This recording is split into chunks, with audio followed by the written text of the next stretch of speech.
And let me check the YouTube thing to make sure that the sound is working.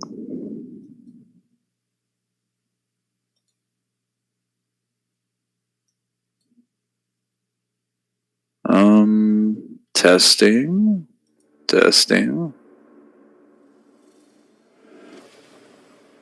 Yeah, it's good. We're good. Fantastic.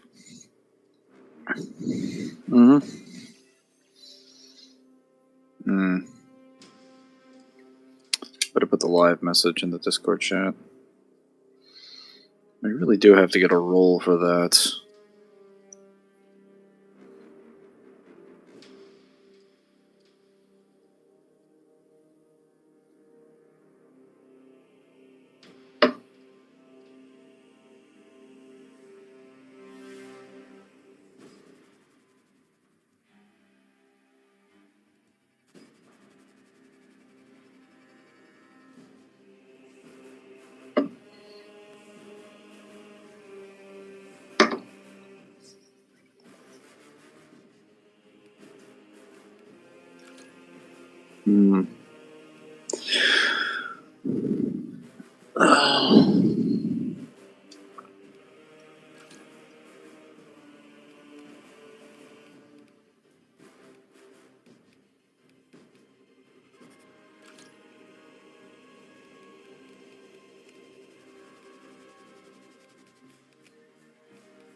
I really like the dynamic visuals in this. I was in my Mangler, finished my work week. Coming in Friday, but yeah, it's kind of hard to see your words because of the stupid heart in the bottom left-hand corner of the screen. Or the bottom right-hand corner of the screen.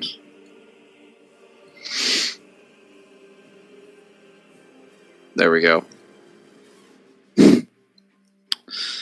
Glad to hear that you've finished your work week. Luck River put that heart there. Yeah, no, it's way too big. They need to shrink it.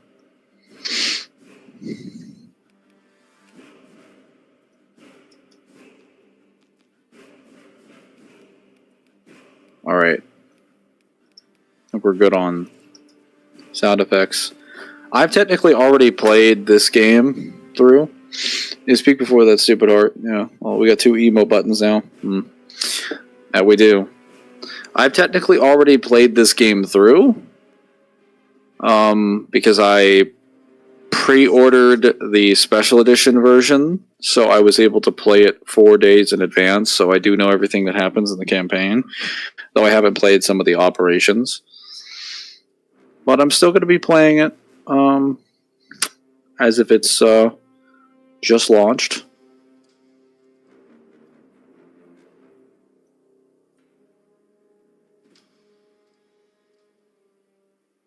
Oh, perfect.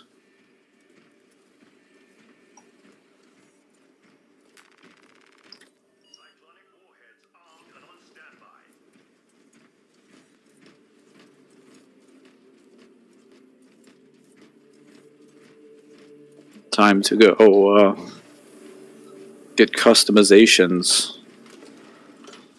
Customize and bling for the Emperor.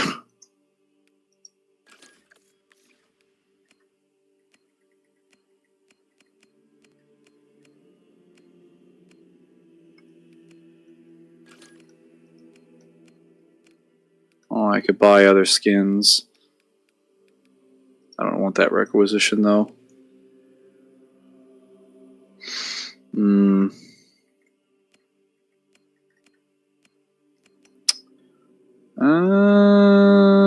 I'll say that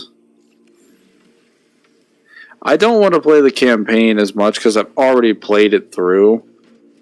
So I think I'll play probably a little bit of a... What game is this? This is Space Marine 2. just came out today, but it was available to anyone who bought the special editions 4 days earlier. Also, hello, Red Dusk.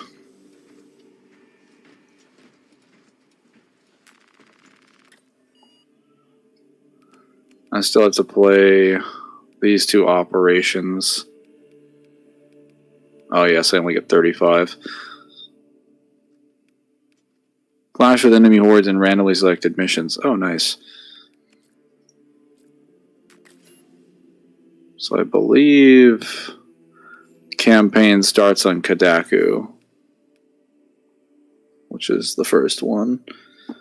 I could try that, but I think I'll play some. I think I'll play some Eternal War first, while we're waiting for Zimster to get back from the restroom.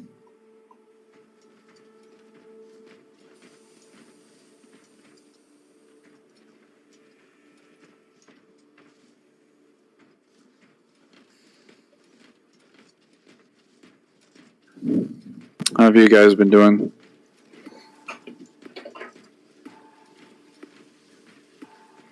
Oh, my legs. A long time no talk. I can only catch the Saturday streams, but I'm on the vacation now, so I'm free to catch the weekday streams. Oh, nice. Yeah, that must be why you never show up to my Tuesday streams or my Mondays.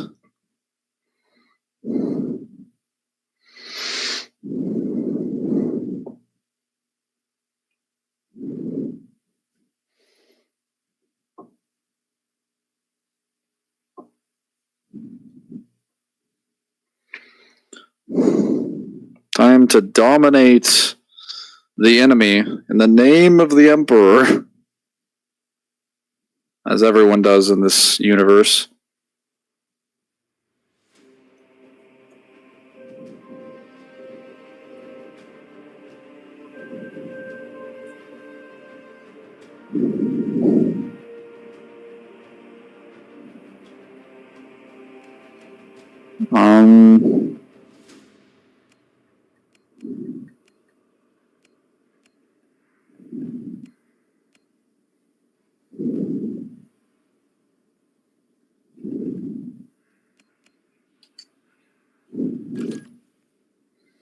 We'll go with tactical. We need a bulwark. Weekdays, literally work and sleep. Yeah.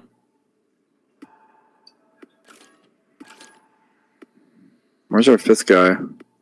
Or our sixth guy, I mean.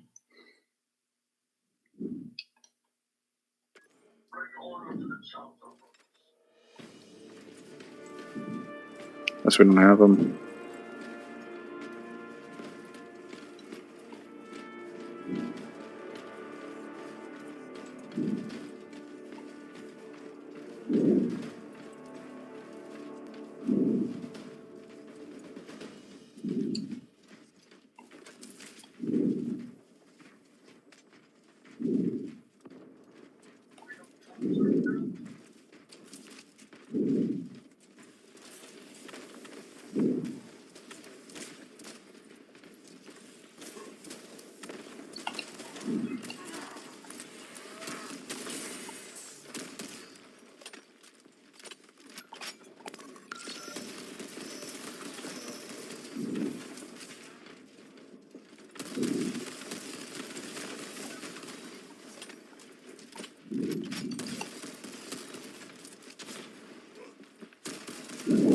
Wow. Like how the Space Marines won. Yes. They're very chunky. They were a little bit faster in Space Marine 1, but I think slowing them down like this is a lot better for melee combat and mid-range combat. They made the rules a lot better than the first game. Oh no.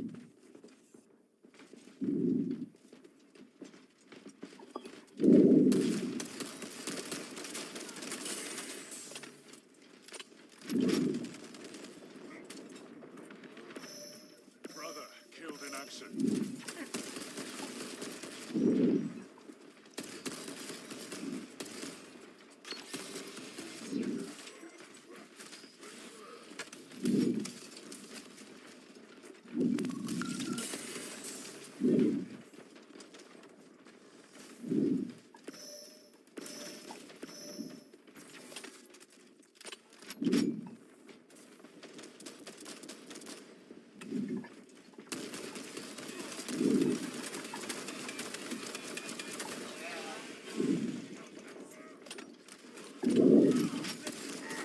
Please just capture this ring. Trying to see what's going on at work in Discord. Oh no.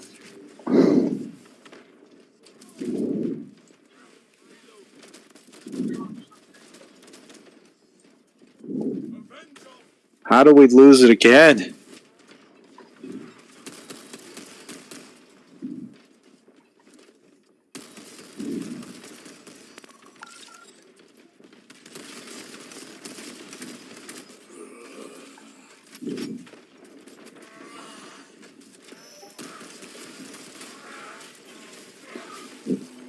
Oh.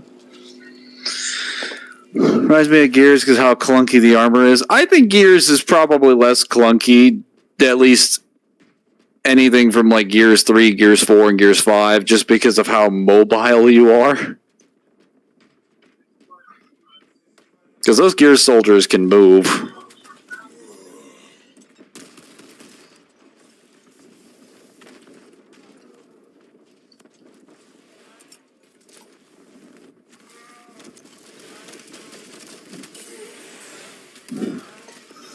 Wow. What was your reaction to hearing Hideki and Suda leave the Capcom? I figured eventually he was probably going to leave. Good for him, because he finally gets to go and make games on his own terms without Capcom screwing him again.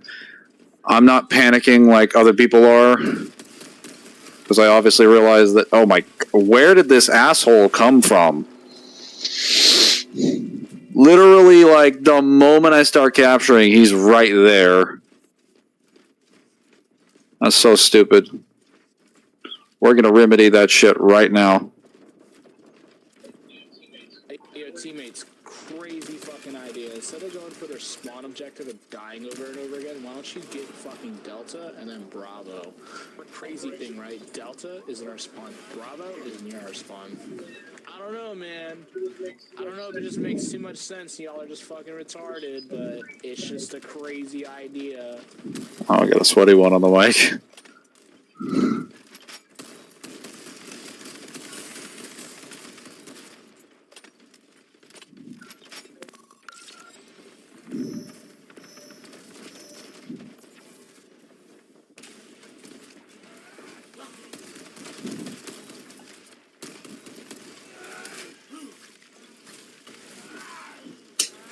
I feel like melee is very horribly unbalanced in this game, because whoever starts swinging first has the immediate advantage.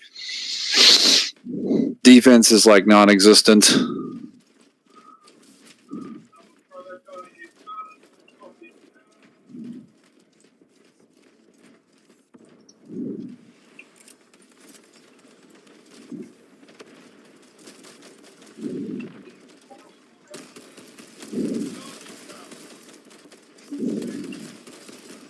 Now let me flank around.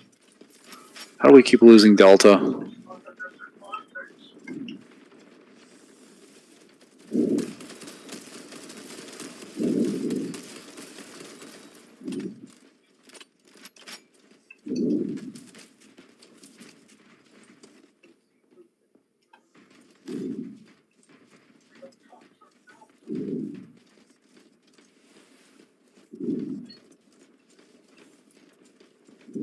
Go over there. The DMC was left on a good note. I don't think DMC is done as a series. I don't think there's any reason to believe that when, like, now that he's gone, they can make more decisions. They're also still making content for POC, even without him being there. Also have a hope for actually having, like, a remake.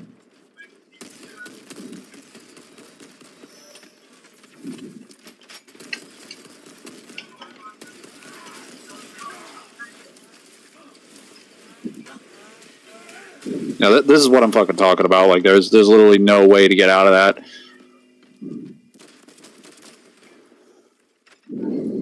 Back into the fray.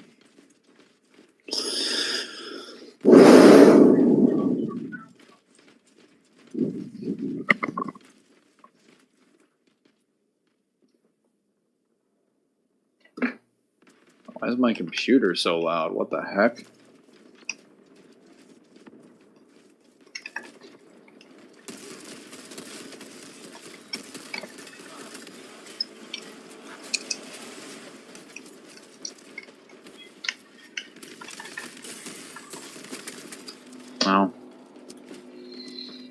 Don't you imagine they teach wall balancing in the Gears Academy? Funny. You're funny. Zune has his own dev team, so he just needs the studio back. Well, like, the dev team that he used and the writers and the people at Capcom were there around the time that he was, so it doesn't... Him leaving doesn't technically affect DMC's future that much, outside of, like, who the director will be. That's about it. Their ability to make DMC games is not...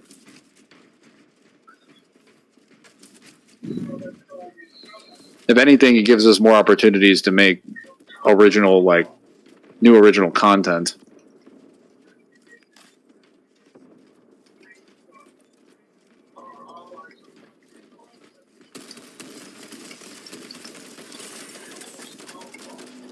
Wow. And they'll still make remakes, but it'll be quite a while before DMC6 gets announced. We don't know. It could be the next game, but if they decide to go the remake route, then yeah, it'll be a while. We have no idea what the future holds.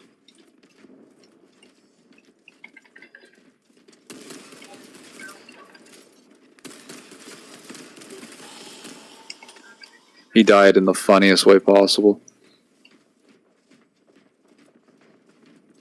How are we 100 points behind? My God.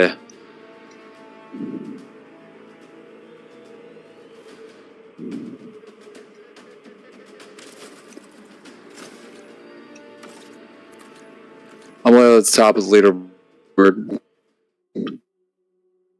Killing lots. Oh, that's how some dumbass let this fucker kill 30 fucking people. Bro. He's literally an assault class. All died like 10 or more times.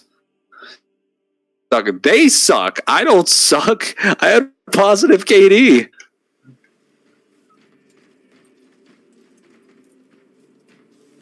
They suck.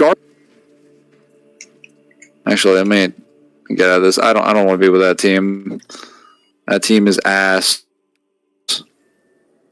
You should have gotten better teammates. Yeah, I should have just said, like, I want good teammates. And then bam, it happened. That will probably be due to benefit due to Capcom's due dates, like with DMC2 or DMC5's Mixer failed idle. What Mixer failed idea? What the fuck are you talking about so much? Should have carried hard in Mangler. It's just like League of Legends. I don't play League of Legends, but I understand the sentiment.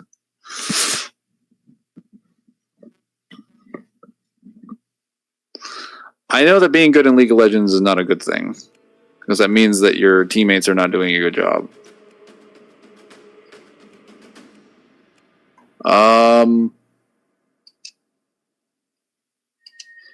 Yes. Time frame needed that Capcom puts on their devs and they don't finish. Oh. Yes.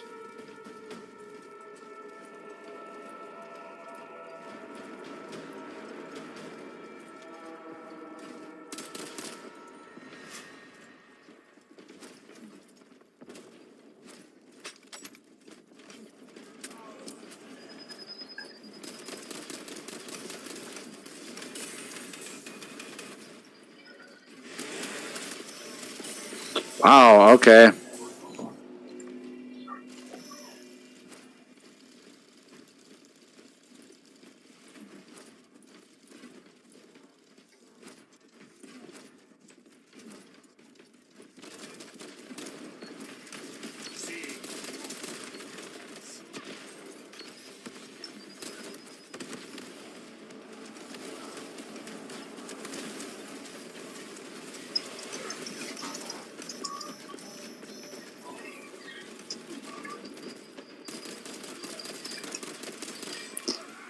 I died with full armor.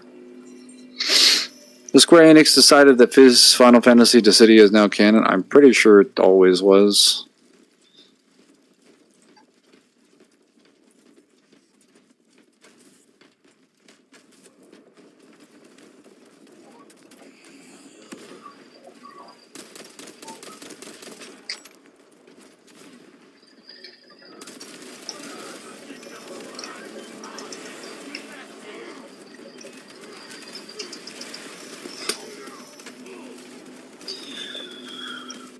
need to save my grenade for when the enemy decides to start being a bitch, which is always the moment we have a clash.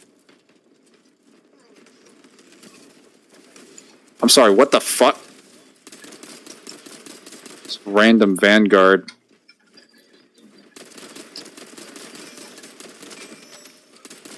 Yeah, take that.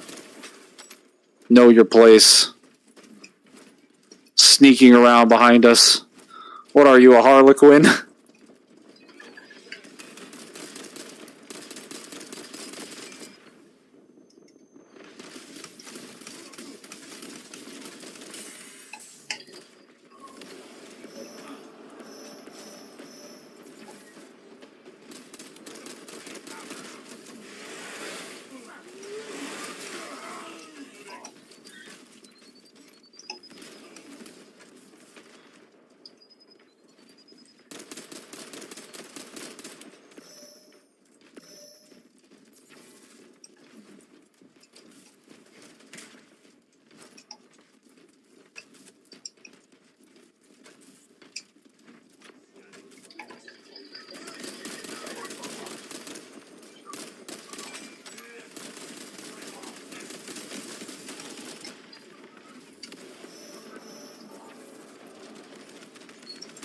Oh, I gotta retreat. There's too many of them.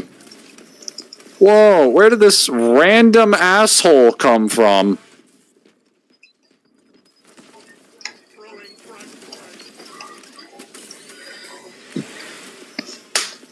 Random surprise fucking attacks.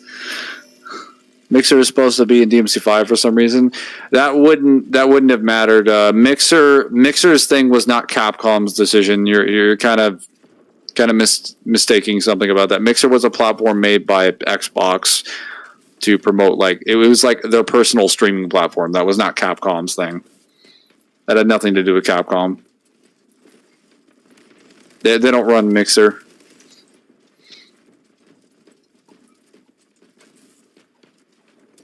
So how powerful the Final Fantasy characters because of this video? I've heard they have 2A stuff, but I've seen scans that have like 5D stuff. So I don't know for sure. Pretty strong, I guess.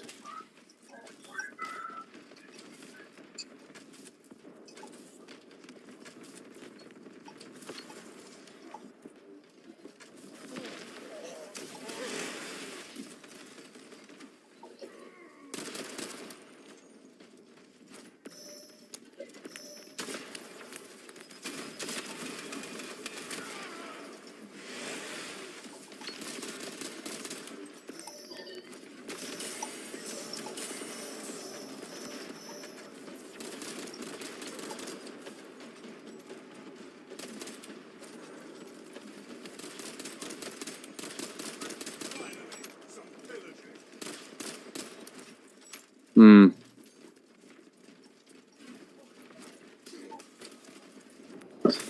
Oh, wow, that killed me. No, I was past that. Hey, hello, Jeremy. If you had the ODST Endure achievement, who else would you have on your team besides Zim? I don't even remember what you had to do to get the achievement.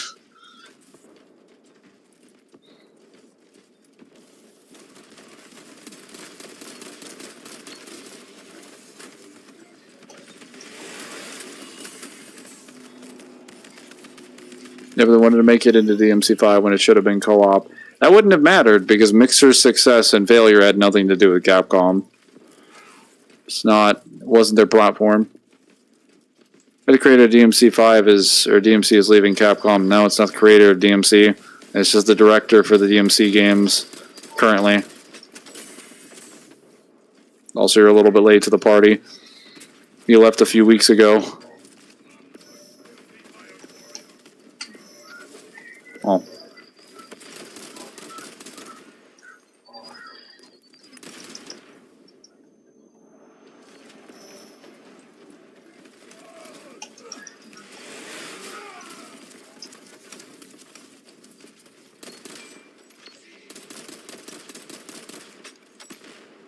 Gotta get back to my squad.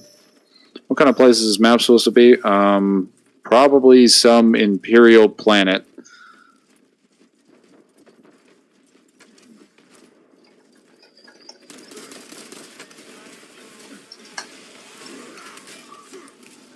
Yeah, die. Firefight, 4 players, legendary, that's all? That's all? Bro, that sounds piss easy.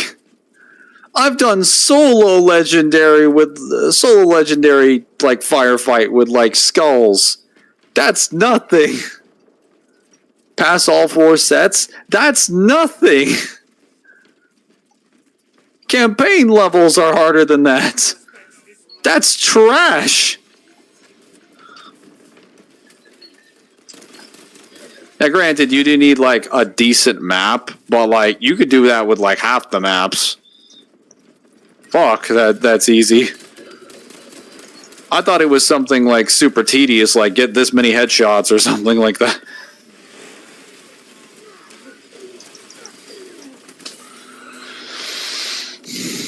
It was a dev live stream is what it's saying. What about the building itself you're fighting in? I'm assuming it... Oh.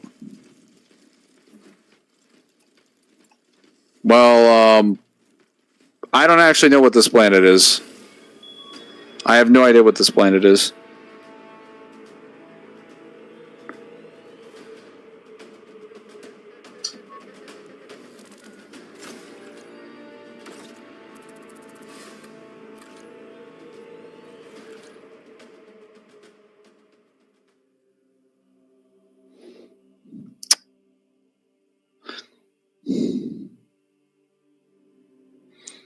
You're not really told where Cathedrum is. You're just told it's a map. That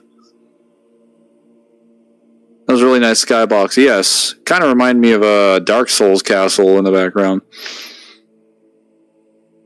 It probably scales the enemies the more players you have, like Nazi zombies. In Firefight? No.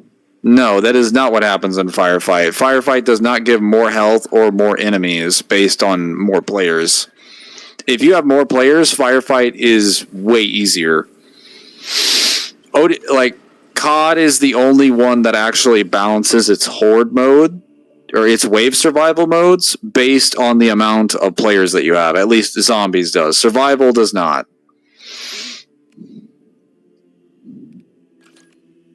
Nice. I have the heavy bolter round.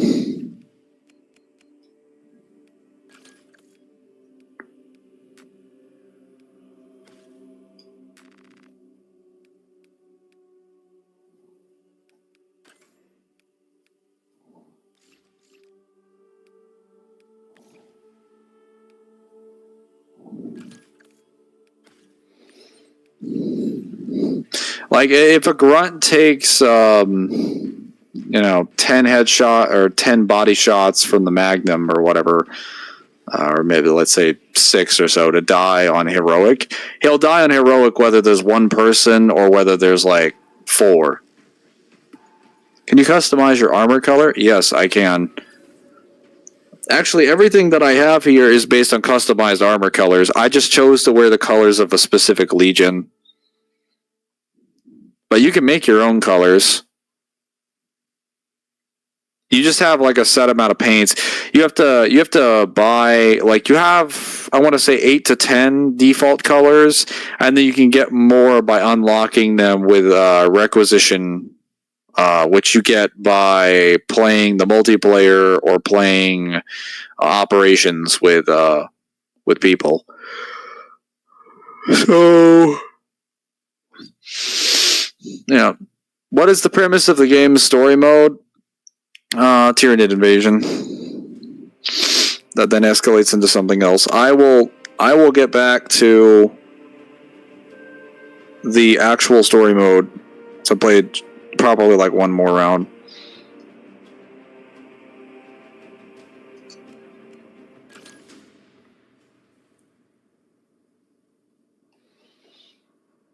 I had actually been playing for like, I want to say 2 hours or more as the Loyalist Marines, and now I've been getting nothing but Heretic Marines. What the hell? I didn't ask for this.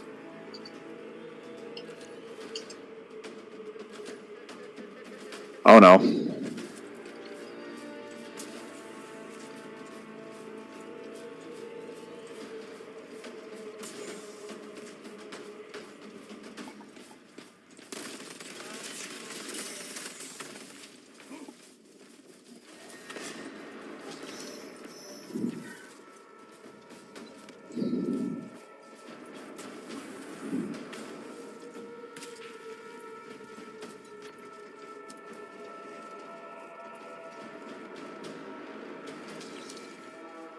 Whoa!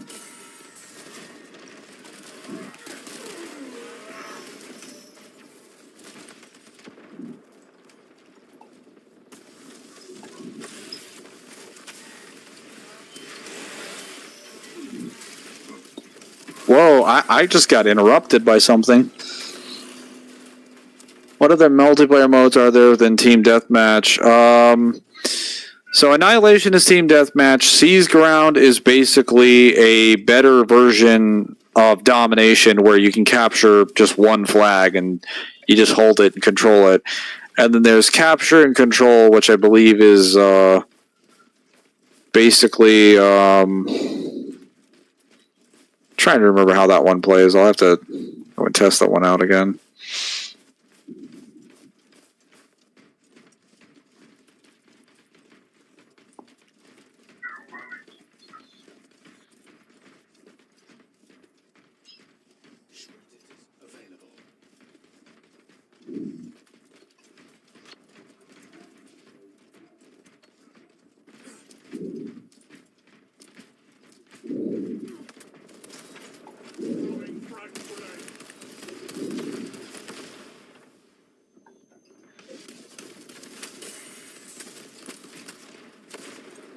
Wow, how did you let him get past me, guys?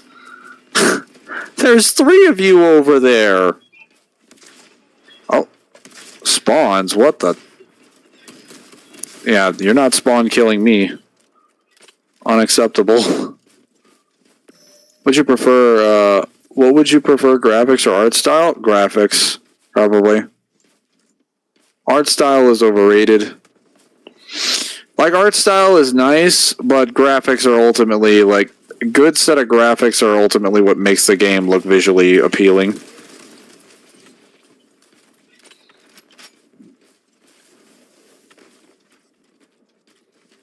And then what makes it good to play is mainly, like, solid gameplay and acceptable sound design.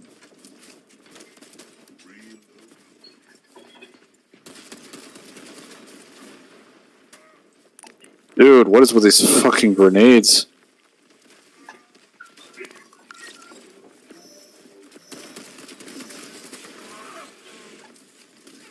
Where are my teammates?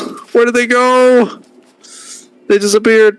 Kyle and Zim think art style is better. Yeah, well, I think art style is better when they're playing a game that has, like, a non-existent graphic setting. Like, yeah, it's gonna be ugly as fuck to look at. So, like, I can understand their preference, but like that can go two ways.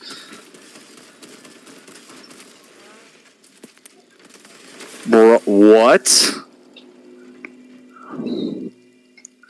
That should have gone to me. That was my victory.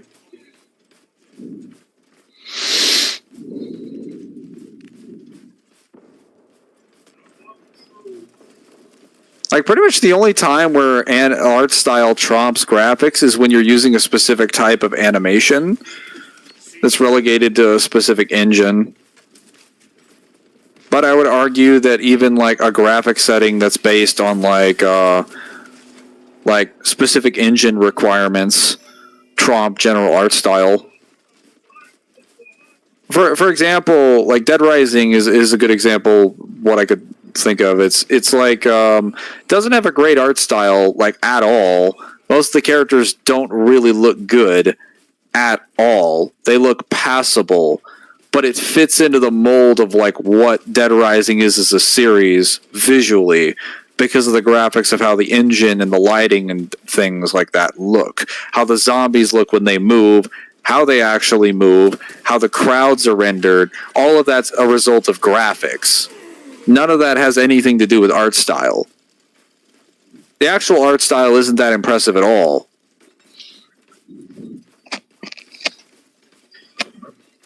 Whereas they would probably be thinking of something along the lines of, like, Jak and Daxter or Ratchet and Clank, where, like, graphically wise, they're not very impressive because they're PS2 games. But, like, art style wise, they're significantly more unique. But I would just say that most of those examples are probably not like that common when it comes to art style. Most things that have a good art style also have good graphics.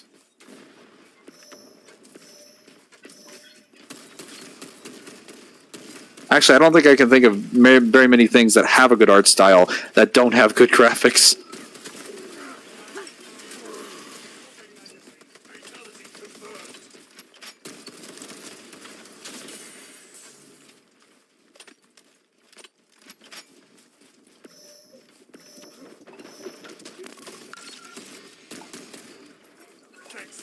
Oh, I died.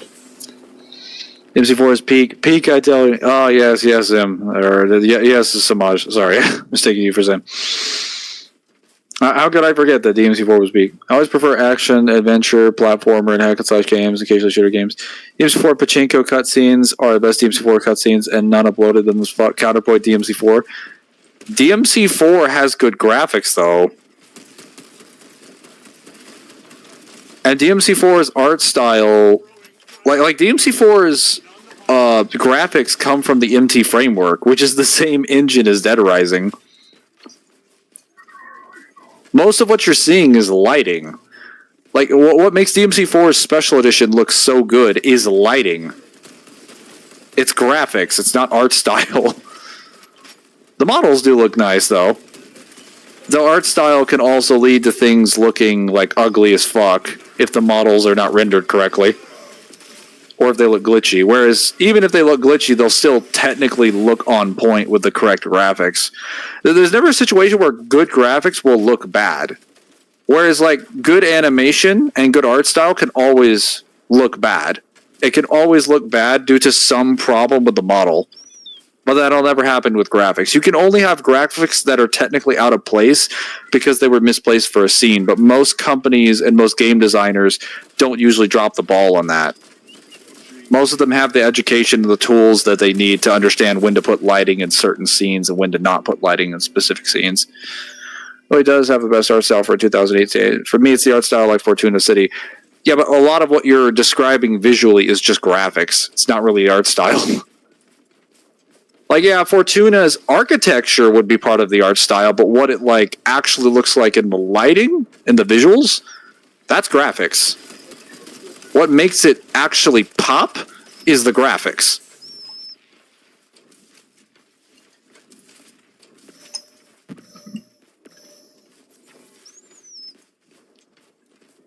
Because, like, I could give you an art style.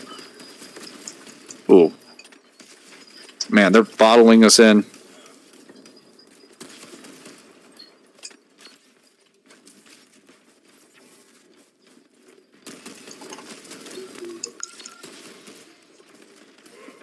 Wasn't a bad take, it was fucking facts. Man, what's dog shit about it? Let's go. Bro, you can have great fucking graphics and this fucking game still look fucking bad, bro. Who the fuck you lying to? That would be due. That would be due to the art style, though. Aesthetic. That would be due to the art style. Yeah, so art style matters more. No, the graphics still need to make it pop. No, because art style is what makes it fucking actually good and enjoyable to look at. By your logic, any low poly game wouldn't look good because the graphics aren't up to par. I mean, give me an example. Alright, like any fucking indie game that doesn't have fucking high fidelity graphics. Like any of them. Like any of them. Like, The point I mean, is, most indie games have pretty solid graphics. Like, I don't have like a high bar for most graphics. Like, I'll say that even things in like early 2000s have like solid graphics. I'm not like a PC person where I need to have like the most modern graphics card for something to work. I just think like once you get back to like some of the 90s games and the 80s games, graphics start getting like really shit. But like 2000s, I think most graphics are pretty solid. Suspicious. But no, art style absolutely matters more at the end of the day because you can always have high tier graphics, but if the art style is not good, the game just looks bad. Like that's just graphics are pretty generic. They're not really gonna be the thing that carries an aesthetic. I mean, they carry the lighting, they carry the visuals, they carry the background.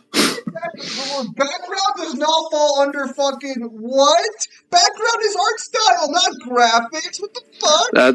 That depends on if you're getting like a loading screen. If we're talking like you're actually walking around and engaging with like the game, then yeah, I'd say that's graphics.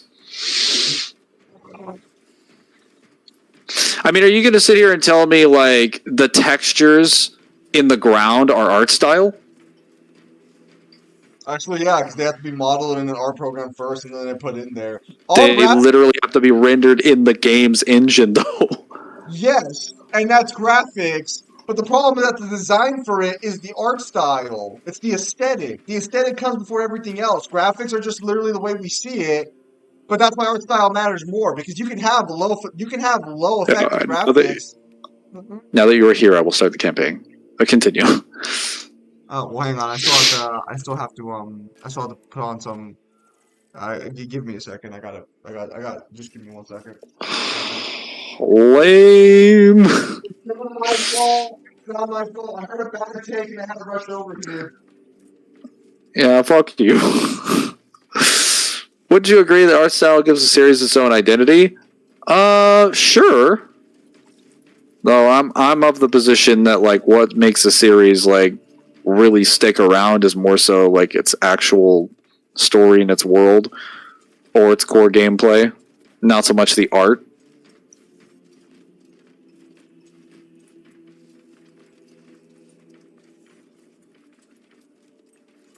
Oh.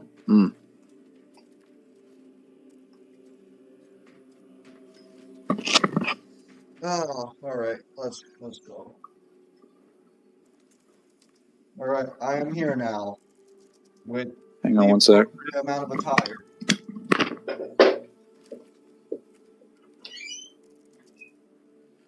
Did that motherfucker just leave the second I show up?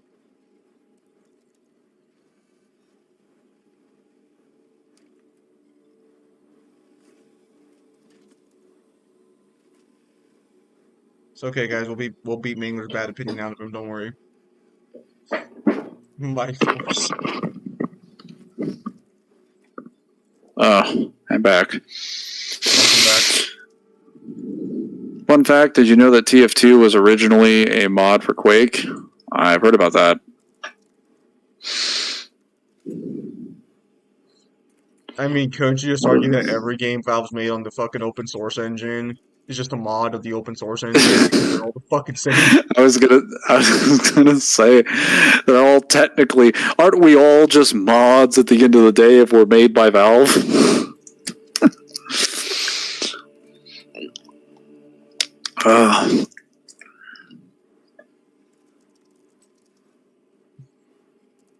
But yeah. Nah. A game's aesthetic matters significantly more than its graphics. Because, like, recently I also just played that horror game Signalis, and that game is visually just a masterpiece. And that's mainly because of its art style. It has PS1 graphics, because apparently fucking indie devs love PS1. Which, I mean, don't get me wrong, PS1 was a PSX peak. I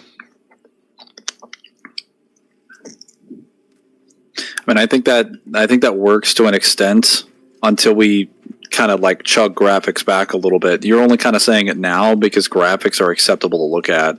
But if I were to give you like Warhammer 40k bolt gun, for example, even if I raise the textures to its maximum, you wouldn't want to look at that shit all day. I'm fine with the Doom art style. No. You would not want to look at that all day because it would just hurt to look at. I was gonna say why? Because well, Mangler, I wear blue light blocking. I wear those like blue light blocking glasses. Blue light blocking glasses. Yeah, because you know how like screens emit this blue light that like fucks with your eyes. Well, you can buy glasses that block out that light, so it's a lot easier to look at. So you're cheating. Mangler, I look at a computer screen way more than I should. I need to buy some new ones, but yeah, I do have like I do have the proper hardware. Yes. Then there's the RE Engine effect, where new games focus on realistic graphics too much. We're going to look back on this era as the particle enhancement era. I mean, hate to be that guy, but like the realistic engine of the RE Engine made it look so much better than anything that had been seen before. I think PS2 was the only time that like the RE Engine, at least in the DMC series, that was like a problem was just like Trish. Yeah. And that might have had something to do with her model, how they used her model. Especially considering when they drew her and wrote her as well in Visions of E, she looked fantastic. Actually, no, even in DMC5, she looked great as Eva, just not as Trish. She looked okay. So I think Trish's problem is just that like, and I'm gonna keep it a buck for a minute, and you guys might give me shit for this. The reason Trish in DMC5 looks ugly has less to do with her fucking face and more to do with the body they put the face on, I think. Because Eva looks fine, because Eva looks like a big woman when we see her.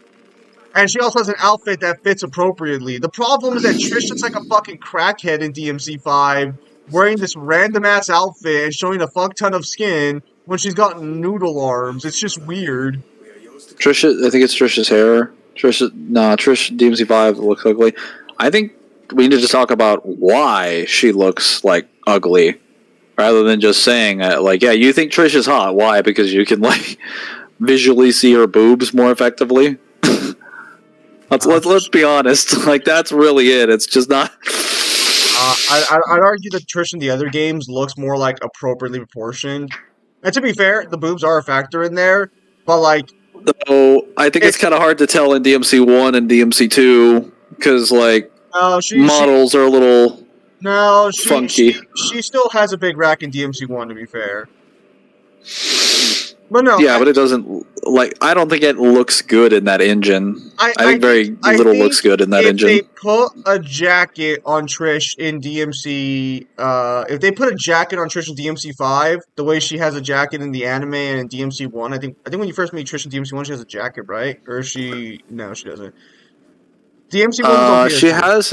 She has it during certain scenes of the anime, if that counts. Well, no, because I could have sworn that at one point I remember Trish wearing like an actual like more like jacket in one of the games, but I could be wrong about that.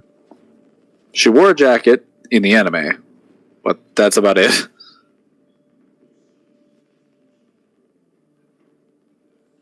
Oh, they don't let me play with the. Hang on. Oh, wow. Can I? Oh, I can skip. Wait, hold up. How do I restart that? Am I gonna have to just start a new game? Was that like a post game cutscene? No, but I don't think it will let me do the tutorial. Laser Pill took a downgrade too.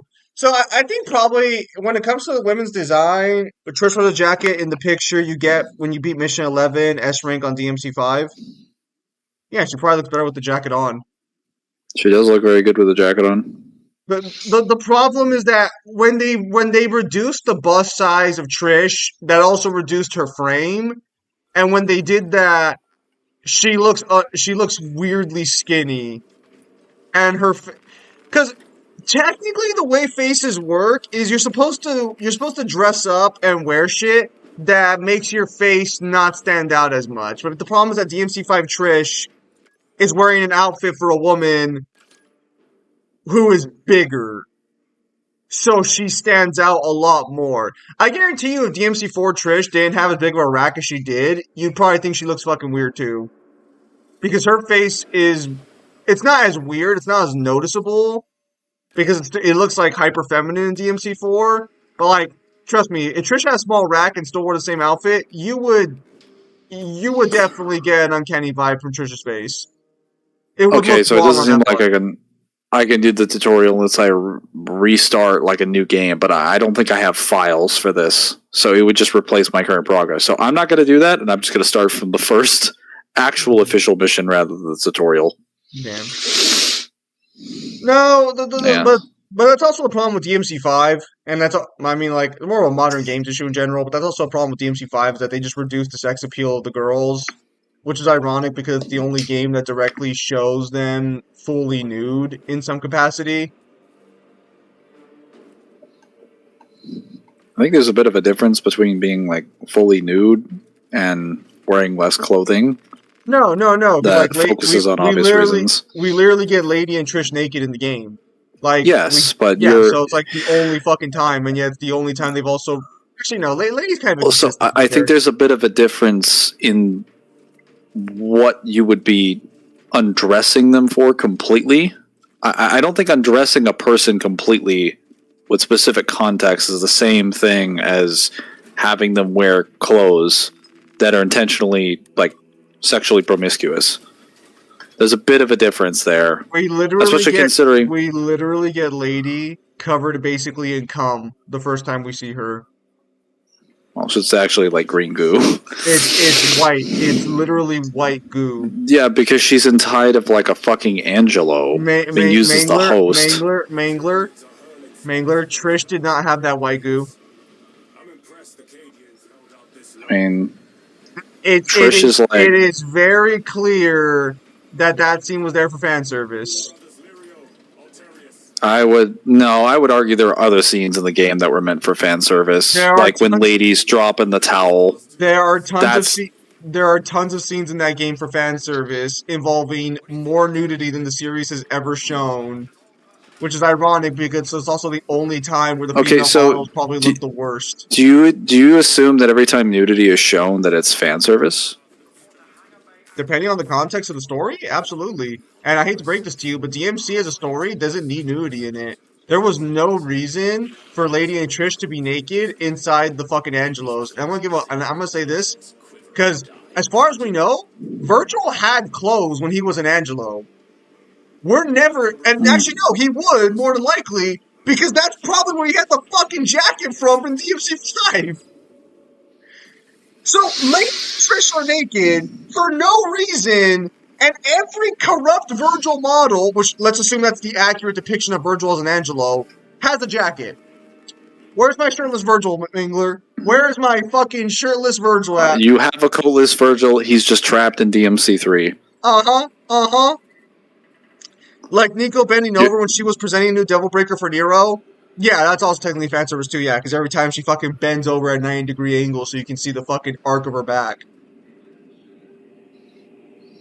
No, like DMC5 is just fucking weird about that shit because it's literally it's the only game in the series that actively represses its female models while also giving the most lewd DMC experience.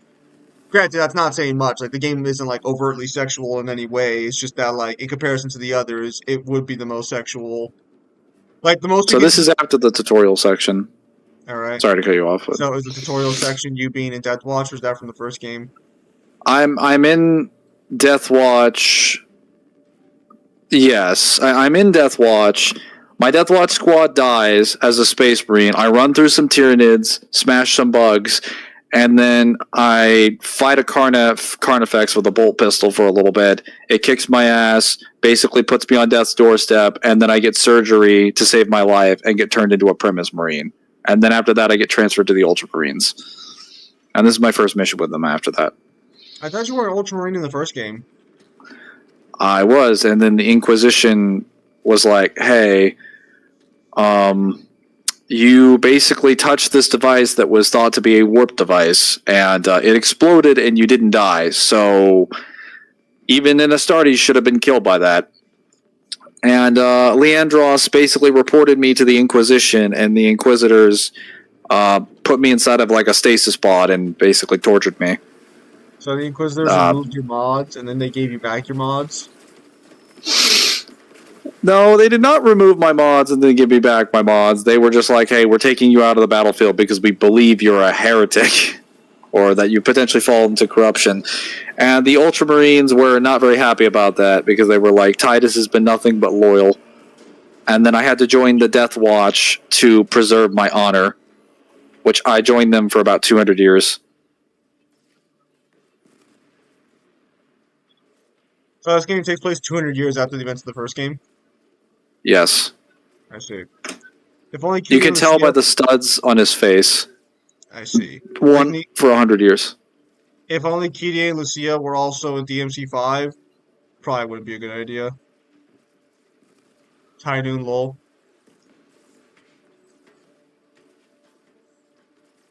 I think DMC. I do still want to have that retrospective, like either video It's or high fucking noon. stream. But I'm gonna be upfront. I think probably one of DMC's bigger problems is how much they tried to stagnate the character's growth over time. These unrelenting attacks make a counteroffensive difficult. Like I think the only character who received any consistent growth was Nero, and even then, that's kind of like debatable because he was still just doing the same thing. He just had more balls this time around. Yeah, I'll say it. He could have saved Credo. He should blame himself for that. I mean, Very good, my lord. you're just gonna ignore the savior. Yeah. Wow, that's disingenuous. Because Nero could have been it. No, he couldn't have. Nero could have won. I don't know, but you see What is this? What is this copium? This Nero wank. I heard Itsuno called Kamiya about DMC story, but got nothing, like, for further story or advice. Yeah, because Kamiya have every right to do this, but Kamiya got screwed. There's no denying that one. There was no fucking reason Itsuno should have been handed DMC 2. There was no reason anyone should have been handed DMC after Kamiya. Technically, yeah, he was already on board with making a sequel, and they just shafted him. Yeah, so like, I mean, no disrespect to like Itsuno, because I think Itsuno did a fantastic job, but like, Kamiya absolutely got robbed in that shit. There's no reason for Kamiya to ever fucking like, help them. He got shafted. Granted, I'm gonna keep it a buck with you for a minute. After seeing Bayonetta's story, we're probably better off with what we got with Itsuno. Bayonetta 1 was alright. Bayonetta 2 was retreading the same ground with a new character we never heard about under any circumstances. And then Bayonetta 3 was just weird. Bayonetta 2 was definitely the best gameplay series. I will say Singularity was a better villain than fucking Azir. Yes. He was more interesting, and he had a lot of missed potential. I actually wanted to learn more about him. His design was also way better as well. Are any of you guys going to watch the Trump and Harris debate later today? That's today? No. I'll probably watch I was not clips making a plan on it. I'll probably just watch clips of it later. I don't know. I'm gonna keep it a buck with you. I might not even vote this election. You losing hope? No, it's not that I'm losing hope. It's that like I mean, I voted for you know who I voted for the last two elections. So the problem is that like I don't think either of them are really like good anymore. Like in any capacity, I think they both just suck.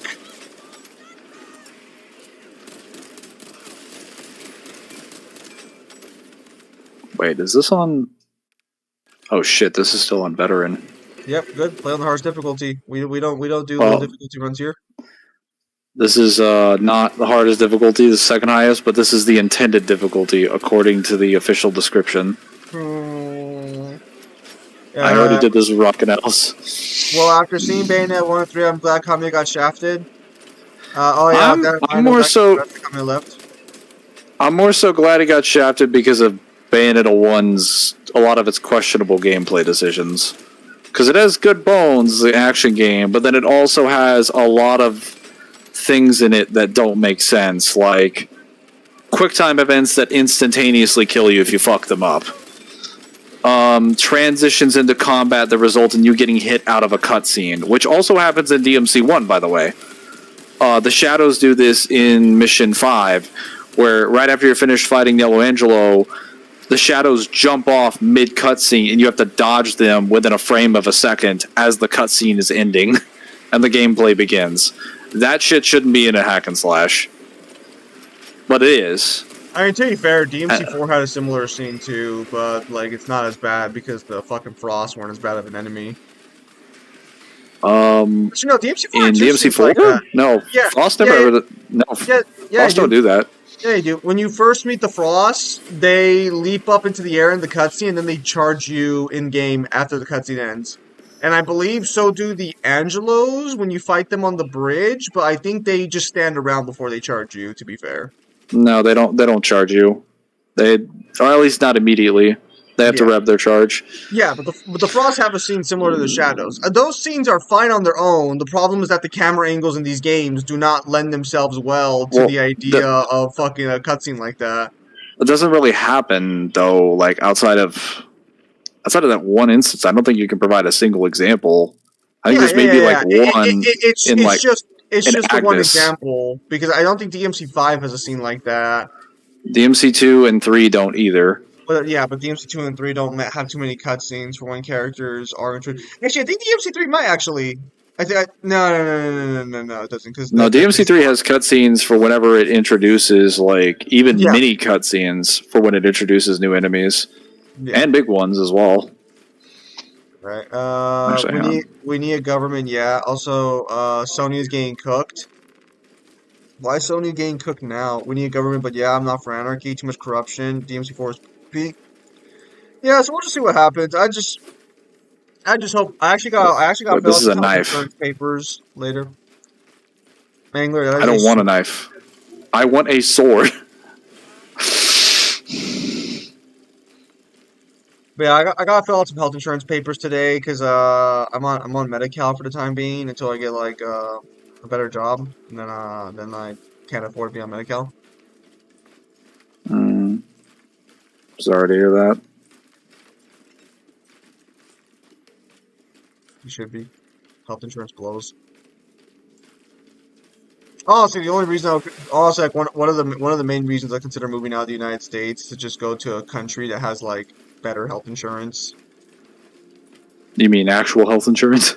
No, I mean we have health insurance here. It's just that like it's fucking silly. Just like Maybe not actual health insurance. My bad. An actual healthcare system that functionally works. There you go. I don't believe health insurance should exist as a concept. It shouldn't exist as an industry. You should not be able to profit off of giving care to people. That seems intrinsically evil to the nature of like living. Like I don't think you should be able to decide. Well, yeah, your ability to stay alive. That's something I should profit off of. No, fuck that. I'd shoot you for that kind of behavior if it came down to me. Like that seems just comically, diabolically fucking evil. Oh god, Tyranids. The flashbacks, they're kicking in. You actually have multiple different ways that you can approach the Tyranid swarm. So if you... Oh, he already did it. If you can decide to kill the smaller ones first, or if you kill the bigger one, that causes a synapsis feedback. I am aware of how Tyranids work, believe me. I'm aware. I think car insurance should be optional. No, so I'll explain why car insurance shouldn't be optional. I wish car insurance should be a little cheaper, but to be honest, all insurance should be fucking cheaper, to keep it a buck with you. But the reason car insurance is should not be optional is specifically because it's not there for you. A lot of people misunderstand what car insurance is there for. Car insurance is not for you. It's for the guy you end up hitting, or the guy who hits you. Let me clarify. It's more of a two-way interaction than it is just like a benefit for you. That's why you can pay for multiple plans. Because my car insurance plan right now does not have coverage on my car. My car insurance, or technically, so my car insurance plan right now is if I hit somebody, they are insured, and if a guy with no insurance hits me, I am insured. But if I get hit by a guy with insurance, my car insurance does not cover me at all. That seems kind of shit. Not really, because everyone's supposed to have insurance in California. It's mandated. So if someone hits me, they're supposed to have insurance, and if they don't, I get covered. Yeah, but if they have insurance, you just take a loss. No, because their insurance has to pay me out. Wait, then Okay, let me explain car insurance again. Okay, so there are 3 tiers to this package. One for just the person I hit, one for if I get hit without someone having insurance, and the third one is if I get hit, they'll still pay me out a sum because I was in an accident. I would have assumed most insurance worked like the third one, because what's the Yes. point of having car insurance if you get hit at all and you're not covered? Because, so yes, you're absolutely right. I think in most states it's the third one. But in California, because it's legally mandated you have to have insurance, you get the option to not cover yourself. Because their insurance... What fucking company decided that they were gonna min-max this fucking law? I like it. I actually do like it because it makes sense. Because if someone hits me and they don't have car insurance, then not only are they committing a crime, but I am covered if they don't have insurance. But if they have insurance, my insurance shouldn't be paying me out. Their insurance should be. I appreciate the idea that the state has to provide you with insurance. I'm just more... No, they don't. Then How are you... Are they not giving you the money to get it? Not in the slightest. So basically, they point a gun to your head and tell you, get a new bill at the end of the month, or we're gonna arrest you. Or, actually, yeah, I think it is illegal, like, in the sense that they'll arrest me. Then how are people going around without insurance getting into car accidents in your state? Okay, so I'm sure you're aware of the fact that we have a pretty substantial illegal immigration problem. California is home to a lot of those illegal immigrants. They're nice people, but they don't have they're not legally here, so they don't get insurance because they usually assume they're not going to get into trouble. And to be fair, so your position is that anyone who's causing an accident without insurance is just an illegal immigrant? Most of them are in California. Yes, most of them are. That seems a bit ridiculous. Mangler, they don't pay taxes. They're not under any sort of system. I've already explained this before, but that's actually wrong. The IRS made a program in 1996 specifically for undocumented immigrants because they know that they're just going to give them a net benefit of billions of taxes. Mangler. I understand it's there, but as someone they literally do. They have a system specifically designed for people who don't have a social security number. Yes. They can go to places in the United States to file paperwork. Yes. They can even use a fake social security number and it still works. But here's the problem. Most people still don't do that. And the IRS doesn't actually go after people who don't pay their taxes. They go after big sums. Like let me be clear here. If you miss taxes a year or two, the IRS will not come after you. You miss taxes like 10 years in a row, the IRS will find you and butcher you. I'm getting shot to death.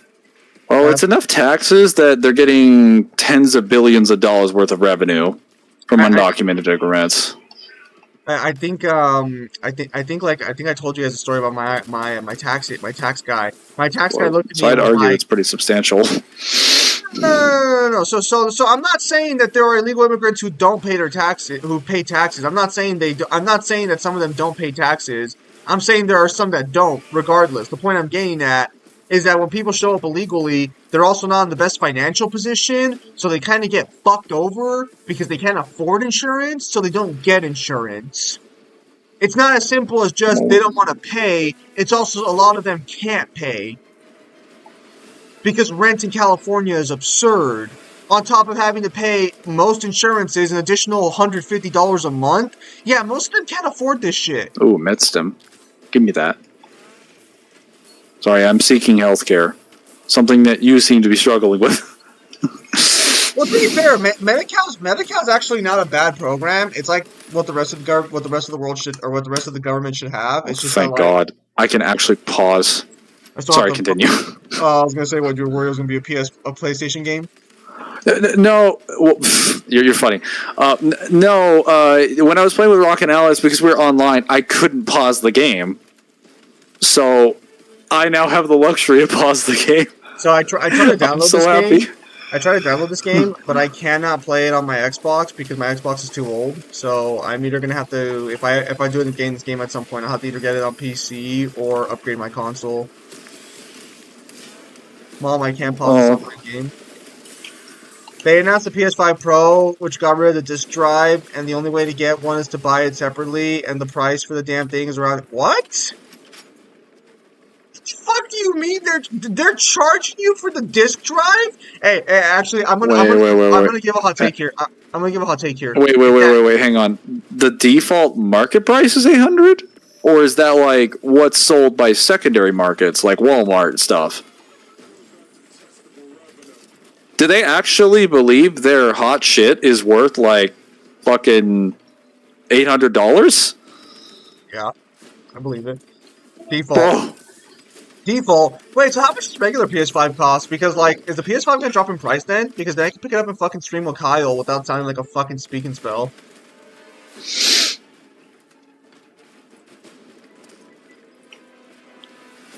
who do they think they are charging $300 extra for their console without a disc drive? Might as well buy his PC. Yeah, no, if you're getting into the 700, once you hit 700, at that point, you should just buy a PC. I'm gonna keep it a buck with you for a minute.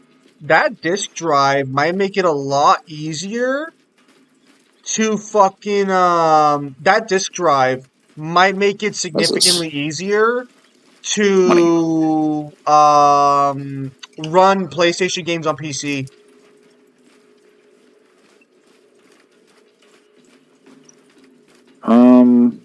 For like a actual like PC. Yeah, because that disc Yeah. drive can read PS5 discs, which means it probably also has the materials necessary to read the disc onto the fucking software. That might easier. turn PS5 to crack it. It easier to Easier. Sorry, it's easier to compartmentalize hardware onto a disk than it is to just have it on a hard drive anyway. So I think I need to upgrade my PC soon, guys. I think I need to give it an upgrade soon. God, I miss League of Legends. Sorry, completely off topic.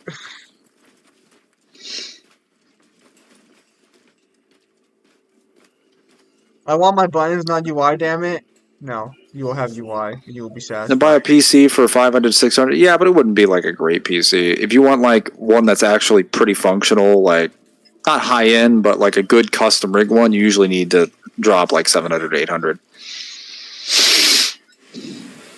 If car High end insurance, ones are like over 1,000.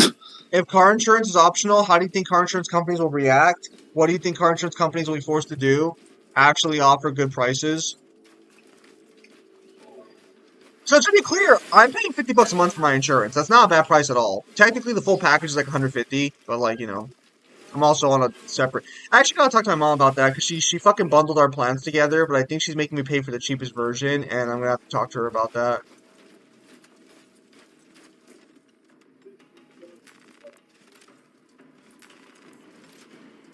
I'm gonna need a new graphics card, which is gonna cost me an entire fucking mortgage payment.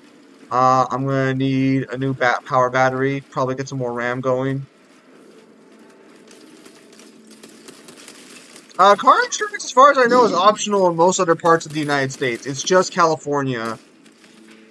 Mangler, are you a Space Marine? Oh, it's Rockin' I am a Alice. Space Marine. One might say I am a Primaris, actually. Love Angels are better. So how is your fucking how is the co-op mode in this game actually? Because that seemed very exciting, but I haven't It seen. was very fun. It's so fun to just run around with your buddies and just stab the same Tyranid. Probably If they ever have problems, you just run over there and just jump one of them. now he is a space soldier, completely different. Too true. Too true. The bots are also really good in this game as well. They fucking put in the work. They're aggressive as hell, too. Like someone just caught them in the blood rage or something. Damn. My brother bought Space Marine too. He's been playing on his Xbox Series S, I think, or X. I think he has a S. somehow this game, even when you prioritize like graphics, it looks better at 60 FPS frame rate. Like it looks like it has better textures somehow. And I don't mean because they're being rendered. I mean like they just look more. They look like more detailed in the actual art style. No one likes bots, Manglers. Oh, you mean those kind of bots? Never mind. Bro, Oh yeah, no, these are the best kinds of bots. whenever shooters have like actual bots in them, it's usually like the best fucking thing.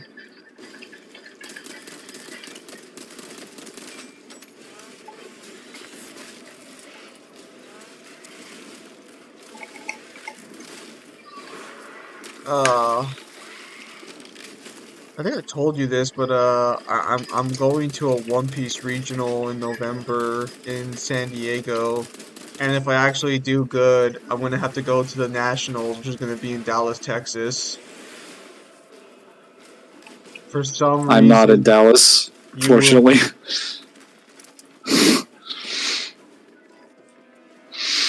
I cannot go there to accompany you. You son of If a show up bitch. closer to middle parts of Texas, I could maybe. God, Maybe. why are you all the way next to Louisiana? That's like East Texas. Are you not in East Texas? Because it sounds like you're in fucking East Texas. I'm sorry, does the middle of Texas sound like East Texas? Yeah, but the way You know said which direction East is. the way you said it made it sound like it was going to be a hassle to get to the middle of Texas, so I assumed you were in East Texas. I am in the middle of Texas, not in the East Texas. Oh, there we go. Delicious. It's even in the middle. What even is in the middle of fucking Texas? Whatever, I'll find out later. But yeah, I'm Nothing. gonna have to upgrade my PC Except for me. soon. I probably will just need CPU and RAM. I probably don't need a new graphics card, but I have a 2080, so I might. No, because new graphics cards are super fucking expensive, actually. They're fucking crazy. I'll rob you. Oh, Are you glitched? Oh. I was kind of drifting there a little bit. Yeah, I was gonna say, it looked like you were floating.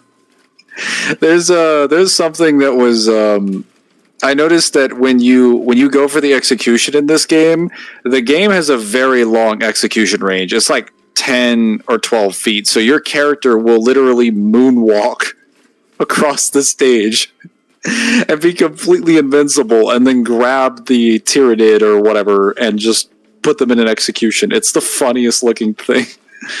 Well, yeah, that's because the game prioritizes having fun over fucking, like, everything else. Is Jack It's a little Joyce goofy. Universal from Quantum Break? Technically with like some of his time-based abilities, he is hitting you with the actual force of time using the Mayor Joyce field. So, technically Uni Plus. Yeah. No, it's actually no. It's because I actually it actually reminds me because you're talking about time. I actually ran into a problem with the current game I was playing on stream because it has 4 different endings, but the problem is like 2 of those endings, no one's quite sure how to get them. What do you mean? So Is there some... the game has checks in the system to check how many points you have in a certain category, and then you get that ending. If the categories are equal, you get the ending I got on stream. But if they're not equal, you get the other ending. The problem is that no one knows how to get those numbers up properly to get that ending, because if you fuck up, you end up getting stuck with the middle ending that I got. So I'm kind of debating if instead of replaying the game 4 times, I just look up 2 of those cutscenes or 2 of those endings and then get the true ending, or the only ending people know how to get, which is the hardest one to get, but they at least know how to guarantee it. You have your PTSD yet? I'm just debating if I want to just fucking skip out on, like... Oh my god, I just looked at the screen. What the fuck is that? No. No, please. They just keep What coming. the hell is that swarm? The Tyranids, also No. known as the Nids. No. Here they come. God, they're so... God, they just keep coming out of everywhere. No, it's just like on Baldur. Well, that's what our first reaction was. I was like, do we have enough ammo for that? Oh no, it's just like on Ball. No. Is Leviathan here? No. I think the highest Tyranids that you see, aside from the Tyranid warriors and the Psychers, are the Carnifex and the Hive Tyrants. You do not get to see a Swarm Lord. Not a single Swarm Lord in this game. Well, I think it's actually not here. It's probably on like the ship. And you already beat the campaign, you said, right? So you never encounter a Yes. Swarm Lord? You encounter a Hive Tyrant, but you don't encounter a Swarm Lord. Swarm Lords aren't typically on the ground. They're usually in space, in whatever ship, guiding the rest of the invasion. And you never board the ship.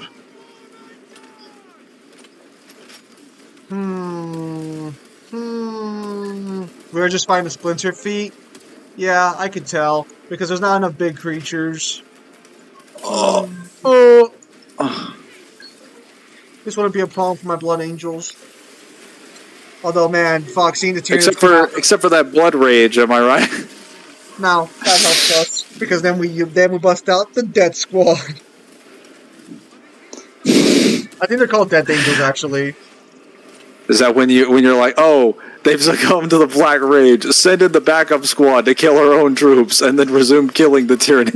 No. So this was this was a really cool scene to see. But did you ever play Space Marine the Blood Angel one where you fight on Tyranids on the fucking moon? Did you ever play it or no? No, I did not, unfortunately. So you find out halfway through the campaign. I think it's called Battle Sector. It's called Battle Sector. Great game, PTSD everywhere. So Battle Sector had a halfway through the campaign, you're heading through an area with the Sisters of fucking Battle. Fucking hate those fucking bitches. They're so fucking annoying. And they're not that good either. The game keeps telling me they're good, but they're like the shittiest unit in the game. It's like, fuck, please do something. Please, I want to say you're good. Not important. But so what happens is halfway through the game, you find out that the invasion had been going on the whole time on that moon, and there were Blood Angels that never stopped fighting. They've been fighting for the past, 2 months against the Tyranid fleet. And when you meet them, they've all succumbed to the Black Rage, but they don't kill your troops, they just kill Tyranids the entire time. Because they're still loyal to your faction, but all they see are Tyranids now. All they kill are Tyranids, and I'm like... Well, I think in that case, the main reason they're not, affecting anyone is because they're surrounded by the enemy. And they're like, perfect. My ultimate heaven. You can deploy them in. Oh, God. The saddest fucking death in that game was like, oh, bro. My heart was breaking, bro. Oh, dude. Samaj, it would just be Uni Plus. It would not be multiversal. What is the next versus video you guys plan on making? Not sure yet. Zim, you're a Blood Angel as well. Let's go. Zim doesn't like bolter bitches. So, my problem with them in the game is that the game goes out of its way to be like, the Sisters of Battle. Or the Battle Maidens. I think they're called the Battle Maidens, actually. The Battle Maidens. Oh, you guys are really fucking good. You guys are very skilled. Or, oh man, you're almost as good as us. Me? Bro, they died in 2 hits, and we had to carry all of them. Their leader kept dying. Why are you so bad? So to be clear, I do have another Warhammer game, Gladios, on PC, and the Sisters of Battle, or the Sororitas are actually pretty good. Thank you, Adeptus Sororitas. They're actually pretty good in that game, but they're not very good in the fucking Battle Sector. But they're actually really solid in the Gladius game that you guys don't like watching because the fucking campaigns last 4 fucking days. They have 4 or 5 different names, so... The only good one with the flying ones. Also known as the Big E Harem. You just made that up. Don't lie to us. But yeah. I don't know, because I want to finish my book this month. Although, actually, I need to message Kyle. Hang on, because I actually discovered something that might give me pause. Also, I ordered guidebooks. I ordered guidebooks for Kyle yesterday. For what? Ratchet and Clank because apparently they were super expensive to get in Australia. So now I'm gonna order the guidebooks here and then ship them off to Australia. Oh boy.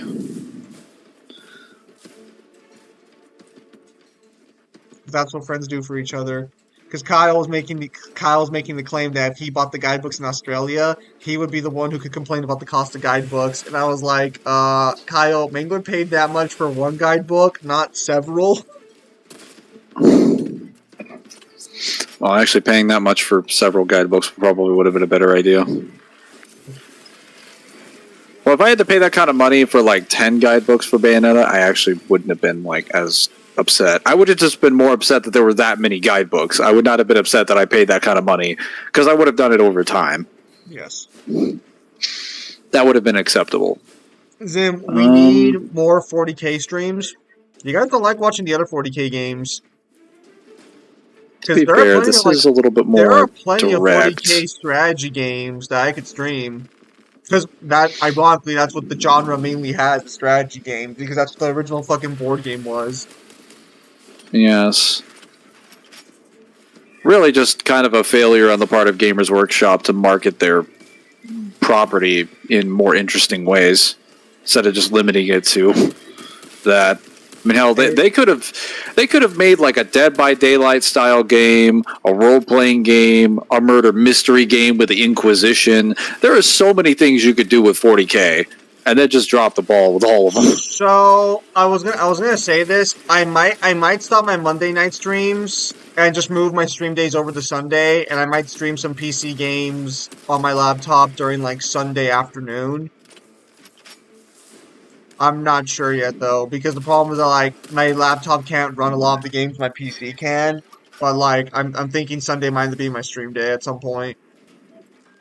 Because I'd rather have Mondays. I do more of my work on videos and stuff at night, and my solo stream at night has kind of fucked with some of that like work progress on things. So I might just like move it to Sunday. Although this month I just want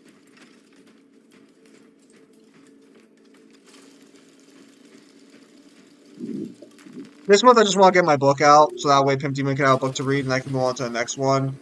But honestly, the videos this month might just be book reviews.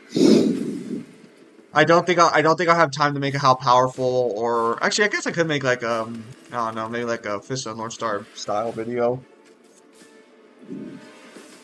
It's just you stream when we're sleeping. Very convenient.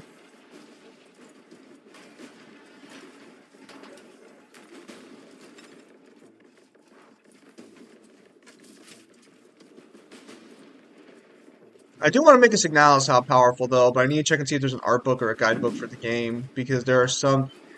Oh, that game does not explain itself well at all. There must be a console that opens them.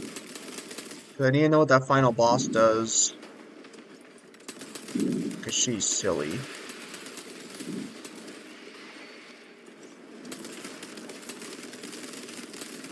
Still, the debate's tonight? I didn't realize that. Why would it be on a Monday? No, it's a Tuesday. What am I saying? It's Tuesday night.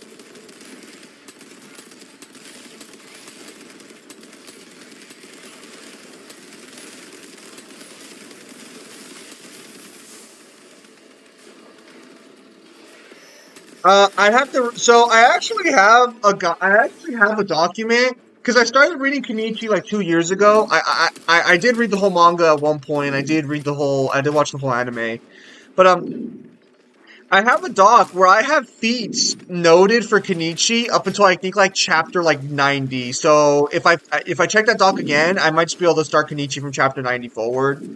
But actually, you know what? I could translate that Kenichi guidebook. But no, I gotta get the Fist of the North Star ones done too. I might work on translating a Kenichi guidebook this month and talk about the information in it as a video. Unfortunately, Kenichi only had one guidebook, and it was made before the series ended, so there are characters and information in that guidebook that either get retconned or are slightly inaccurate, so... Or you know what? I was kind of thinking about ranting about, like, canicity and, like, the little fucking pyramid of canicity that you should use. More Tyranids. Sweet Jesus. Trust me, this is nothing compared to what you see later in the game. Mangler, I've seen worse battlefields than this. These Tyranids are small fry. They're not even the big Tyranids. They're not Hive Tyrants. They're not Flyers. They're not fucking the Machete guys that I don't want to talk about because they send me into a frenzy. This ain't a lictor. We'll be fine.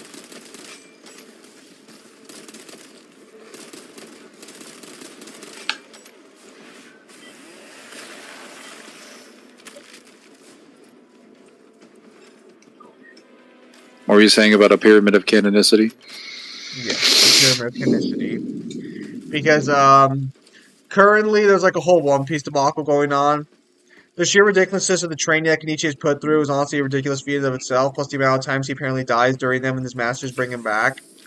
Yeah, you can't really like scale dying multiple times. Doesn't really. Oh Doesn't yeah, really they have a plunge attack now. the flashbacks. Anyway, continue. No, Well, I meant I have a plunge attack, not Tyranids. Kenichi has a crazy stuff. Kenichi has a crazy stuff. I'm just like, because I actually wanted to do a versus matchup between Yujiro and the old man. Although I think nowadays Yujiro would probably take that because of like stats. I don't think he'd take it over skill though. And even then, honestly, I'm not too sure. The old man I think tanks a nuke and like is perfectly fine afterwards.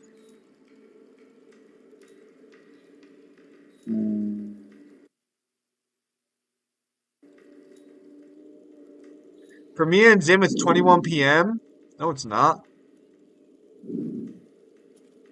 Majin. It is 12. It is 12:08 for me. Even military time, I'm pretty sure it's 12:08 because military time resets at 12 a.m.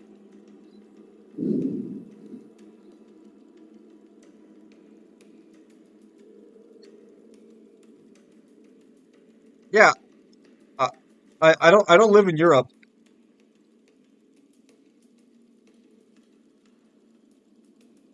Mangler. What? Oh, sorry.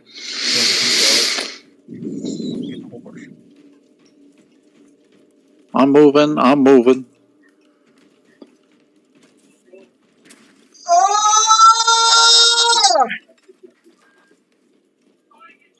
Say! Remember Zim, it's not an ordinary nuke. It's a nuke that has worldwide reach and it's EMP. And the old man laughs at his son, saying, "You're gonna need to do better than that to beat me."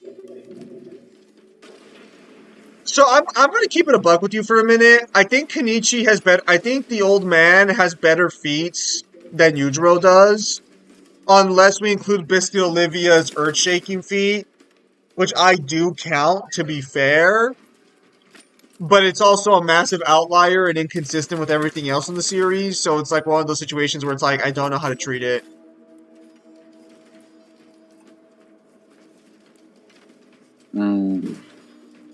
Because I'm going to keep it a buck with you guys for a minute. I think Yujiro's statements are I think I'm starting to disagree with Yujiro's statements being valid. I need more feats because he gets taken down by shit that's a lot less powerful than the U.S. military all the fucking time.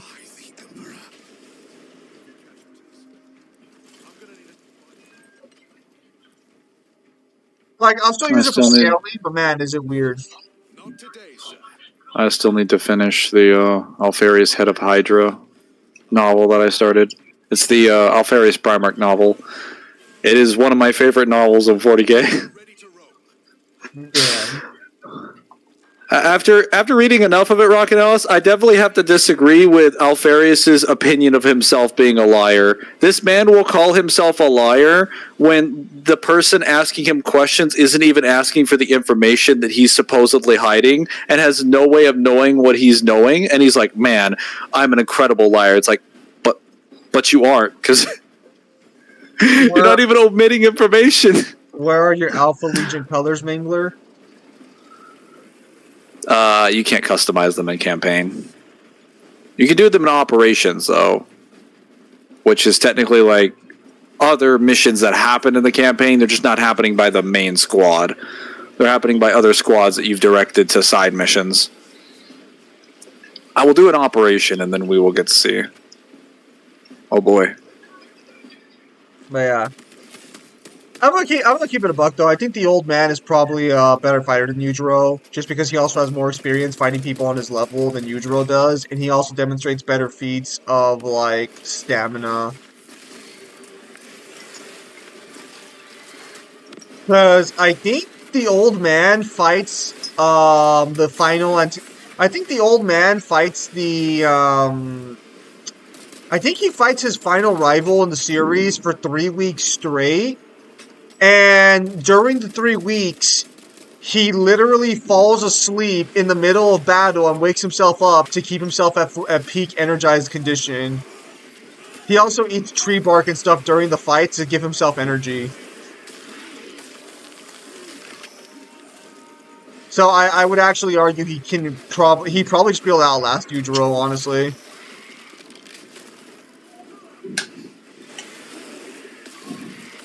The Old Man versus Spoozy, Honor of Kings. Majin, I have not looked at the Honor of Kings at all after you mentioned it. I haven't even downloaded it yet. So with the more you read it, it's convinced that the Alpha Legion is loyal. I'm convinced that the Alpha Legion, I haven't gotten to where, because this is before the Horus Heresy. This is currently when most of the Primarchs don't even know about the existence of Alpharius, and they don't even know what the Alpha Legion is supposed to be. But I'm convinced that Alpharius is one of not only the nicest Primarchs, he is probably the most loyal Primarch to the Emperor. Because everything he does is explicitly for loyalty to the Emperor. He'll go out of his way to save innocent civilians from getting killed, even if it could potentially compromise his mission, as long as he can find some excuse for it. And if he knows they have to disappear, instead of killing them, like any other intelligence agency will, he'll just bring them into his legion and give them a job and a home to stay in. Which is not something like Rogel Dorn would do, or the Night Lords, or Chorus Korvax, or like any of the other like direct combat legions or the specialist stealth legions would never do that. They would just either abandon them or they would kill them. Yeah, but Alpharius doesn't do that. It's also going to depend on whether or not you want to believe Baki is Lightspeed or not, and I'm kind of torn on it because, like, the only Lightspeed Baki statement comes from Baki himself and the editor hyping shit up, but, like, I don't know if editorial statements can be taken as, like, valid. Well, if it's only one statement, it's a little bit harder to substantiate if it's not, like, super direct. It's literally the main character claiming that his jab is faster than light to himself in his head. Yeah, I don't know if I'd really... like, are there any other examples of, like, other things being compared to light, or, like, physics, or statements of characters moving things like light, or outspeeding light? Yeah. So, they're very impressed when someone can break the sound barrier. So, no, then... Technically, there is a claim that Yujiro could dodge lightning. Yeah, I'm going to say that's probably not, like... If you don't at least have, like, another instance of it happening. It'd be one thing if you had a direct, definitive statement. But if it's happening in his head and you have nothing in the series that supports that, and also lower speed tiers being very impressive, I don't think light is going to be treated as consistent. Yujiro has not dodged lightning. That's actually wrong. Yujiro never dodged it. So the panel where Yujiro's dodging lightning is a random fucking person claiming that Yujiro could have dodged lightning, but he chose not to. But he did take lightning at one point, yes. The dude does it, fucking explodes his hands in. Yeah, but he's not a Hanma, so it's like it doesn't matter if his hand explodes when he breaks the sound barrier. Now, currently, where I'm going in Alpharius right now, or in Head of Hydra, Alpharius is working with the Dark Angels Legion to find what he assumes is his twin brother. He doesn't actually know for sure, but he's like, yeah, I saw somebody who basically, which I'm pretty sure is Omegaron, who basically just showed up on one of the worlds and started saving Imperial citizens from the Rugaran or whatever they're called. I can't remember their names. To be clear, Baki is as realistic as it needs to be for its crazier shit to be crazy, if that makes sense. But the problem is that, like, the series has gone on too long. I'm gonna keep it a buck with you. Baki should have ended a long time ago. I think Baki should have ended after the father and son battle. That was the whole point of the series, and now the series is just loitering around because it has no objective goal. Are you saying there isn't an objective goal to punching things? Well, no, because the main motive for the main character was that his mom got killed by his dad, so he wants to get revenge on his dad. But after a few years, he kind of just gets over it and doesn't hate his dad anymore, and kind of likes him now. What? Also, the other son, his dad raped his mom. Although, to be fair to Yujiro on this one, this guy's mom tried to kill him first, and he did love her, so he was betrayed. But I mean, Yujiro rapes everybody, so he doesn't need an excuse. So Yujiro rapes his mom, and so this son wants to get revenge for his mom being raped, and trains his entire life to get revenge. And now he's just cool with his dad too, and doesn't really care about revenge anymore. Yeah. Baki's a series that went on Seems too a little long. suspicious. They really just want their dad's approval, at the end of the day, fuck their mothers. Daddy issues. I mean, to be fair, And clearly mommy issues. Baki's mom was kind of weird. She was kind of, she was kind of incestuous. I think it was because, like, Yujiro's genes were in Baki, so she was definitely a little friendlier than she should have been, to be fair. So Baki kind of gets a little bit of a pass. I don't know what Jack's excuse is, besides being just a fucking loser. And Retsu running on water. It could have been at the father and son arc, yeah. Musashi arc could have been a canon movie. Musashi arc should have been a movie, 100%, like a sequel thing. You don't need to run that fast for a human to run on water. You only need to move at about 60 miles per hour. Well, there could be a purpose to punching things, Mangler. I know a character, Mangler. BRB, lol. I'm going to train to run on water.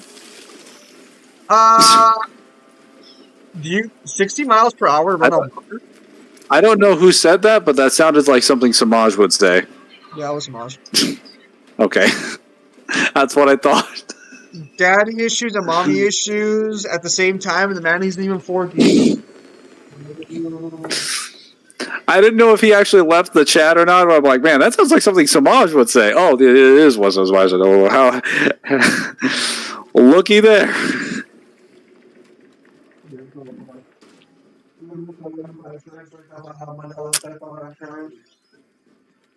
Para mi health insurance, Oma? No, tengo que selectar un plan de estos que me mandaron. No, eso es nuestro pie, te ocupa.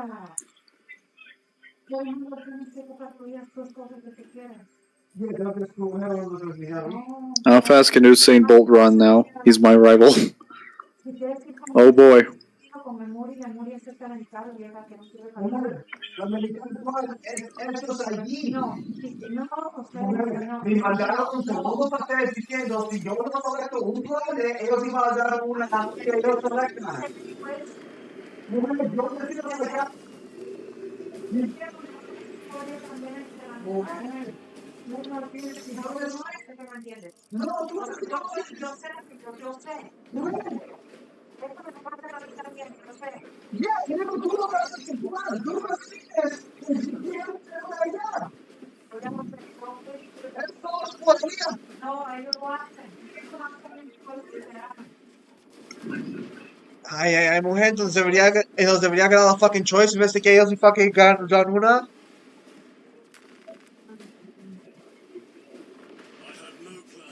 Ay.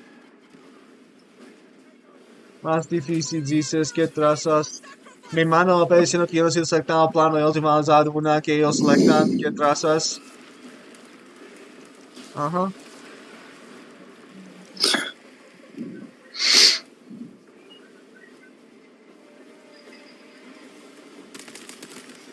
How fast can Usain Bolt run? He's my rival now. Yes, I've I done think math. 26 miles an hour. And a human would Plus likely maximum speed. have to move at about 60 miles per hour, weight depending. Yeah, there's no human that can move at 60 miles per hour, Small. It's just not possible for now. I was gonna say at the moment. I think it's because, like, even if you could move that fast, you wouldn't even be able to run that fast for long because you would burn through too much energy. You get the Torico treatment, all your calories would be gone in a matter of minutes. Assuming you could even withstand that speed. People can withstand 60 miles per hour. Well, I mean, on your actual muscles moving at 60 miles an hour. Like, yeah, you could travel on a 60-mile-an-hour object, but I don't think I've seen anyone be able to output that kind of force and that acceleration in their actual muscles. Because you understand that when your muscles get pushed to a certain limit, you're now overheating your body with friction and kinetic energy. You have to be capable of withstanding that on top of the energy that it takes to move that much. Oh, boy.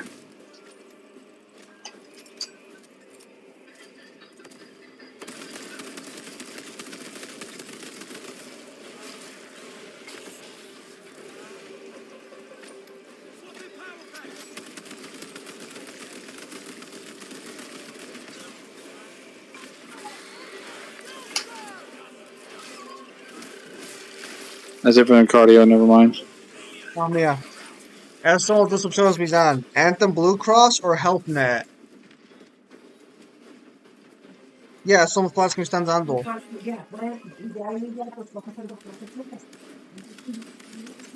No sé. La tarjeta es para los planes y para cosas que California me puede dar. Yo creo que con esa carta puedo ir a ganar fucking food stamps. Si unos 2 días voy. La carta que me dieron es para enseñarle a gente que yo tengo California beneficiaries.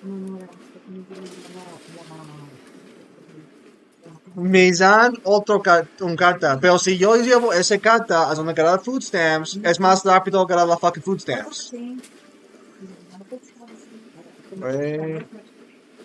Yeah. Pero yo nunca tengo tiempo. No sé. ¿Por qué?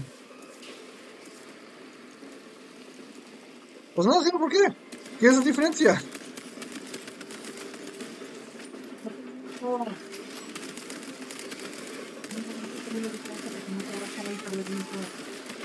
¿Tú traes open?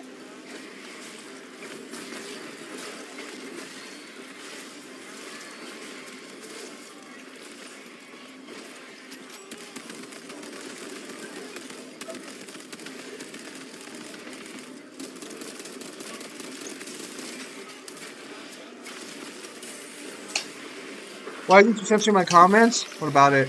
What about punches? I need to do some cardio actually. I need to get some work done. Punches are a bit different. Because your arm doesn't weigh as much and it can lift more. Like your arm is in a the human arm is a very efficient, especially for males, it's a very efficient piece of your body because of how much force it can output for how much weight that it has.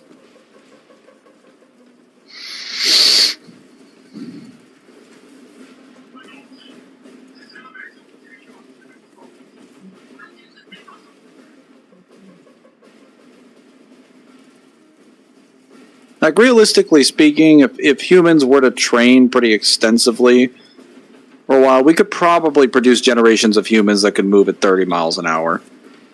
But we would have to have, like, several decades worth of, like, training and time and effort put into that process. And then people who have, like, purposefully bred children with this in mind. That's not something that you'd be able to just wake up and do. Unless you were like, you had some genetic disposition to being able to move that quickly.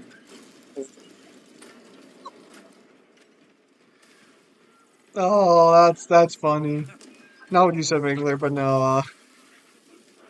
So So I told you I was getting Medi-Cal, right? So I'm looking at my plan options here for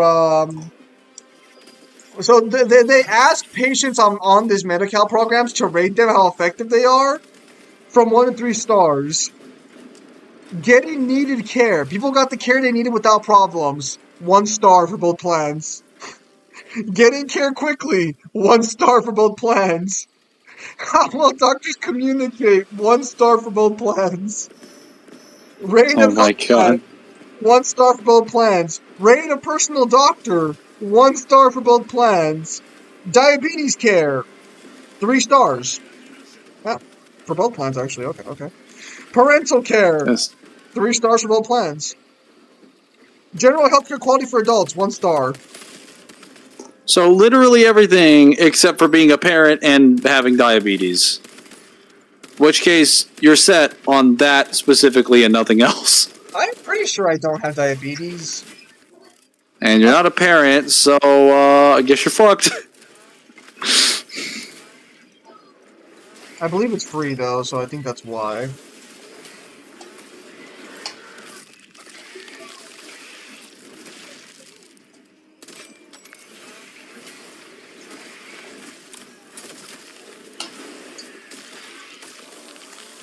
Your weight has cut down a lot since I first stopped by your stream, Zim, so congrats, I've been working out again.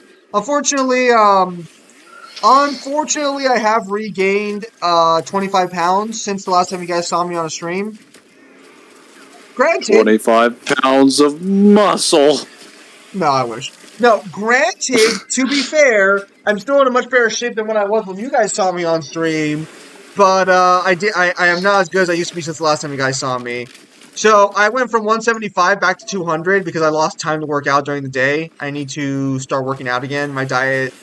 I should probably also cut out some of the chocolates and cookies I've been eating. I've relapsed into sugar again. In the chocolate bars just go hard. No. I haven't drunk soda, which is why I'm not over 200 pounds. I'm like 198 right now.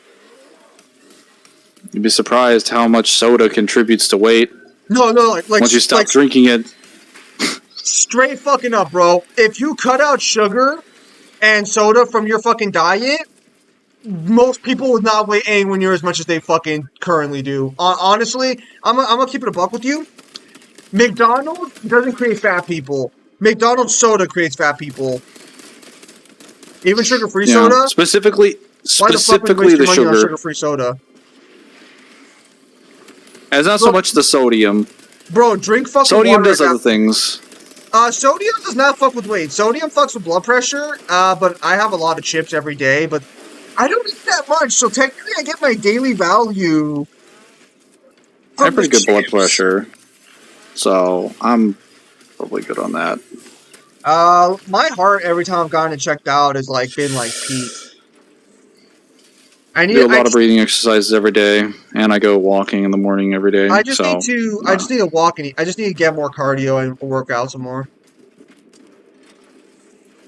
Sí. Güey, ¿por qué estás platicando más de eso ya? ¿Qué no tú caminas?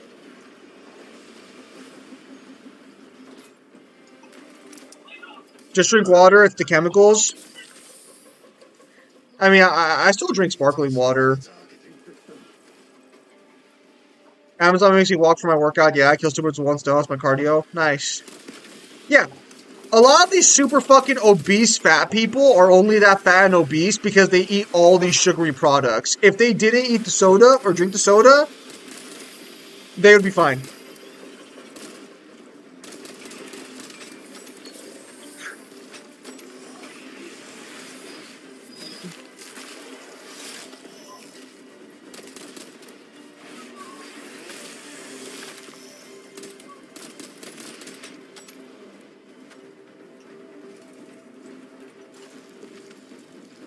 Now for one of the more frustrating enemy sections.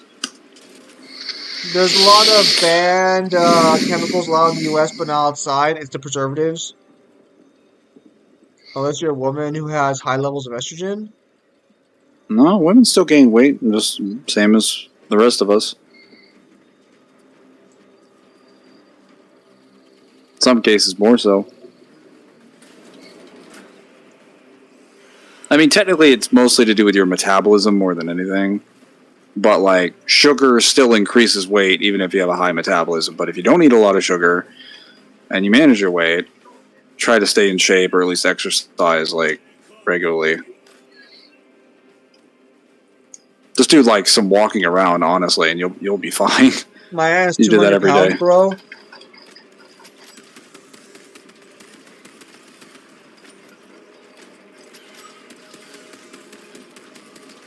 No sé todavía.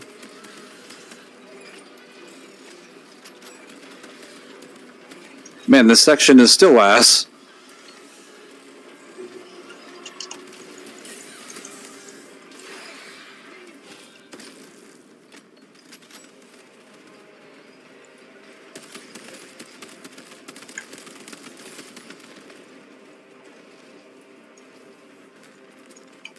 I'm gonna wait for my height. A woman can weigh 180, yet be thick in the right places. That would just be weight distribution, yeah. Are we talking, like, just the ass? No, technically, as a woman gets fatter, she Also, would. 180 is not that heavy.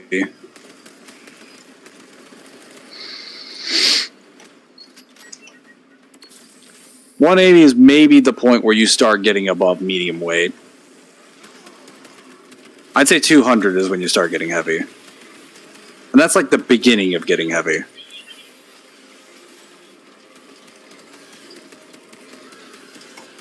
Whoa. Oh, Warden's being buffed in For Honor. Let's fucking go.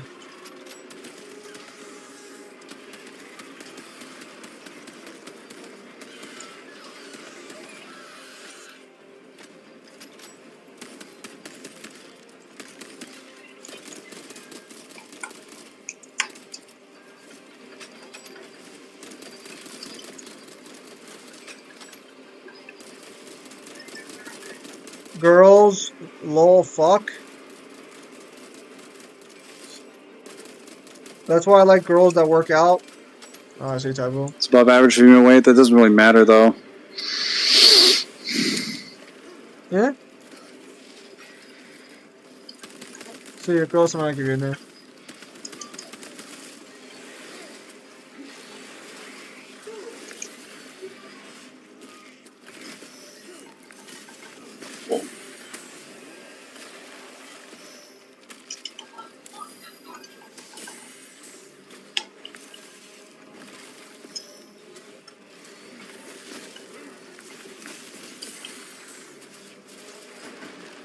Oh my god.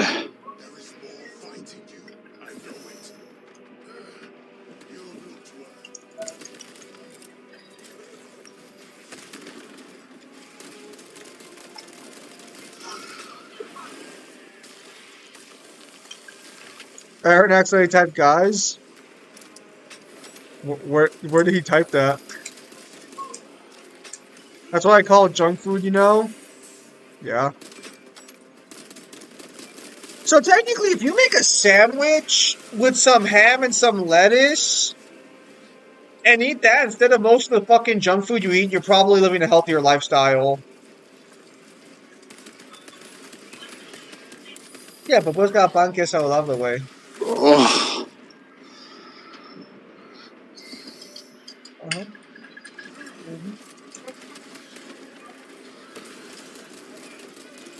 ¿Por qué? Si quieres, yo puedo traer.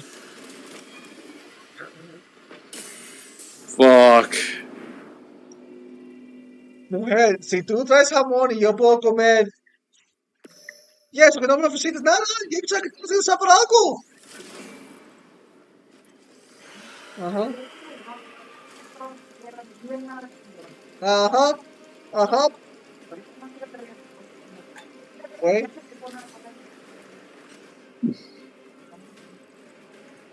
Güey. How did you lose that? I don't know, Mangler. How did you lose that? I like girls Too with much 3H damage. Taurus. Majin, what the fuck? Also, Maja, no one here is asking for your fetish, bro. ¿Eh?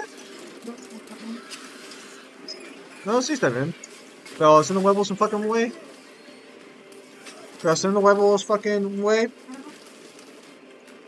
Sí, eso sí era bueno.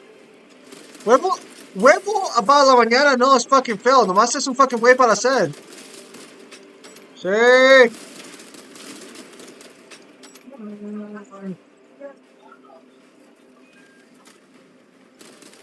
Alright, so Amajin's going fucking full native on us. Yeah, no.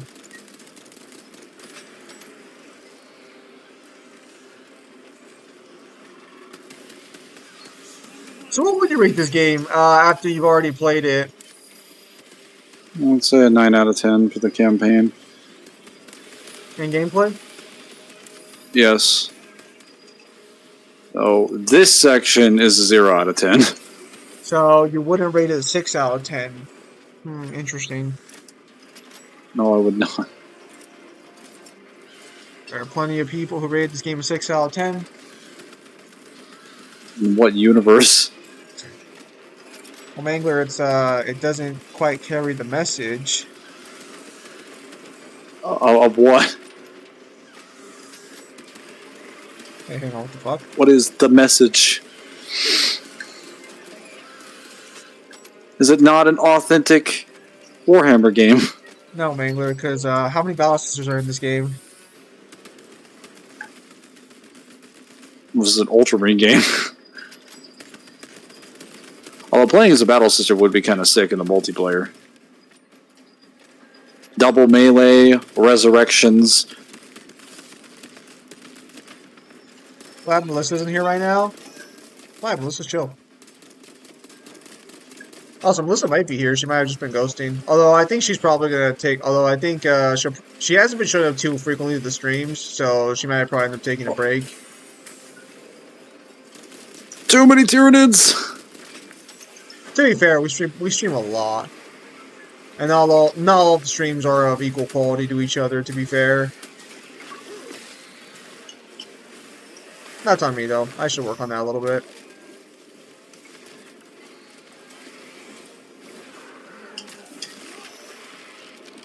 Entonces vete a Bakersfield. Ay, güey. This game gives you almost everything you would want 40k. It just needs space cell with ultra bitches and custodes. What do you mean? Custodes are female. Also psycho powers. Mangler, it's our favorite that. mission. I can throw. Real daddy issues. God damn it! It ruined my fucking timing! On the last checkpoint. Holy shit! That is irritating as hell.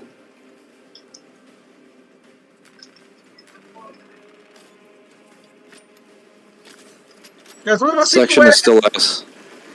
Pues mira, yo te voy a mandar a sacar mi fucking health club. Mujer, los dos son horribles.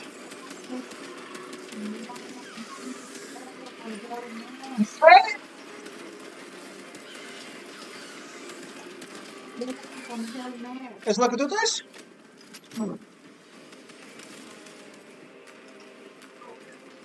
Papá tenía Anthem. I'm gonna run around the opposite side.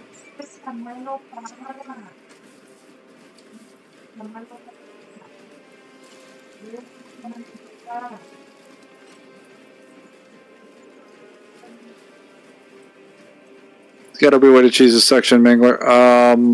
Yeah, it's called lower difficulty. Rock and Alice and I played this section over and over again. We had two people covering different sides of the area, and it still didn't work out, except on our like fifth try.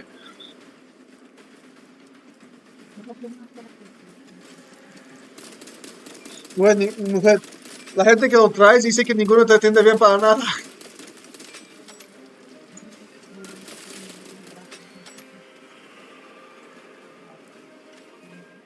¿Para qué? ¿Sacar un surgery? Oh, well, that's what that.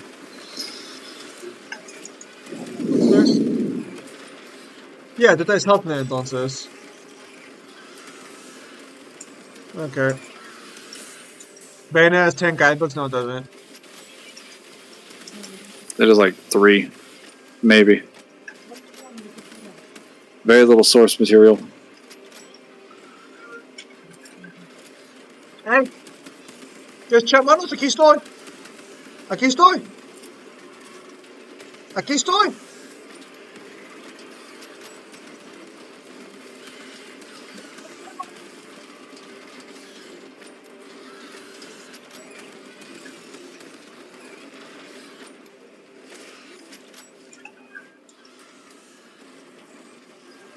Fuck off! Okay.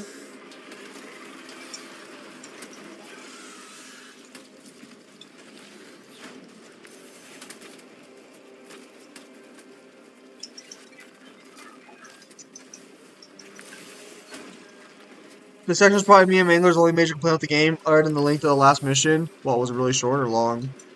It was so fucking long. Seems reasonable to me. Alright, got that fury.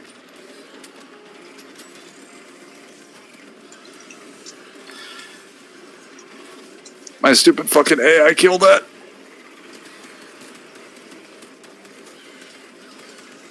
Okay. Oh. Now I just gotta kill the rest of you.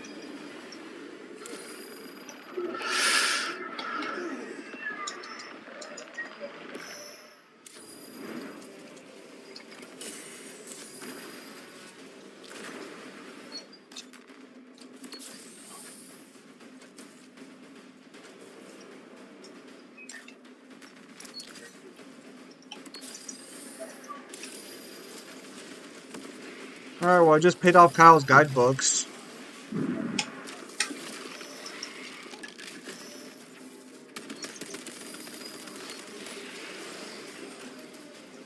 Now, to be clear, before someone makes the assumption that Kyle was just, want to scam me out, to be clear, Kyle did, he did give me money for it. This game had to be one of the greatest birthday presents I have ever received. Too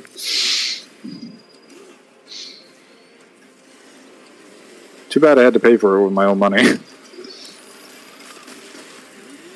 Well, actually I wasn't supposed to, but malfunctions happened in the payments thing, which I was not happy about. Like, can you guys just die real quick?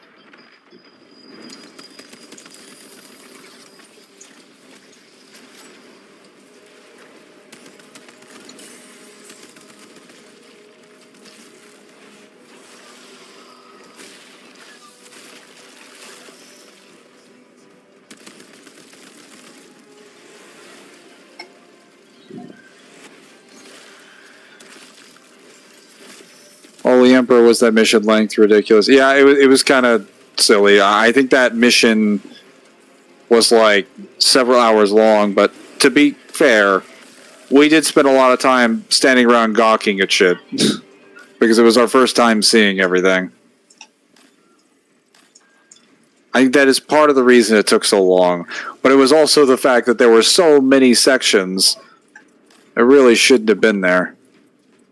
They should have been in like two, should have split it into 2 missions. It would have been fine.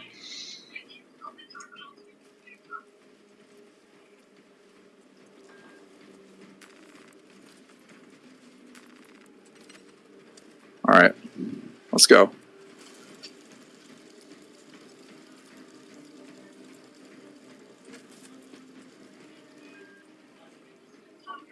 Seems Zim has been lost to us. No, I'm here chillaxing.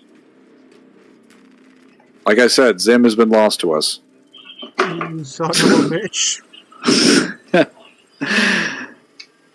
Yeah, so that's where the Swarm Lord normally would be. If not there, in another planet or in another ship somewhere in the system.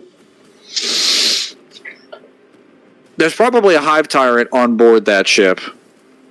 Or was. Till we blew it up. Imagine not just fighting Leviathan. So, did I tell you about the Jack in the Box app the other day? You know, to get the deals for the Jack in the Box app, because like every fucking fast food restaurant wants you to download an app to get deals. Yes. They sent me the creepiest message where they're like, hey, you know, we know you can't eat Jack in the Box every day, but it's been too long since you had Jack in the Box. You want to come get some food?" And I'm like, what the fuck do you mean for too long to have fucking Jack in the Box? Go fuck yourself. How long has it been?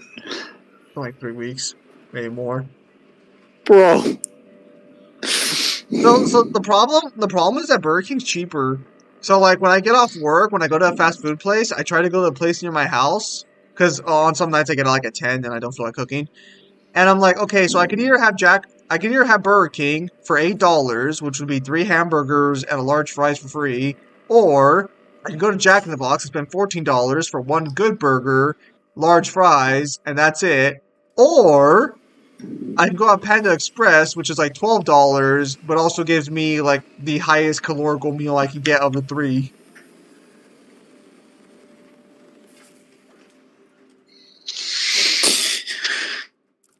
If you want something it's gonna be better, like, I mean, they kind of all have around similar expenses. We got separated. By the time we had Mangler, you're lagging. Alien was dead. Exercise, I'd say Nothing but a hole. Burger King, because you could always turn that into muscle. Been with you. I only wish he had lived to see that hive ship burn. I'm saying that they all seem to be of a similar price range Mangler, based leave on what you're rejoin. getting. Could not have been defeated by Hormigans. I just You should not have let our squad be divided. I do not forget my brothers so quickly. Burger King, McDonald's, and Wendy's are now overpriced. I just go to a bar and grill for a burger now. They're overpriced if you don't use the app. If you use the app, they're actually not that bad. it's my computer. It sucks at receiving Wi-Fi. I see. I think they're all around the same price for the amount of food that you'd be getting. So honestly, it depends on how healthy you want to eat, and if you plan on turning any of that food into like a lot of muscle. Which, if that's the case, Burger King's probably your best bet because you could just get a fat burger. The irony is I was under the impression that Burger King or that like Panda Express would be the healthiest one, but when I looked at the actual like calorical intake and sodium and shit, I was like, no, this might actually be the worst one. Well, so it depends on what you're getting. If you're getting just a water and a burger, Burger King's quite healthy. It could be very healthy if you get rid of the soda and then probably check something else on the sides, maybe like the fries, because the fries do have a lot of sodium, but fries don't have any sugar. So if you're worried about weight gain, you'll be fine. But sodium can be taken care of with like brushing your teeth and just, exercising.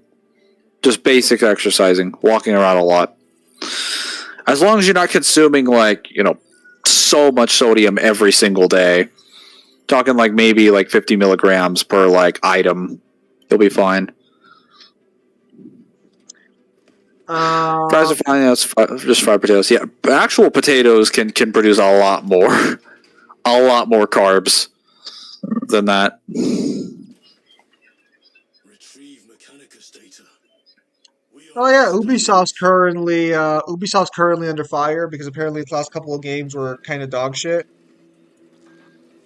Is that what people have been saying about Ubisoft for years, though?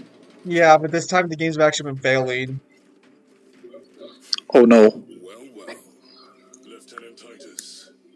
We are told you have need of us, brother.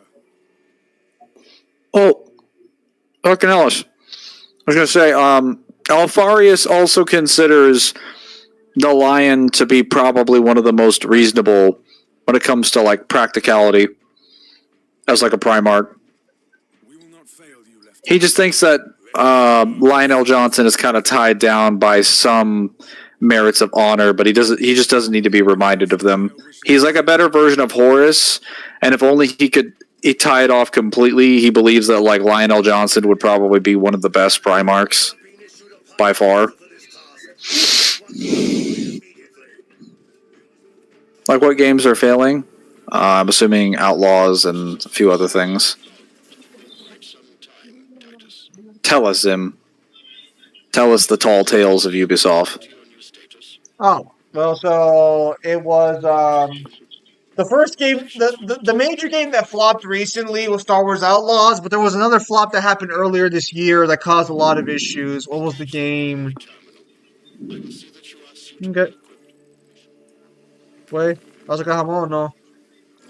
Asuka Hamon, no. Okay.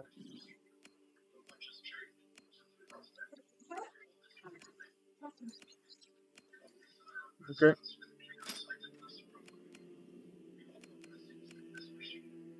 There was another game that Ubisoft fucked up with earlier this year. I forgot what it was. Because I know there was the controversy surrounding Assassin's Creed, but I don't think that's what caused their stock to fall. Monday. No sleep un tiempo si salgo. Te puedes dejarlo abierto. No, look it up.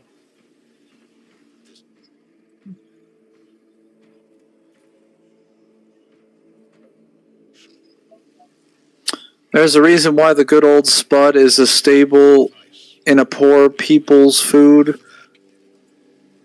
When mass producing became easy. Oh, Skull Why and are Bones you- came out this year, and so did X Defiant. Those two games also failed hard. What are you referring to, Rockin' Ellis? Mangler, what do you think is the best weapon in GoldenEye 007? Are we talking campaign or multiplayer?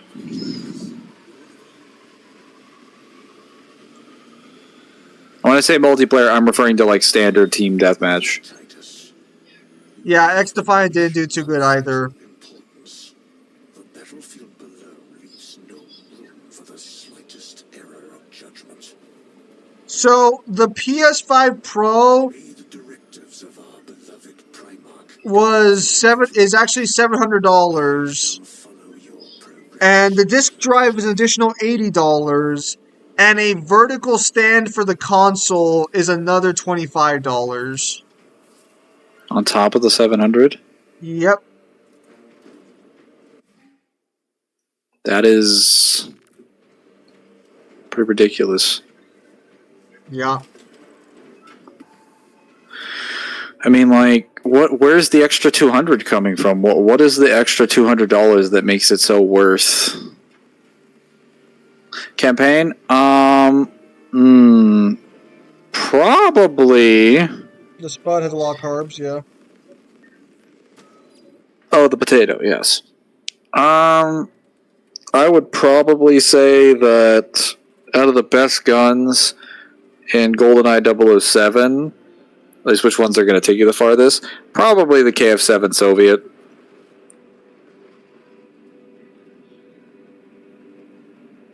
If not that, then the AR-30 or the AR it's not the AR-34, the AR-33 assault rifle.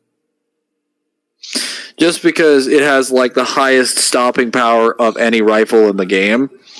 It has the same scoping potential as the Soviet, and on the missions where it's available, it's so great. The Soviet, I would say, is more consistently the best weapon just because it's available on pretty much every single mission. But if you were to activate like the all guns thing and give everyone access to like 300 rounds, or I don't know, like 100, 150 rounds, the assault rifle would probably be the best one, just in terms of damage and accuracy.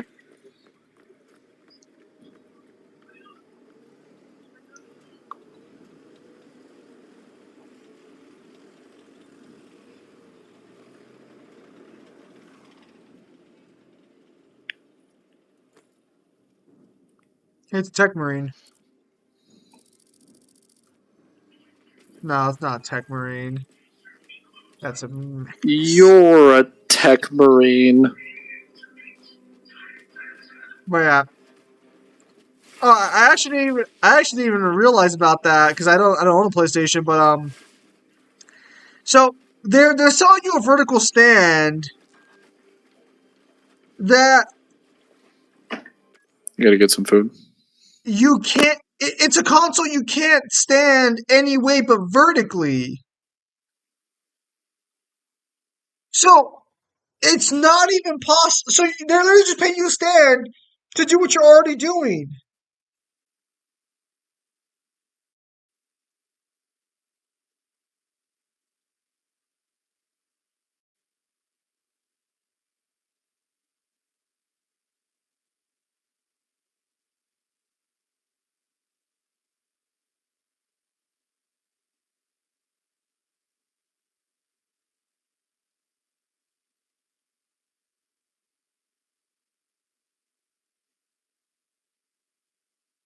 It also impairs the console cooling, so that's why PlayStation matters. That's why PC best. I need to clean up my PC fan areas actually because I'm currently they're a little dusty right now.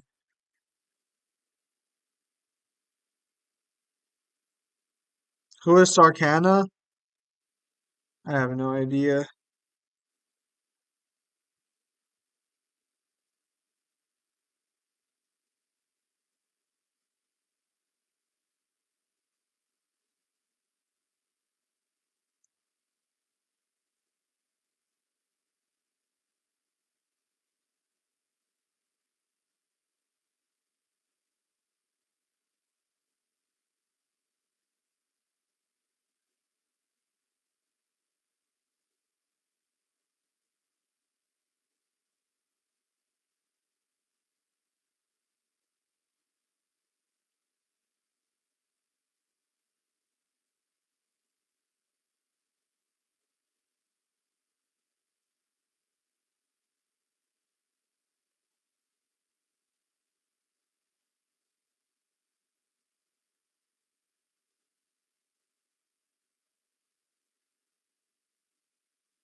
Oh, son of a bitch.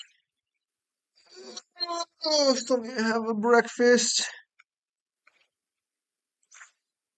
And I gotta call the health. I gotta call the health insurance line right now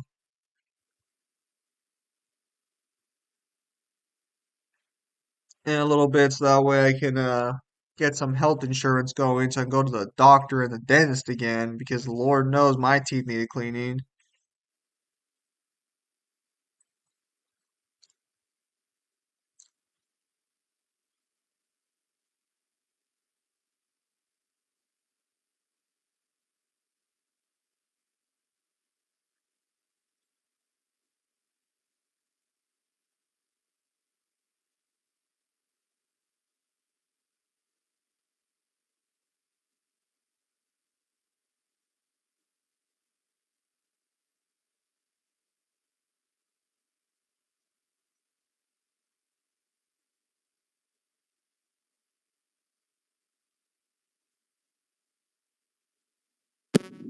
I'm back.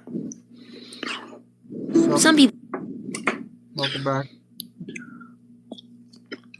Have my quesadillas. Nice. They're delicious.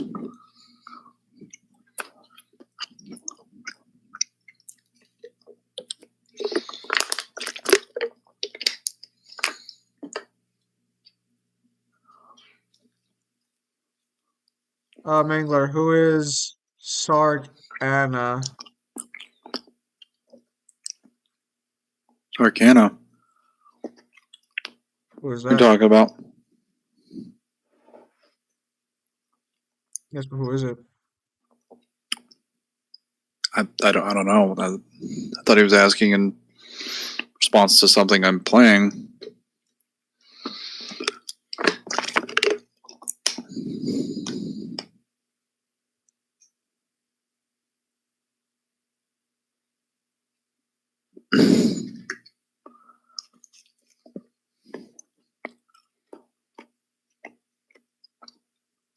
The lady the Marines were talking to in the cartoon? Oh, I think she's just the person leading the forces on the planet.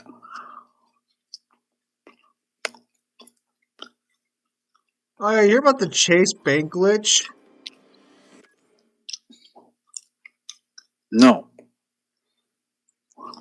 So, funniest fucking thing. TikTok has a trend going on where people you might know what this is called, the real term, but people call this a money glitch because they would go to Chase Bank, they would put a check in and withdraw the money from the check without actually having the money to pay the check. So what does that sound like to you? Just off that alone. There's a specific term for it, but I would just use fraud. It is called check fraud. And over the past, I think it was 3 weeks ago where it was big, but people were still talking about it. A bunch of people on TikTok called it a money glitch and convinced hundreds of people to commit check fraud by Oh claiming it was a money no. glitch. As you can imagine, things have not ended well for people.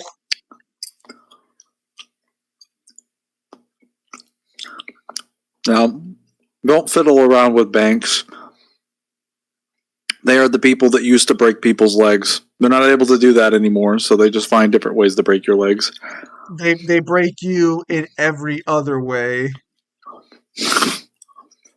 So that you wish your legs were broken. Trust me, it would have been cheaper.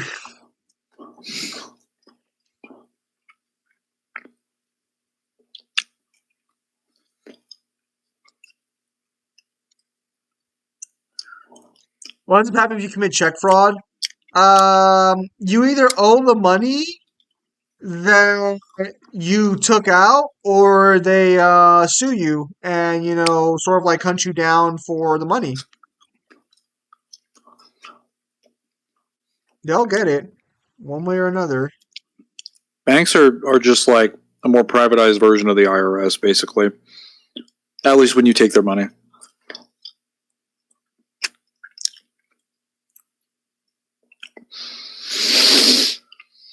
Except for, well, the obvious point that banks don't actually give any benefit to society.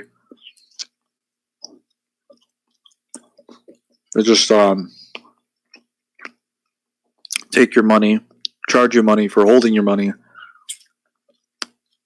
and they get really, really, really, really, really fucking angry when people try to regulate them.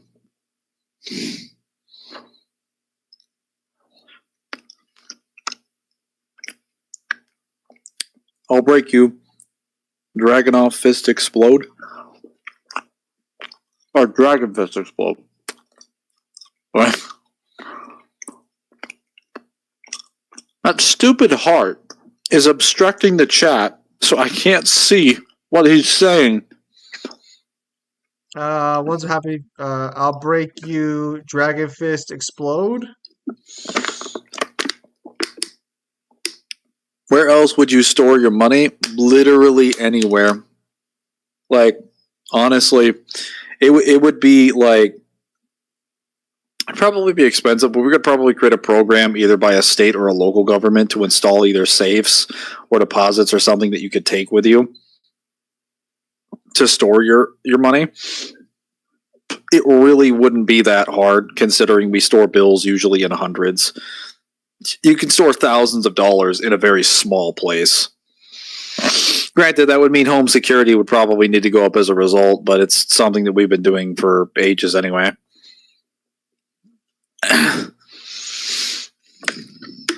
Then at that point, the police would actually have more of a valuable, would be more of a valuable commodity in regulating like small times crimes. That would also mean crimes would get reported more accurately because people would be more worried about their shit getting stolen if their money was consolidated in a more private area.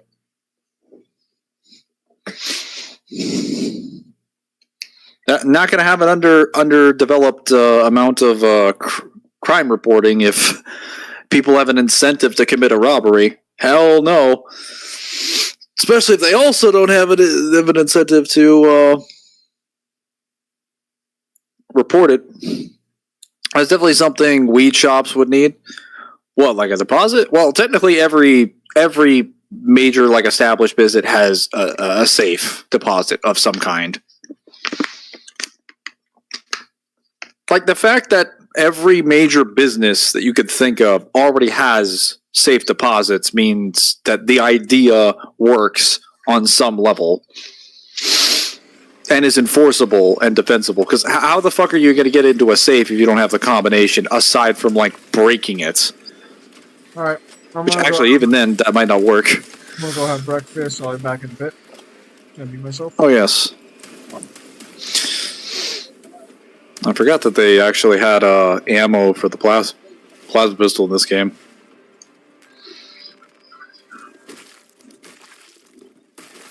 You can crack the safe? Yeah, if you know the combination. Otherwise, you'd need like a specific form of technology to do that, but that's not available to the average person.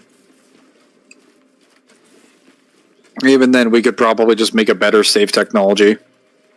It really wouldn't be that difficult to find a workaround to this.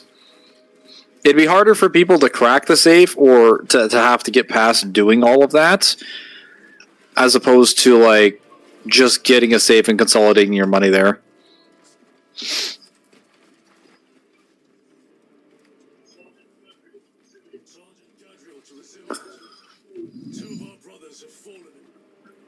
The thing is that the more barriers that you put to a person having to steal something, the less and less inclined they're going to want to actually do it.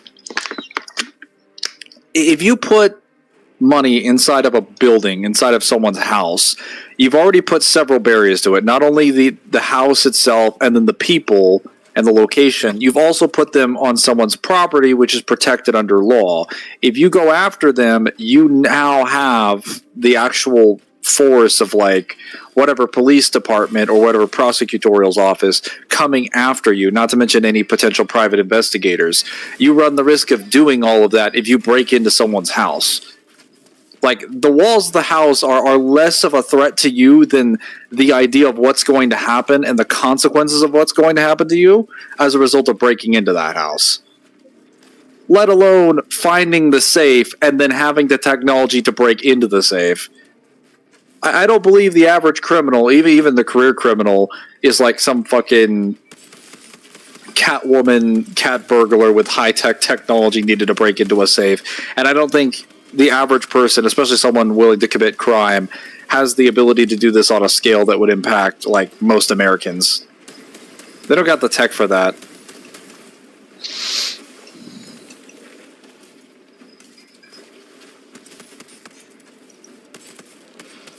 Well, this is not taking into account the homeowner having a gun. Now, this is not taking into account any other defenses or things that you have to get into the fucking house.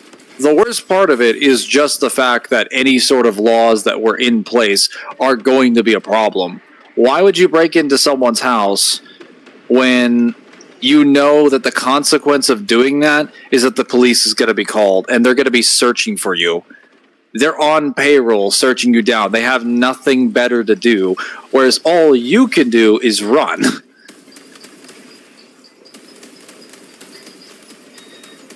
And depending on how bad it gets, they could spread the information to other police departments and then eventually to the state.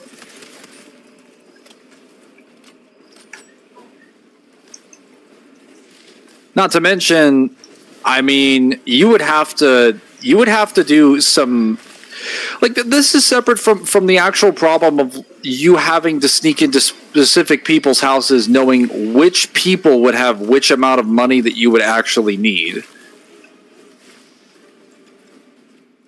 So you would have to do, like, background research on every single person to have to break into their house to know which ones are the correct and optimal targets, which ones would carry the most risk and most reward, which ones you could get away with, and how much money they actually have, which would require so much time, research, and stakeout. At which point, it'd just be easier to get a job. If you have those kinds of skills, you don't need to be robbing somebody. You need someone to be taking your skills and putting them to work. I'm sure you agree because you're a Texan Mangler. Bro, none of what I said has anything to do with the person having a gun. We haven't even gotten to the gun part. We're just getting to the other barriers that you have to deal with. Just getting into the house, getting out of the house, and dealing with the societal consequences of that. And the ones, in the end, the ones who are overall safer are the people who are independent businessmen who most likely have digital money on the card. Yeah, but they do always have some cash money in the safe.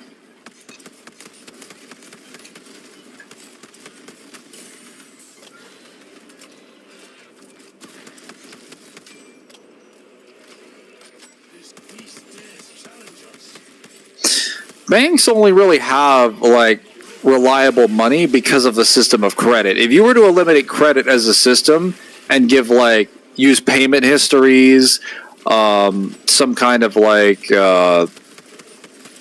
proof of income or any other sort of thing that you would use to get a person into, like, a good financial standing, banks would basically collapse.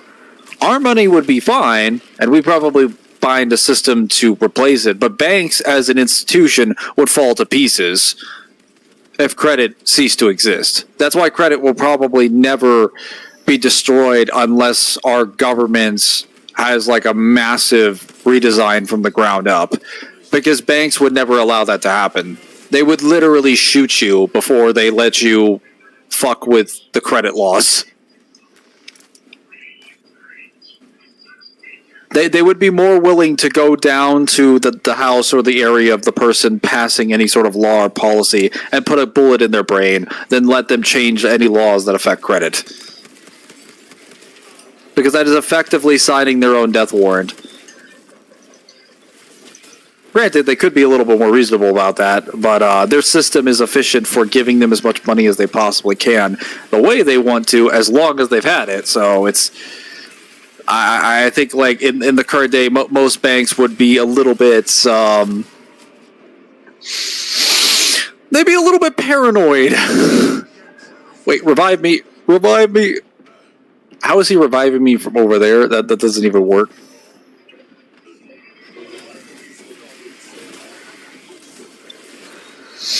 In Texas, it is easier for the robber to run to the border. It's easier for you to get over the border.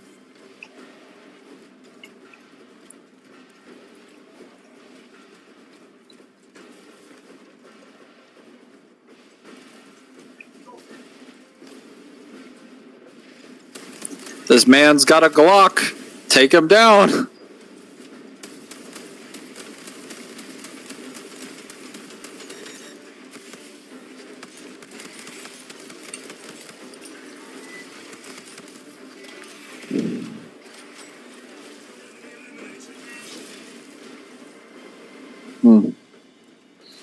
Also easier to get shot in Texas.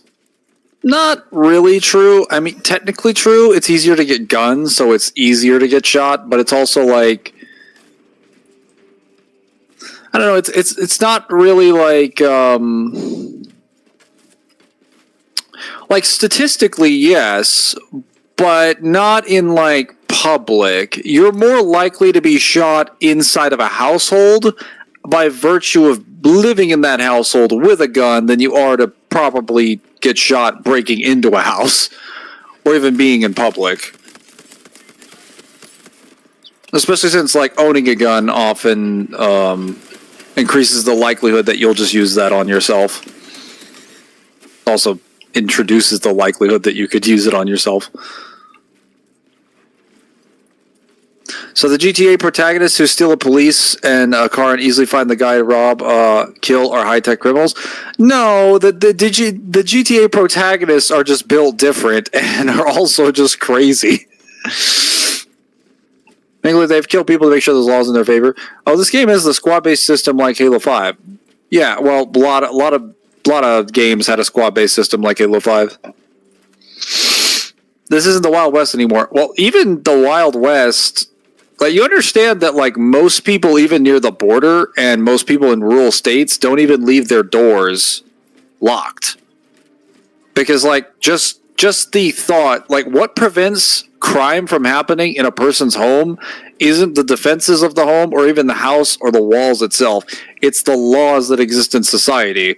Because what do you think is more a concern? The possibility that someone may or may not have a gun in the middle of the night?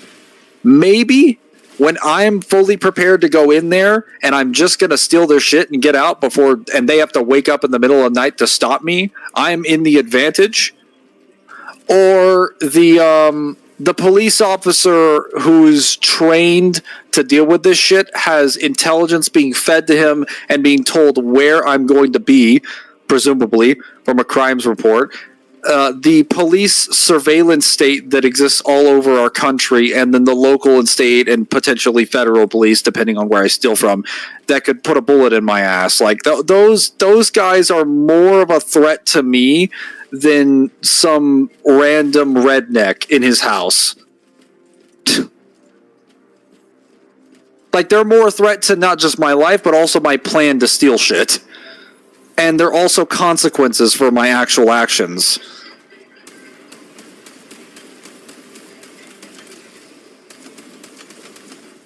Did you live on a farm, Mangler? Also in the middle of nowhere? No, like, even most people in a lot of suburban areas don't lock their doors out there. A lot of older people also don't do it. But yeah, most rural areas usually don't.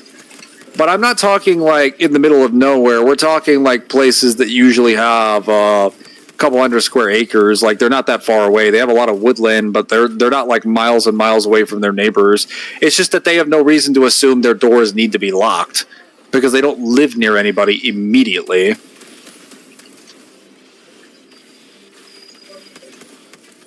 I'm just trying to espouse the notion that, like, a house necessitates safety just simply because it has, like, walls and stuff. Because a person can technically break into your house, and there wouldn't be an inconvenience for them.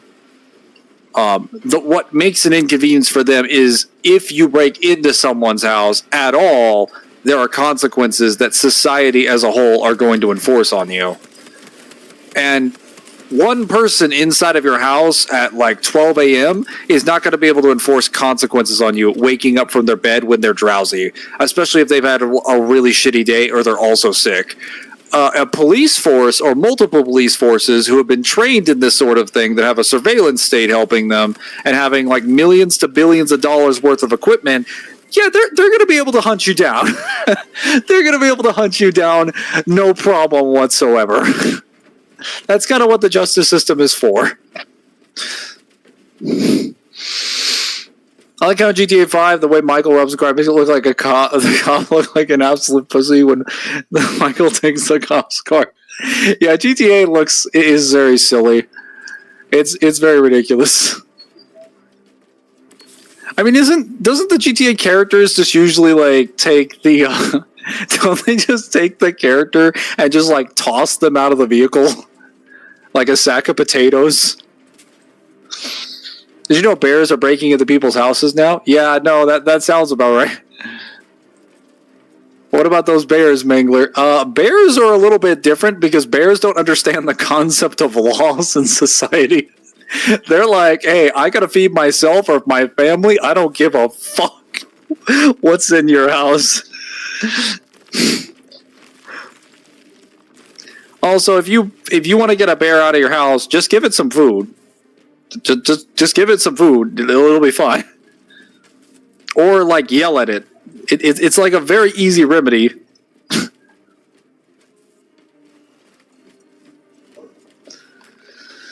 Most people who use guns on themselves don't really know what the gun to use. They're usually just buy handguns, but to be fatal, you need a sniper rifle or a shotgun. They probably just have the recoil balance. Well, actually, if you're aiming for the head correctly, that's not really true.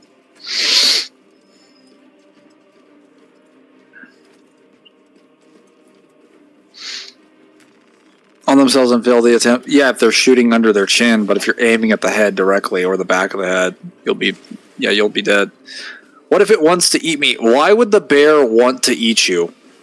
Most bears don't eat people, even when they're hungry.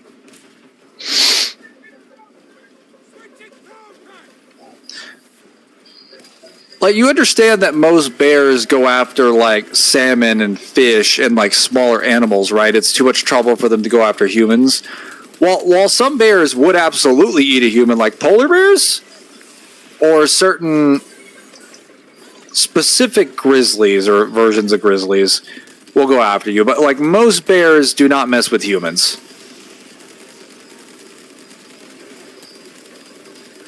Like, you guys are out here thinking, like, these bears are like fucking tyrannids, where they see you and they're like, no. Like, that's not what happens. Bears are not sharks.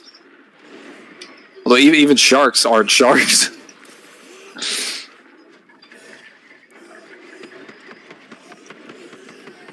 Then why is it robbing me? If it's robbing you, then it probably doesn't care about you. Did you get robbed by a bear, Samaj?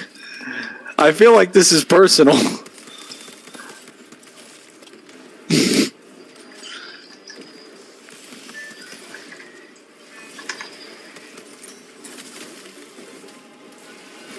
This feels personal.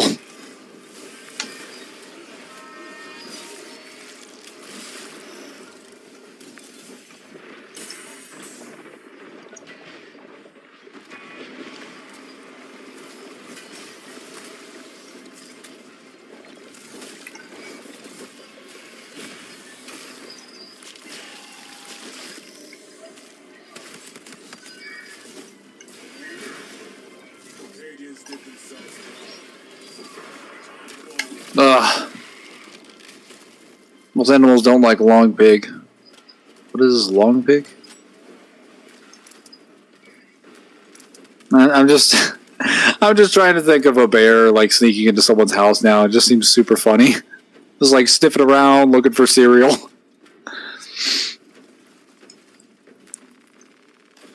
Like an awkwardly sized dog. Michael just says, all right, come on, get out, and the person just obliges immediately. That seems a lot less hostile than I thought it would be. Actually, Maker, sharks don't go after people as much as society think. That's why I said even sharks aren't really sharks. Because what society's expectation of a shark is like are two different things. Like, sharks aren't Jaws. They don't just see humans and are like, I'm making a beeline for them. Let's get them, boys. Let's get them.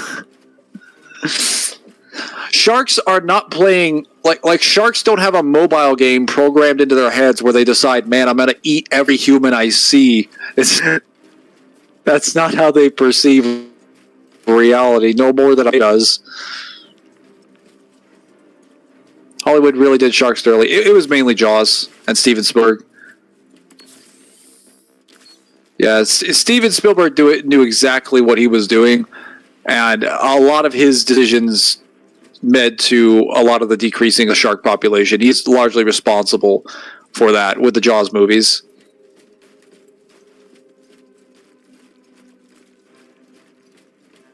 Wasn't for all those marine biologists and everything, like, we wouldn't really have a shark population that's protected now.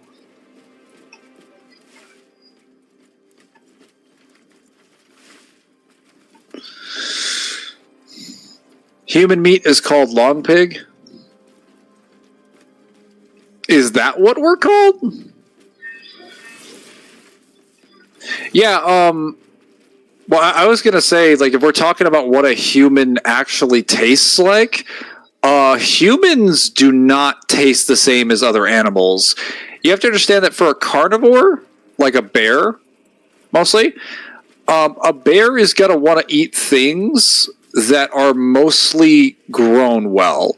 So little, I'm just throwing things out there, not necessarily as examples of things that bears would eat.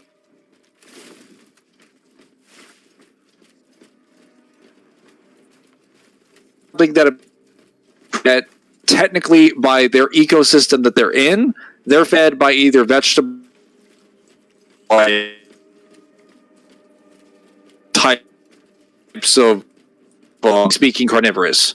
The things that bears eat don't eat meat, and that's why differently. That's why their body produces a different scent than ours.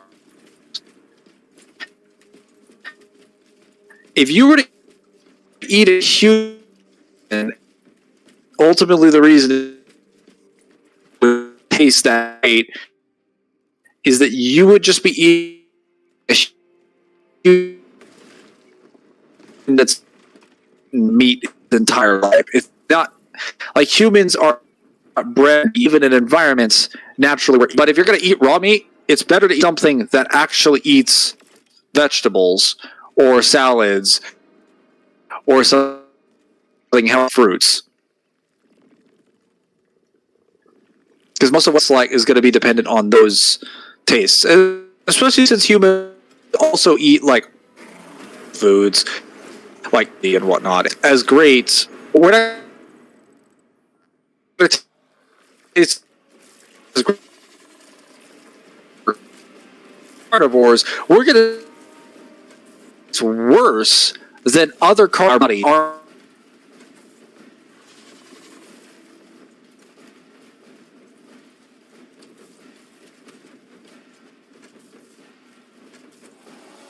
Foods that we've made that have property things in them that do not taste the same. Possible a bear could eat you. It.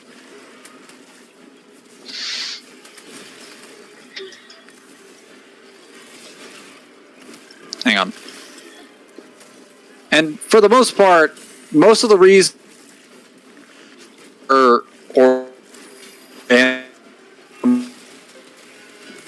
after an animal is because of smell. Target prey. That's the main scent that they're. So they're going to smell you based on your scent. A bear might attack you, but a bear is probably not going to eat you unless it really is just really fucking hungry.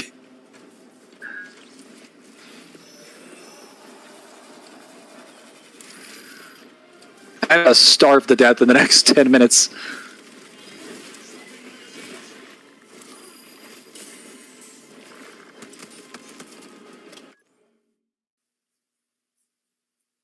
Mangler, you keep cutting out. Oh my god.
Can you guys hear me?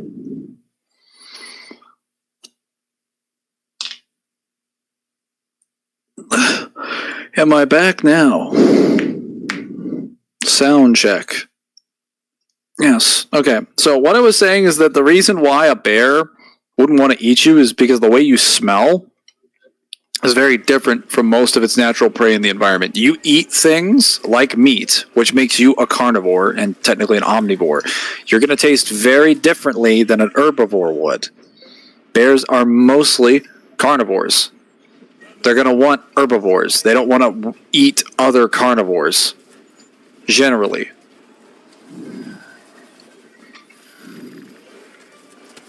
Like, the rate at which a... Oh, there we go.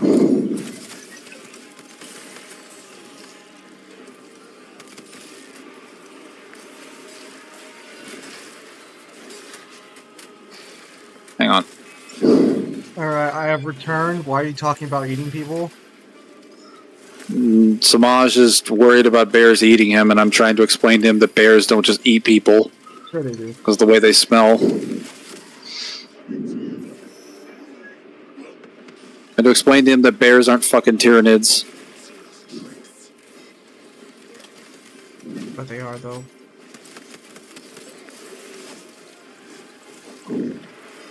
Don't listen to Mangler. He will deceive you.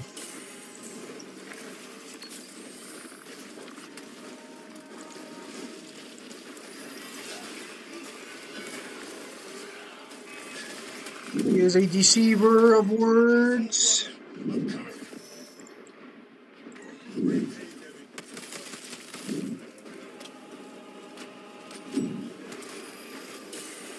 Yeah, the Lictor fight by itself is terrible in one-on-one. Isn't that worthy of being tracked by a local police department? Bears? Nah, bears will fuck The your bears shit try up, to though. rob us, though. I explained why. Because they want food. And they're hungry. But they don't want you. They want your food. Nah, bear wants to square up. Let the bear square up. We track on animals. Yeah, but we eat everything. We're humans.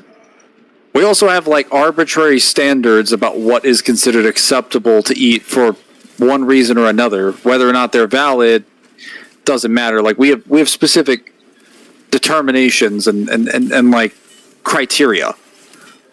Animals technically do too, but the criteria that they make is based on what they smell. And that determines whether or not they want to eat it. There are a few who can eat bear meat. Nah, I'd eat a bear.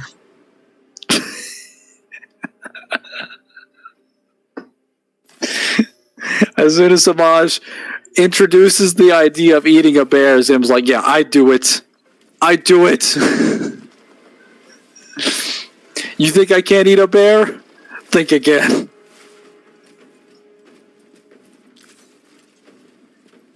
Bear squares up, being like, I'm gonna eat you. I'm gonna be like, alright, bear, bet. Animals that scare me the most are wolves. They might not be dangerous as a bear, but they can be dangerous with a dead eye stare. Maybe I've just I don't think being brave maybe I enough just to have eat a frost bear. PTSD from DMC4. Nah. Mm. Let a bear square up. Isn't that worthy of being tracked by the local police department? I think that's more of like an animal control thing. I don't think it's to call me crazy, but I don't think arresting bears is part of the job description of your local police officers. It's time to train to fight a bear. Why? Why, though? A bear should square up.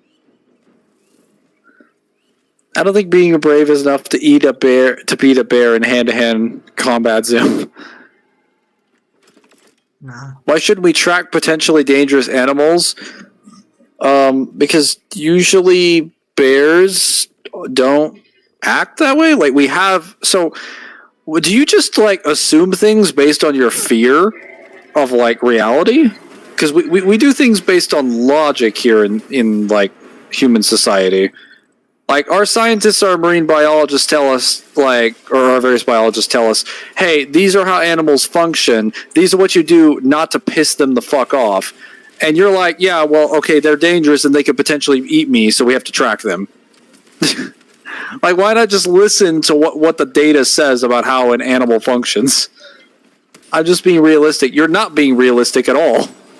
Be realistic would mean listening to the person who tells you how the bear is going to react and how it exists in its environment. Like, if you're concerned about bears, especially in your area, just look up the bears that are in your area and look up the way that they act and what you can use to disarm a conflict with a bear. Like, if you really ever get faced with a bear, the best thing you can do is stand up as tall as you can and start shouting at it. Especially if it starts approaching you. You make yourself as big and bulky as you can, and the bear will be like, oh, fuck. Because bears, you have to understand, bears are not normally that tall because they walk on 4 legs. They see you, and they're like, oh, that's a 6-foot thing. Or like a 5-foot thing, and it's yelling at me. Like, a bear might take that as... Well, actually, no, a bear wouldn't take that as a challenge. Some bears might, but you need specific bears to be the case. Like, polar bears, they don't give a fuck. Polar bears, like, if you're caught in the wild with a polar bear, get your weapons. Nah, I'd win. The intimidation stat does not work on them. But if it's like a black bear or brown bear, they'll just like, they'll be like, no, I just wanted honey. They'll just run away. No. Grizzlies. Yeah, grizzlies might be a problem. Oh, you take that bear? Is that what you're saying, Zim? I'd win. Yeah, I'd win. Bear wants to square up, I'll fuck a bear up. These hands are ready to eat for everyone.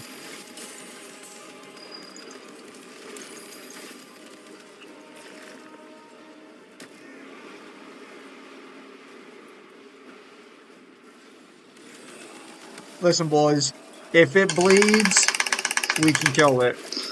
And last I checked, bears can bleed. Now, if a bear can't bleed, then I'm in trouble.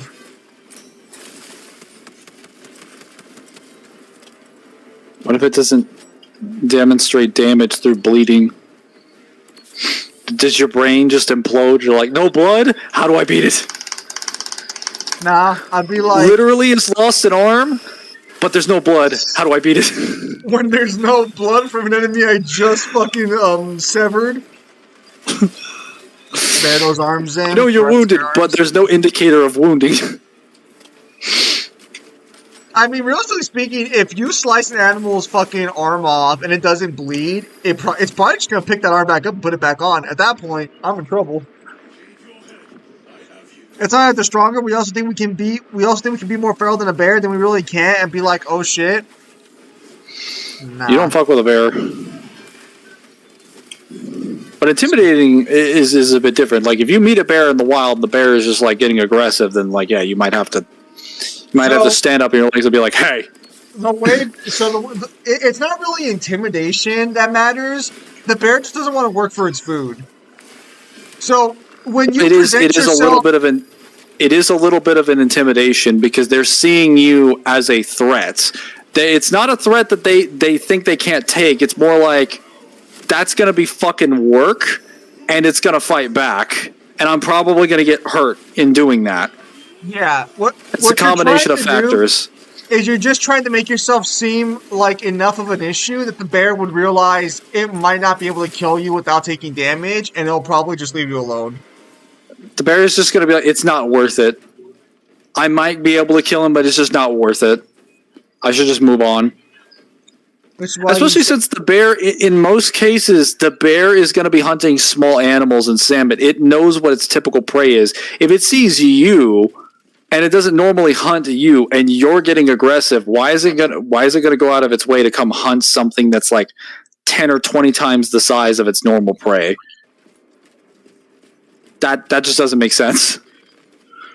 That's why you just gotta be based like me, and when bears look at me, they just walk away because they know better. Because animals do instinctively understand their own hunting patterns to a degree. They know what other animals they've hunted. They're going to see you and be like, oh, that thing's not the same size as what I normally hunt. They can tell that something's bigger than themselves. And they usually use size to indicate a threat as well. Height is very important in that.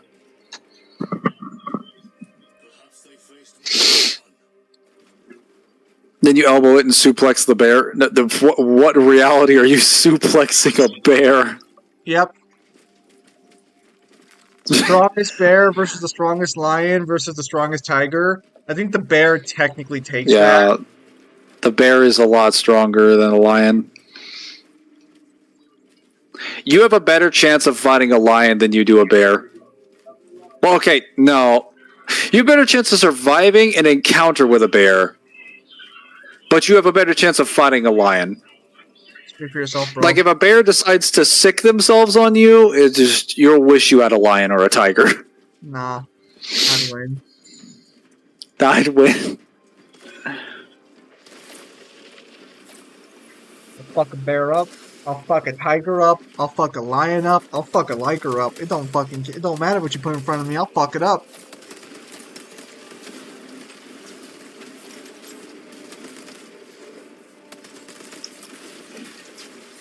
Where's Kyle Lowell? Oh yeah, where's Kyle so he can fucking lecture me about how I wouldn't even be able to beat a fucking dog in a fight?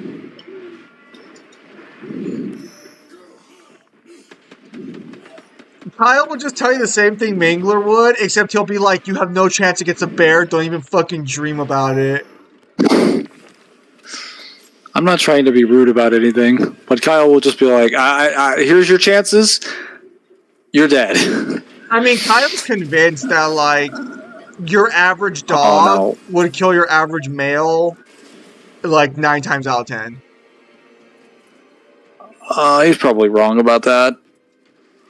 Well, okay. When I mean average dog, I mean, like, think like a dog that's, like, actually big and not your fucking standard Chihuahua or fucking whatever the size your fucking dog is. Well, so if we're considering the average, like, dog, we need to consider how many breeds there are, and most breeds are smaller or, like, small-sized dogs, at most medium-sized dogs. Bro, I bet if you talk to fucking Kyle about it, he'd probably fucking try and convince you that a fucking Labrador could beat you in a fight. Bro, I'd punch a Labrador in the face.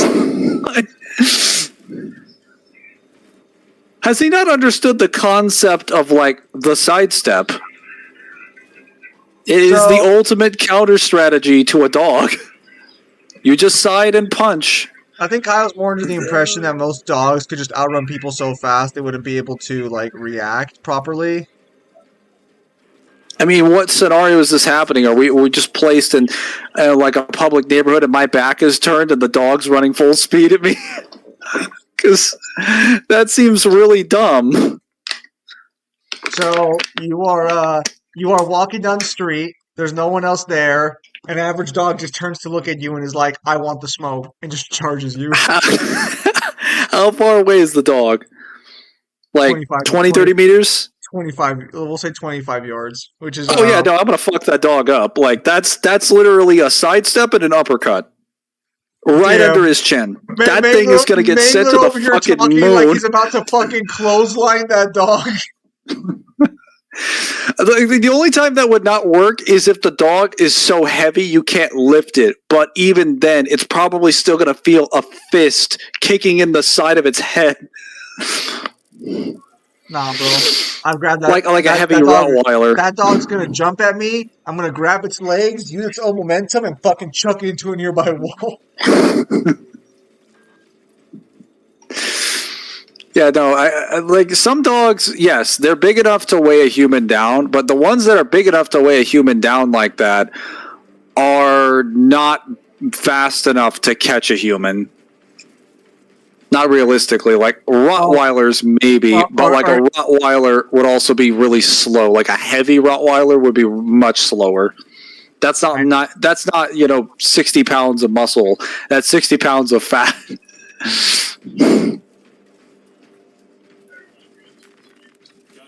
What were you saying? I know you're not claiming the idea that a dog couldn't catch a human.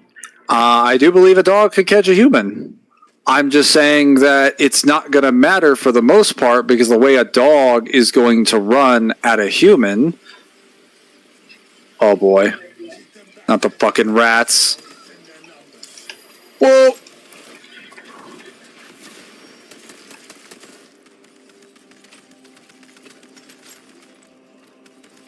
Kaido should have won Zim? Nah. Rao would win. Kaido should never even gotten that fucking far, bro. Kaido's entire fucking fight's just bullshit. Like, all the way through.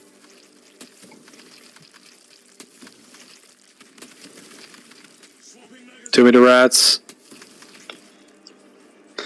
Like a dog, in most cases, when it comes at you, is going to be low to the ground and is going to jump, or they're either going to jump mid or they're going to aim low. And at that point, you just kick the side of its face. By the fact that they're moving relative to what a human can, they're just covering more distance, you'll have plenty of time to just hit them in the face. A dog is not that fast. I think Kyle is just kind of assuming that we're going to be challenging a dog to like a leg race or something. Like that's not what's happening.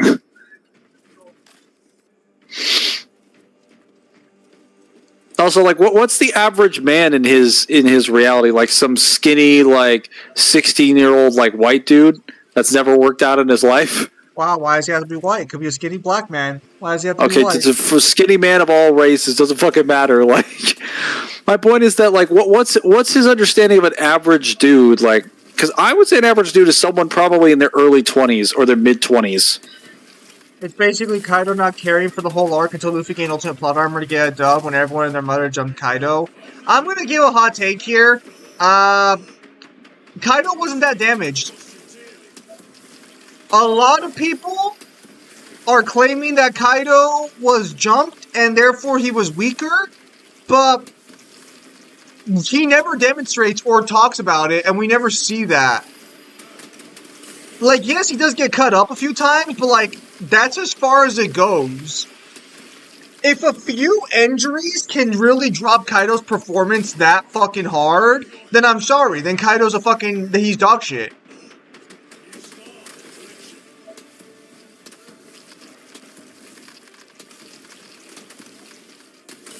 Kizaru beats Kaido in a fight. Mangler keeps getting killed by Tyranids. These aren't Tyranids. Then what are they? The rats. The rats.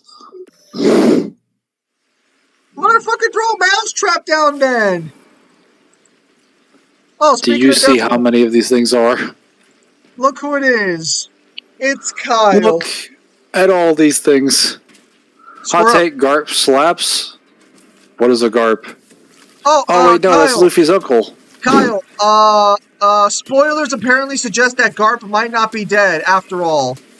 Which means that Garp survived being stabbed in the chest and stabbed through the heart. Let's go. The Garp stocks be rising. Aren't you just liking that Marine Ford so much more? Bro, Marine Ford is the worst thing that happened to One Piece power scaling, bro. Marine Ford ruins everything. Garp, after he gets stabbed through the spine and stabbed through the heart, square up, Blackbeard. Square up. I have to check the official release chapter, but spoilers are claiming that Blackbeard is praising Kuzan for capturing Garp, not for killing him. So, maybe Garp's still alive, boys. Maybe the G's still alive.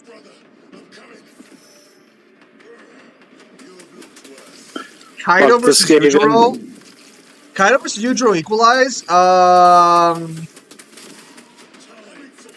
Kaido still takes that because he has armament. He has advanced armament hockey, so Kaido should take that one. The fact that they're shredding my bots is impressive. Maybe. Bro! Man, those rats are fucking you guys up.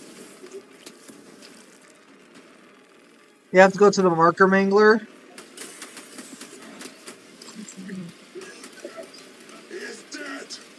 is dead. Stands don't- inside of the Skaven. I don't know if Kaido can look into the future. I don't know if his observation hockey is that good. I think it is, though. I think he does reference it. So yesterday I was there casually asking Kyle about how he sees continents because I was explaining my world build, my geography of the planet in my book, and Kyle calls me up for a 2-hour discussion on why I can't do that now, even though it's only the third book. So I told him to go fuck himself, and that's how that conversation went. There was nothing else that happened. I just wanted to mention that. Actually, I've noticed you've actually been talking a lot more to people in game chat these days. I've noticed even while I'm at work, you seem to be on like 8-hour calls. Sometimes. I've just been watching a lot of movies, so that's why. And reading. Lots and lots of reading. I need to get back to reading books. Oh, hello, Kyle. Hello. All these rats, they're everywhere. It's okay. Just take on the rats. Oh yeah, you're having trouble killing the rats? Just solid advice: kill the rats. Oh yeah, bro. Listen, if something's giving you a problem, the solution is not always murder, but murder will always be a solution to the problem.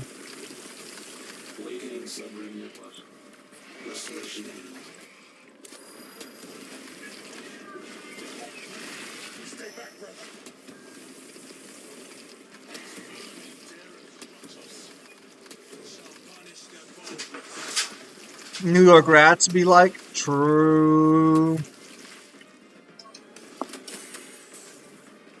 Oh yeah, so did you guys hear about this? Did you guys hear about this recent invention that kills cats? No, intrigued.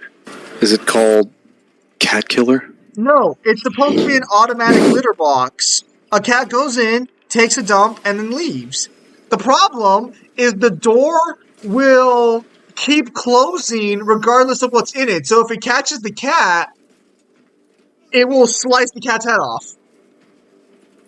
That seems very faulty. Allegedly, I believe they did fix it recently with a firmware update, but for a while it was potentially killing cats. It was a danger to cats. I think it killed one of them. Say potentially killing cats. There's no way they were having that problem and it was potentially killing cats. It was definitely killing cats. Well, I don't know if cats actually... So what? A cat was taking a dump and a fucking saw trap. Dude, that's gotta be like fucking terrible. Imagine you're taking a shit and the door to your bathroom just fucking slices. Play a game. You're like, no. Bruh, if I'm on, Why am I in Saw now? If I'm on a fucking toilet, bro, and I start hearing Jigsaw say he wants to play a game, bro, I'm not even gonna bother, bro. Go ahead and kill me, bro. I ain't winning this encounter. I become somewhat of a dangerous animal when I am on the toilet. Do not disturb me. People used to have better physicality than us watching a human get chased by a lion or TVA. Why does the human just simply eat the lion? Bro. You know, I wonder what lion tastes like. Oh, that's simple. Most predatory predators don't taste nice. Yeah, because most of them are carnivores.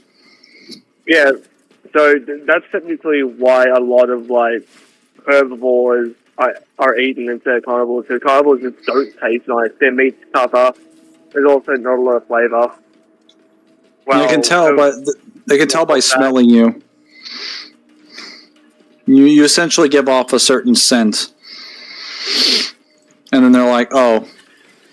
I don't think they can tell that you're a carnivore by smelling you, but they can tell that you smell good to eat. There's some kind of instinctive, like, level of understanding. Well, we were having this conversation earlier when we were explaining how the reason why bears don't eat people because Samaj was like, no, the bears come into robbing people's houses, and I'm like, why do you think they're doing that? And it's like because they want to eat me, and I'm like, no. I mean, that's half true. Some don't. Some will if they have no choice, and then there's just one that just actively will because it's a hyper carnivore. So I explained to them that most bears don't in most general situations because they already have smaller species that they're eating. If they're desperate as fuck and they're starving, they will come after you. If they're a polar bear, they'll come after you regardless. It's polar bears will eat everything. A polar bear is a hyper carnivore. But basically, the rule of thumb is if you see a polar bear on the horizon, the polar bear has known about you far longer than you'll ever know when the polar bear knew about you. So it's been actually tracking you down. Like the polar bear, I believe, falls into the classification of an apex predator, which means that it will try to eat anything that exists in the food chain that it determines to be food. Well, it's not just an apex predator; it's a hyper carnivore. Oh yeah, which is the most dangerous option. Yes, don't want to fuck with that under any circumstances. I wonder if polar bears taste good. Probably not. You gonna get into a fight with a polar bear now, Zoom? I might make a trip to the Arctic, guys. Hold on a minute. I heard you're the apex predator, but can you handle these hands? Always have a gun when you are in the South Pole? Why? Most guns are gonna do shit to a polar bear. Probably is not meant for the polar bear, it's meant for the ice. Wouldn't that not stop a polar bear? If you break the ice under a polar bear and it falls into the water, would that really slow it down, or would it just get the fuck back up? And just that would give you enough time to get away. No, it wouldn't. As long as you have more ice. No, it wouldn't, because polar bears are fantastic swimmers. I mean, they're going to have to come up eventually to get me, and then I'll just keep popping the ice. They are very fast, and they are way smarter than you give them credit for. Oh no, I don't think that they're not smart. I'm just saying, like, I have the means to destroy the surface area that they'd be standing on. Yes, but they're very persistent, and you're eventually gonna run out of ice. Well, by that point, I'll be back to whatever boat or thing I'm in. The polar bear chases the boat. And also, if you're gonna crack the ice and then keep moving backwards, it's just gonna literally launch itself out of the water. It's okay. We're gonna have to have one of those anime moments where I aim down the throat, fire that one lucky shot. Well, the polar bear's gonna open its mouth, and you're gonna aim the gun into its mouth and shoot its heart through the fucking mouth. Yeah, the bullet will angle all the way down the throat, through its intestines, back up to the heart. Whatever the anatomy of the polar bear is. It'll be like that Wanted movie, except curving the bullet means follow. We're playing like operations, like midair. I'm gonna keep it a buck with you, Chief. Polar bear's been awfully quiet since I busted out the 50 cal. First of all, why would you have a 50 cal in the Arctic? What is wrong with you? At that point, you wanted to go there to start trouble. Yeah, I want to eat a polar bear. I'm not gonna go unprepared, Mangler. Kyle versus the emu. Kyle versus emu. It's good. It's not. Emu? That's not how you pronounce. That's not how you pronounce it. How do you pronounce it then? It's emu. Dude, that sounds so fucking wrong, bro. I'm sorry. It feels like there should be an accent on the fucking word if it's pronounced that way. No, it's not. You just pronouncing it wrong. It's not emu. It's not single. It's not first letter isolated, and then the last two. It's the first two letters, and then the final letter is isolated. So you're arguing to isolate the U. Don't tell me how to say letters when your accent of the same language makes you forbade consonants. Do not even bother. I'm wondered why Kyle. I've always wondered why certain languages sound differently. That actually explains a lot. Actually, answer the question. Would you be able to take him or not? Well, they're referring to One-on-one? Yeah. they're referring to an Yeah. animal. Yes. One-on-one? One-on-one? Yeah, it's not a particularly tough creature. It's just got a lot of surface area. Wouldn't All that right. mean? Wouldn't that mean he can withstand your blows and return them back? Depends on where you hit it. It's got an awful big neck. It's crazy. There are different accents among Americans too. I believe technically that's referred to as codes. There are different codes among Americans. Technically, accents. There would be accents as well. There are also different accents among other countries as well, whether or not you go to a different country and you go to a different city. Like in Australia, if you were to talk to someone from Adelaide, they wouldn't sound like God. me. I'm dying.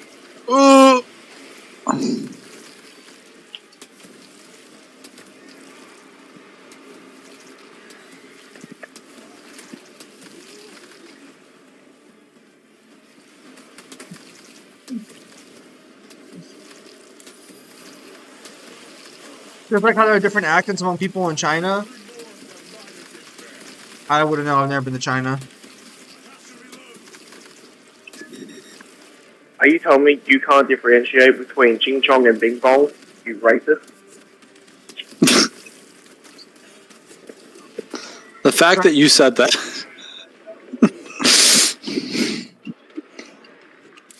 Oh, there we go. Got the execute.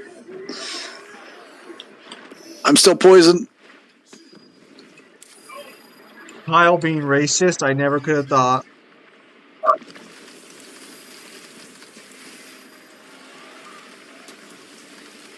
Just like how Kyle versus the Australian wilderness. You mean just Australia? Not being racist if there was never a race at all. Damn. Alright, Frieza, take it easy there.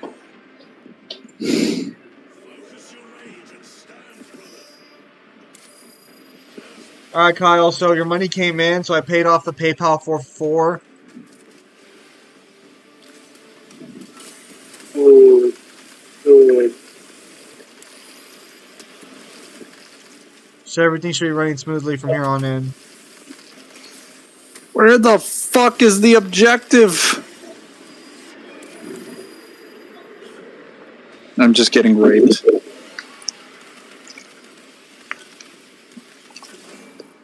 Yeah, this section was also trash.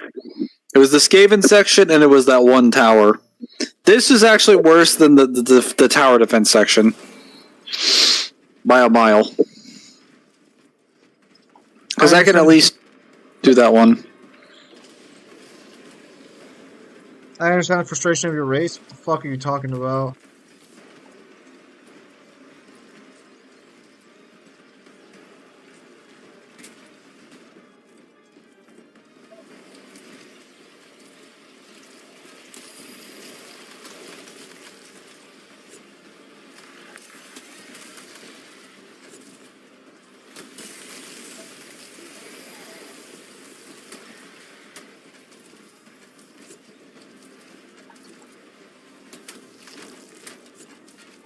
That was for Kyle. Damn. What's the note? All this barbecue.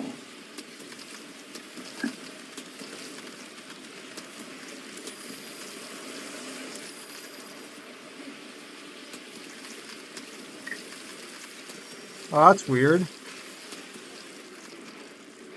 Apparently, Chester's son does not like the fact that his dad's been replaced in Lincoln Park, but I don't know how to tell him that it's kind of hard to replace someone who can't be around. Well, I hate to tell him this, but it's like fucking boo-hoo. Linkin Park wasn't Chester's band. They can have a new. They can have a new singer. Yeah, Linkin Park recently made a comeback. So I didn't know what the lead singer's name for Linkin Park was until Kyle told me that day when I found out that he came back. And then the very next day, all my coworkers and stuff were talking about Chester and like how great of a musician he was, and like how this new girl just tries too hard to be Chester in the live show, and I'm like, why do you guys all know his name?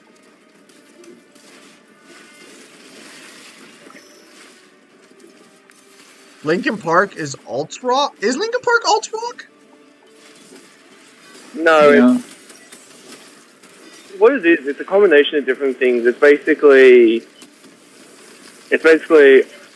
alt rock and also alternative metal.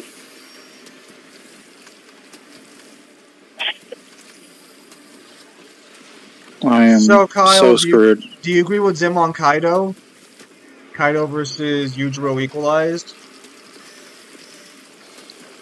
Well, the problem is that like if Kaido has observation haki, Yujiro could be the better fighter in all regards if it's an equalized fight, but he's not going to be able to get around him. Rocket Alice, where's the transmitter? It also doesn't help that Kaido should be able to bypass Yujiro's defenses with Haki. Because technically that's how Luffy's able to hurt Kaido, is he destroys Kaido from the inside out.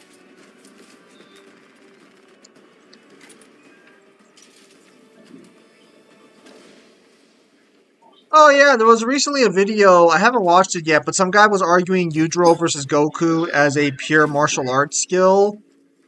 I have to watch the video, but like, I'd be very surprised if he gives it to Goku. Oh yeah, we were asked that question in the server. Yeah, I saw it linked in 3 different servers, but we were asked that there too. I should watch that video. JP Rock is good. I hate to tell like Dragon Ball fans, but like Goku was only walking in with like Kame style, and that's it. Other than that, he's usually a flying brick who brute forces his way to victory most of the other times. Yujiro is just far more skilled, and he knows extinct martial arts and every modern day martial art. Which, depending on how far you want to go, any new martial arts that we get introduced to in Baki, he should technically have. No, fuck off. There's no reason he should have Godo.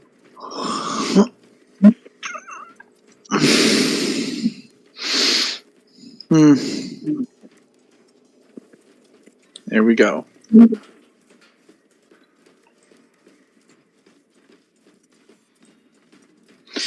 Am I still on the first mission? No, wait, no, I'm on the second mission.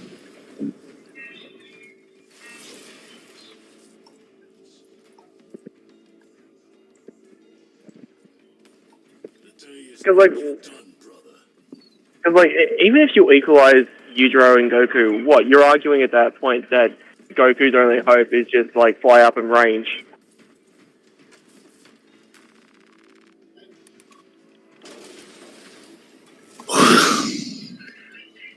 Yep.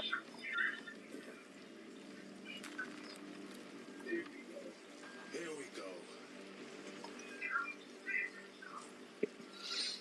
I hate this level so much.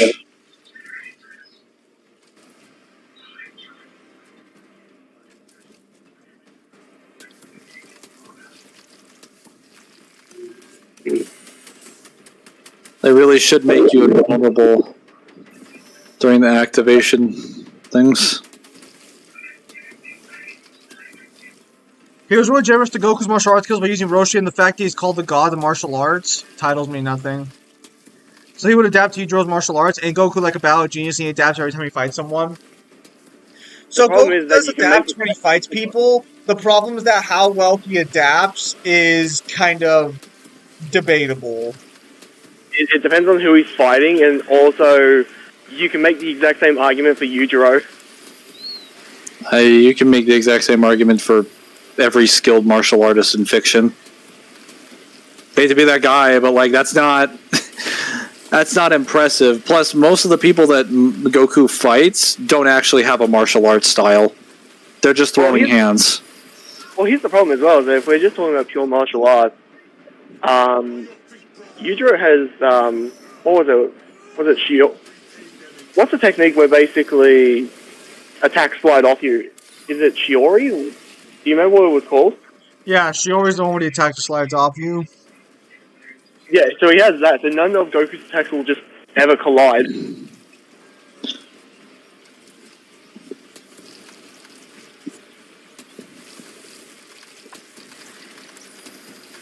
Yeah.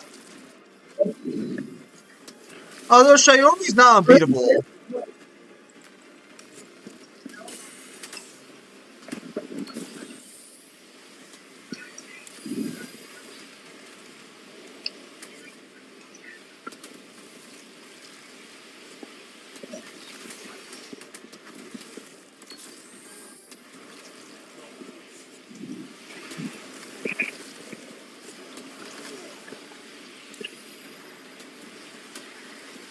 Is Dantu a skill in terms of martial arts? Yes.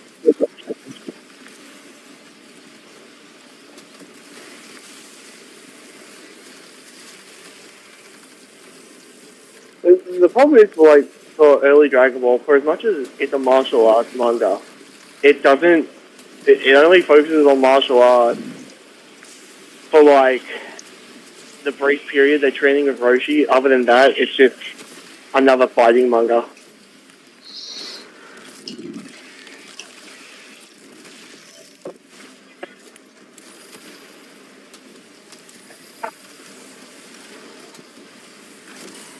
Oh,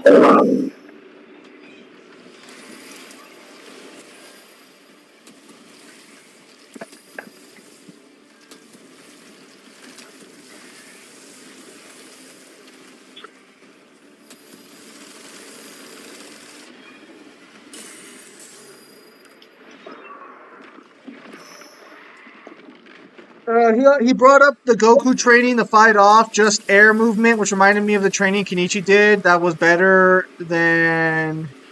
Nope. That was better than Goku and Kenichi did earlier in his life as a fighter. Okay, so you have to understand something. Most martial artists in most mangas have better skill feats earlier on than Goku does, and most of them also have Ultra Instinct, which is like Goku's bread and butter. Well, no, what's it's a his shame? ultimate technique. Well, what's a shame is that, like, reacting on instinct is just, like, par for the course when it comes to not even martial arts manga, just, like, battle shonens and genre in general now. I forgot who I was talking to. Or no. It was in the review. I think I told Kyle this, but like, technically, you can argue that even fucking Issei from High School DxD has instinctive reaction from the second book, which is just gross.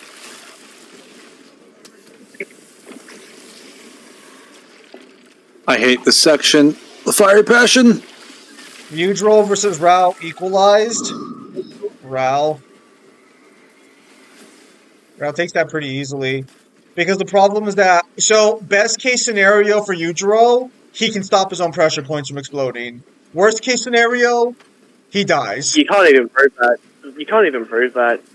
So this depends. I'm going to argue in Yujiro's favor if we use the Fist of the North Star anime as supporting evidence. Or are we... Or, is this just, like, full equalized, or are we just saying that, like, these two just square up to each other? Because AP is rather similar. The problem is that Rao is just disgustingly faster. AP being similar, gross. But even even if we were to like put them in the same ballpark, like equalized, it wouldn't matter because Rao can just hit your pressure points just by hitting you, even if you block him. So let me explain how the fight would go down. Let me explain. Rao's gonna punch Yujiro. Yujiro's gonna block Rao's punch, and Rao's gonna be like, "Good job blocking my punch." But I also hit all 700 of your pressure points in that one punch. So, what are you going to do?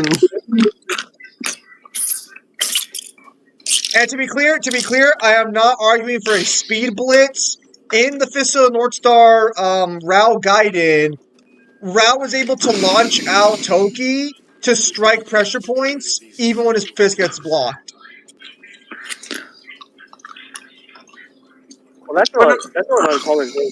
Like, Kenshiro literally does a Toki blast that hits people and explodes their pressure point. No. Okay. So Rao's fighting Souther. Souther blocks Rao's punch, but Rao states that his punch, when he was throwing it out, also sent a wave of Toki that no one could see that hit all of Souther's pressure points. But of course, it's Souther, so Souther's like, all right, bro, bet. Square up. So the reason I would say Yujiro might be able to resist the pressure points is because Souther has demonstrated in the anime that if you have proper muscle control, you might be able to shut down 1 or 2 pressure points. Because technically, according to the guidebooks, Souther's legs shouldn't work anymore, and he can still keep walking after his legs are shut down, which means that he actually has a better resistance feat than Kenshiro does against the pressure points.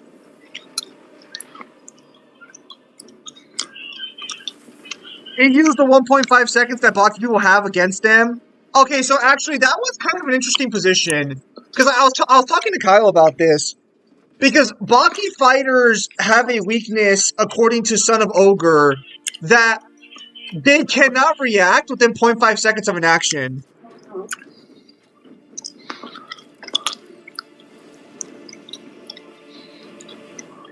Against Ultra Instinct Goku, even though Ultra Instinct relies on the fact that Goku has to have experienced something to dodge it, and Yujiro knows enough stuff that Goku's never seen or experienced to be... No, Ultra Instinct does not require on Goku's experience to dodge things. That's false. Ultra Instinct is supposed to just dodge on its own. It's literally supposed to be autonomous. It's literally in its full name, Autonomous Ultra Instinct. It's supposed to be automatic dodging. Yujiro already has Devil Trigger. It's called the Demon Back.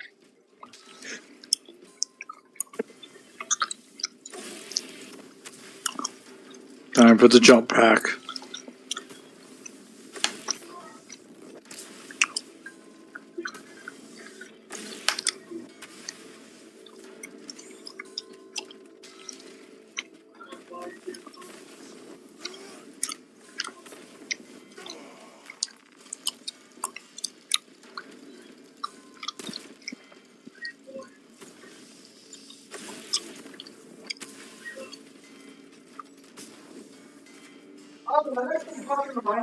Oh.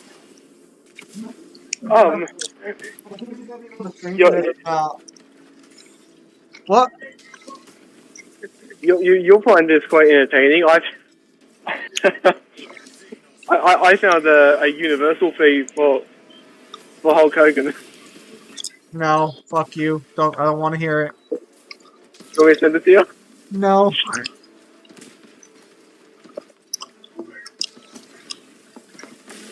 I better not see a message from you, Kyle. Give me a sec.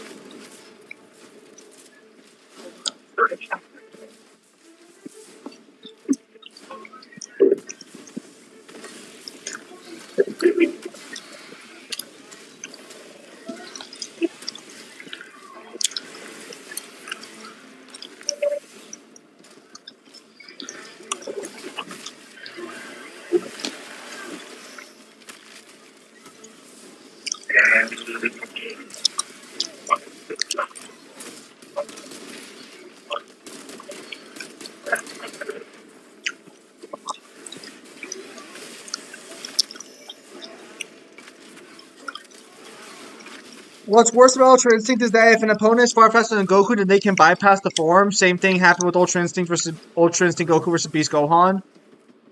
What? Oh, yeah, but we already knew that. That's how Jiren was able to fight it. Yes, but Goku has to know something is a threat and know a way to dodge something because it works off Goku's instincts.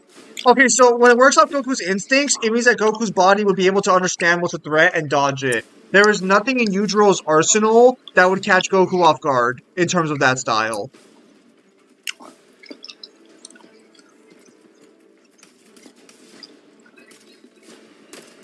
Beast Gohan beat Goku in Ultra Instinct? That's so fucking stupid.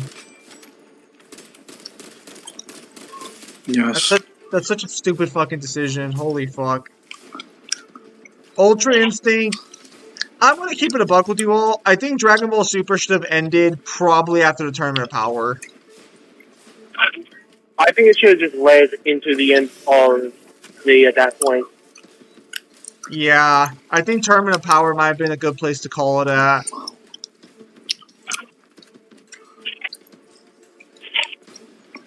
Because, like, what's even going to be the final arc now? Like, what's even the end goal? What's the end goal for Super? Well, the problem is they still need to tie it in with the end of Z as well. And depending on how they go, that might tie it back to GT. Honestly, Dragon Ball Super is better off just starting to adapt GT. Just get to the time. Ending it at the end of Z, and then just starting a new version of GT. Yeah, Well, I think that's what. Let's look at it this way. They've already got the blueprints for it. All they have to do is just fix the problems that were in most of the arcs. Literally just have GT, skip the Super 17 arc, do Baby, do the Dragons. Maybe they can keep the Super 17 arc. They just need to write it a little bit better. Well, it's fine. Well, the problem is that, like, 17's like a good guy now, so... I don't need to see Blue Ginger Dr. Gero. But you do need to see an android that can absorb everything. It's called Cell. Cell was a shitty version of that, though. When because Cell was... Cell was way more than that. What do you mean, Mangler? We got Cell back. You remember Cell Max? Bro, I remember Cell being a disappointment because he was like, hey, I can use all of Goku's techniques from Kaioken to Spirit Bomb. Never uses the Kaioken to the Spirit Bomb once in the show. Would have helped him massively. I can use all your techniques, and yet I only ever use the Special Beam Cannon, like, one time to surprise Piccolo. I use the Kamehameha over and over again, and then I just use the Solar Flare to get away. It's like, bro, you're basically just Goku. You just look like a creepy alien. You're... What do you mean I'm like Goku? You're Goku but green. Use dual technique. Dude, I was so much more interested in seeing Super 17's techniques than Cell. Way more. I'm gonna keep it a buck with you guys, bro. I'm gonna keep it a buck with you guys. Cooler's too good for Dragon Ball Super. I'm just gonna keep it a buck with you guys. He should be made canon, but I don't want him to be ruined by Super. First world problems. Cooler was just a better version of Frieza. He had a better design, a better final form. You ready for the base take? What's the base take? Have him come in, but have him become the Z fighters to fill the void of a good Frieza. Unpopular opinion: Cooler with his robotic voice sounds menacing as hell. Cooler was just a fucking way to put in perspective how much people like Cooler. When the Dragon Ball Super card game came out, Cooler was one of the first leaders in the first set. He's also, I think, like top 3 most popular like movie villains, and like top 5 most villains in general. Oh, yeah, because the competition is so stiff when it comes to the movies. You got Broly and you got what? Super Janemba. Super Janemba. People love Super Janemba. Oh yes, just yellow Majin Buu. Bro, I don't remember Majin Buu being able to like teleport between dimensions or turn himself into a dimension like that. Plus, his design was significantly more sick. But that's just me. Don't give him the Broly effect.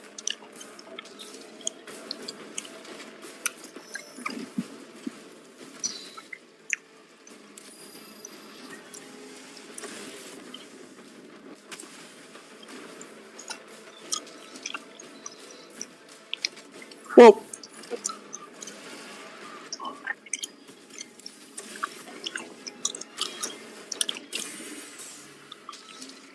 I wonder what Seth's been up to since he came back.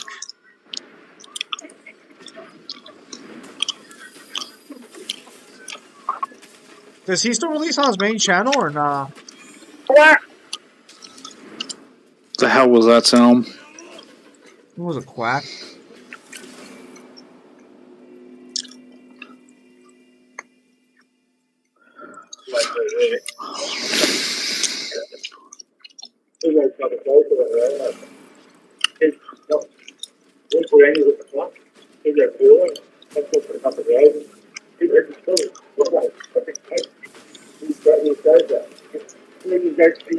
Seth, the programmer, has made a video in 6 months. He uploads on a second channel, doesn't he?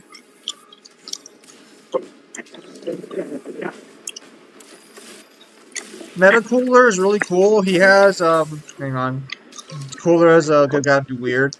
Metacooler. Okay, so to be clear, Cooler's second form is his fifth form. It's tech. So when we meet Cooler in the movie, he's in the third form.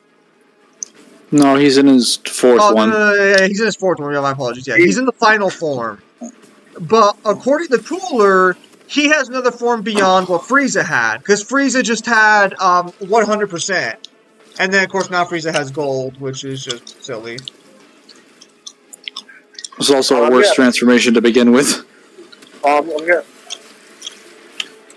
They really should have just made him have a version of what Cooler had. Yeah. Because now we've got color variants of Frieza. Now we got a black Frieza. Like, Let me guess, this form is arbitrarily stronger than all the other ones and has no special powers. Yeah, that's Black Frieza. that's Dragon Ball in general. Yes, you are correct. Dude, at least give him the Vegeta treatment where it transforms and actually does something other than just being stronger.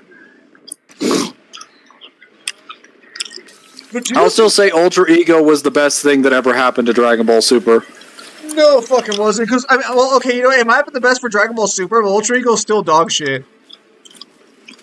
We're not talking about whether it's a good thing. We're just saying it's a good thing in the context of Dragon Ball. Those are two very different things, which you should know.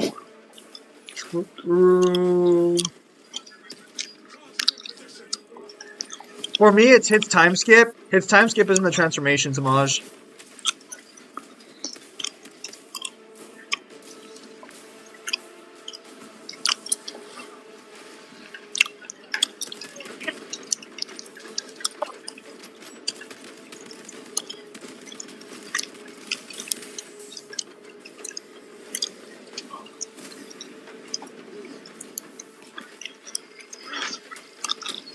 Ultra Ego's way better than Ultra Instinct. It's an ability, I guess. For me, it's Skinny Boo. When you mean Skinny Boo, do you mean Super Boo, or do you mean like The grey one. You mean the grey one, or you mean the pink one?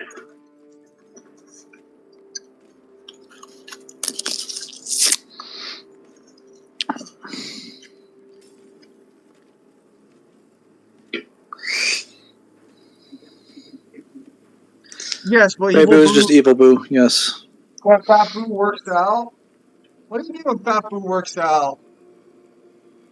Oh, yeah, he's referring to like Tournament of Power Boo and technically like GT Boo, which is when Boo makes himself skinnier.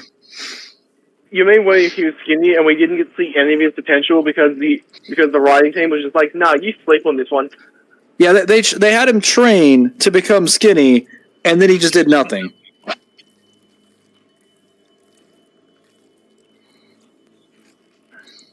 I completely forgot about that. Yeah, so did the writers. No, they realized that they didn't. No, they realized that if they had Margin Boo in there, there's no way he'd fucking lose because you have somebody who can come back from fucking vapor, so they would never be able to knock him off.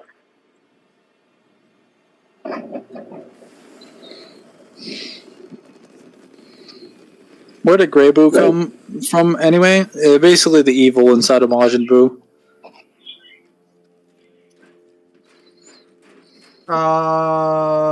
Could current Boo be current Bali? We don't know. After the basically after the Blue Tiger, Blue is faceless. We don't know what he can do. They didn't forget. They just realized Boo would have carried the tournament by himself. Well, no, not really. It's just that. Well, okay, if Boo was at the level of power that every other character would have been at, then yeah, they never would have been able to kill him because they don't have the ability to fight. No one who is like comparable to Boo or weaker than Boo can actually fight Boo long term. Because Boo not only has way better abilities, he can just regenerate indefinitely, and he doesn't run out of stamina. Yeah, it's not even that. It's the fact that like if it's really slowly involved in the storage game. Can you stop talking underwater? You're in a speaking spell.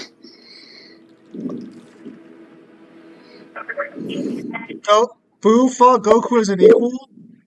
The hell? Like when? After the... Like during the Boo Saga? Yeah. And like Goku wasn't able to kill him because of his regeneration. He had to produce an attack that was literally so strong that it obliterated when he was Fat Boo. Yeah, but Goku makes it clear that he could have beaten Fat Boo.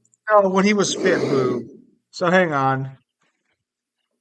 So when Goku fights Majin Buu in Super Saiyan 3, he says he could have beat him, but he just wants the boys to know what it feels like.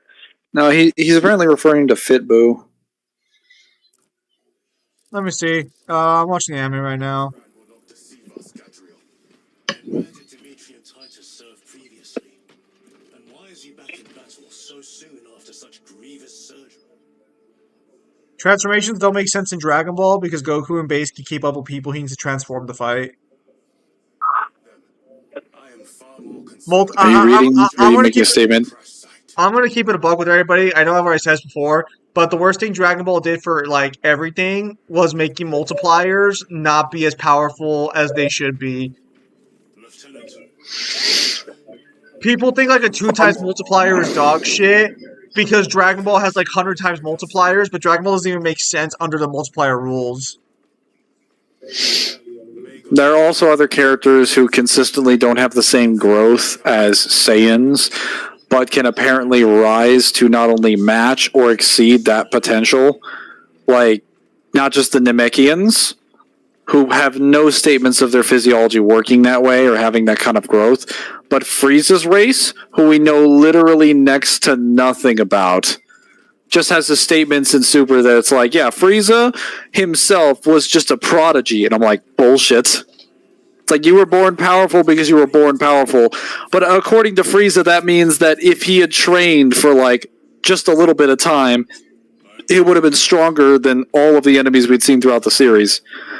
And I'm like, well, no, because by that logic, you would have killed everyone in the Namek saga while you were transforming.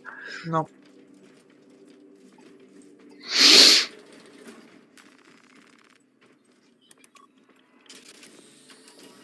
I think Cooler's more a prodigy. I mean, neither of them are prodigies.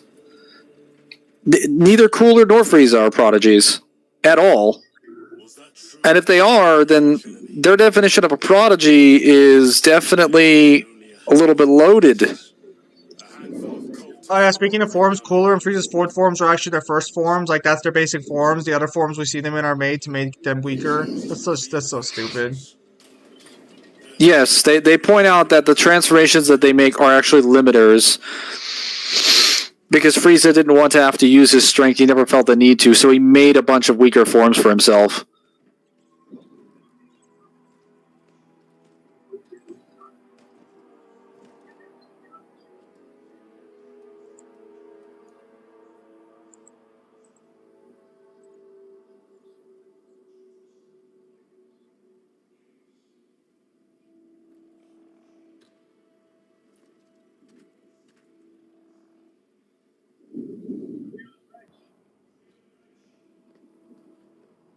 It's the work of the archenemy.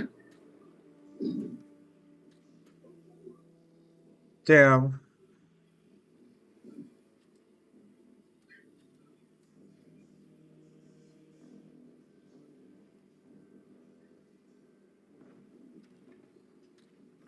Why isn't this guy going into the fucking missions, bro? He's just here to tell us where to go on the missions. Man, that's If crazy, we didn't bro. have him here, how would we know where to go? That's crazy, bro. A space marine who's not fighting? That's crazy.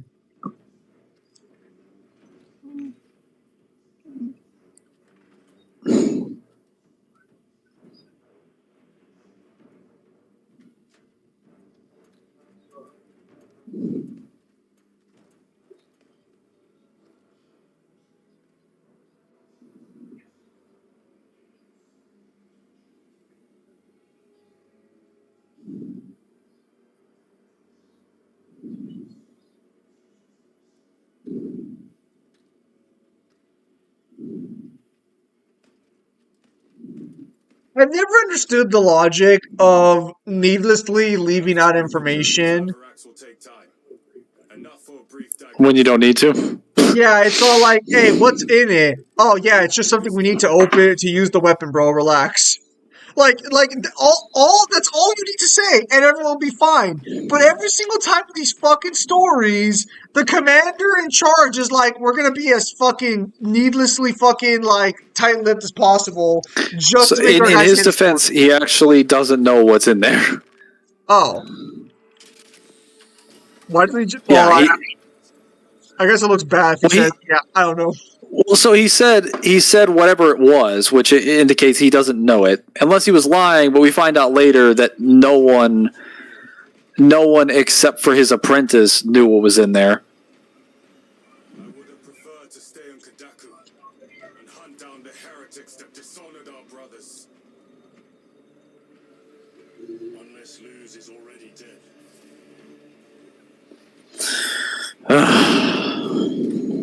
Something wrong with it. Yeah, imagine Frieza and Cooler's forms are called negative forms, like -1, -2, -3.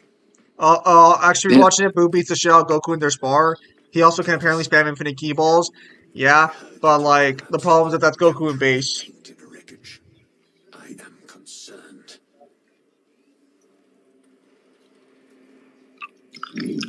Sergeant Gadriel, I trust that you I hate to be that guy, but technically Krillin has better feats other episode. than Fabulous because he does have a Kamehameha clash with Super Saiyan Blue Goku. Any weakness could grow into a cancer of the soul. God, the power scaling in Dragon Ball Super is something else. Like, yeah, this character who's literally retired and has done nothing for like the past 3 years, they are now beyond the apex of power that the other characters had to strive and bleed and get a special Dragon Ball summoned ritual in order to get.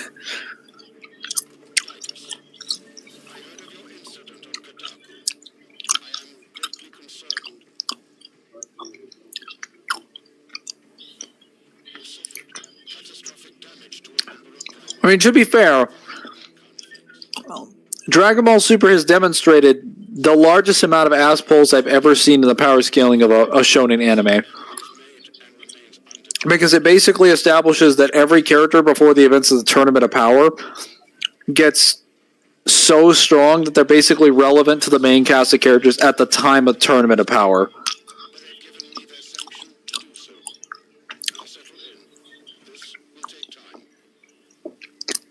And they still did Tien dirty. They did everybody dirty.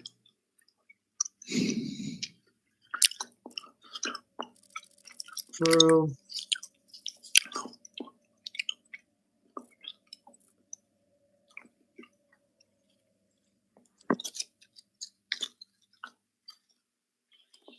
Titus, your biometrics are below peak, but well within the tolerances for combat.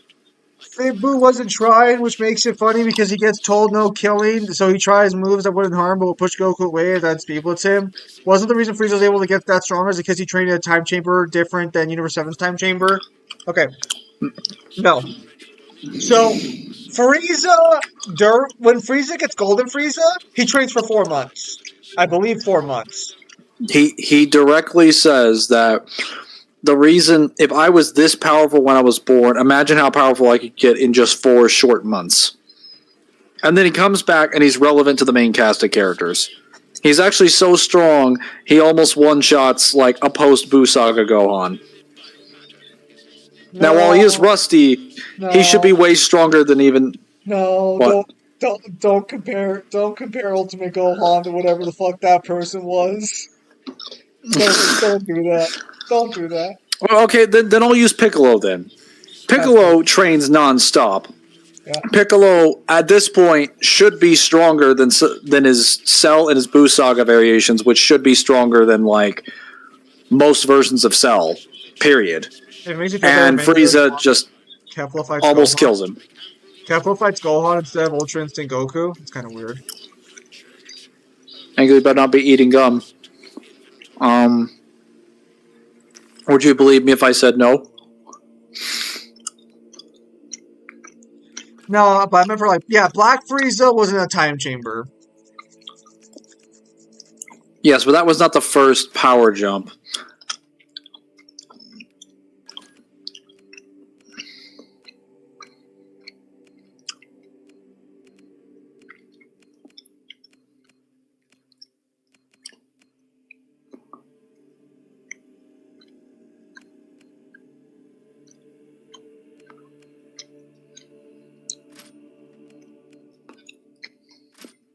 Hey boys, which power scaling chain is harder to wrap your head around for how much it fucks with Dragon Ball Super or fucking Marineford? Definitely Dragon Ball Super. Dan, you want to weigh in here?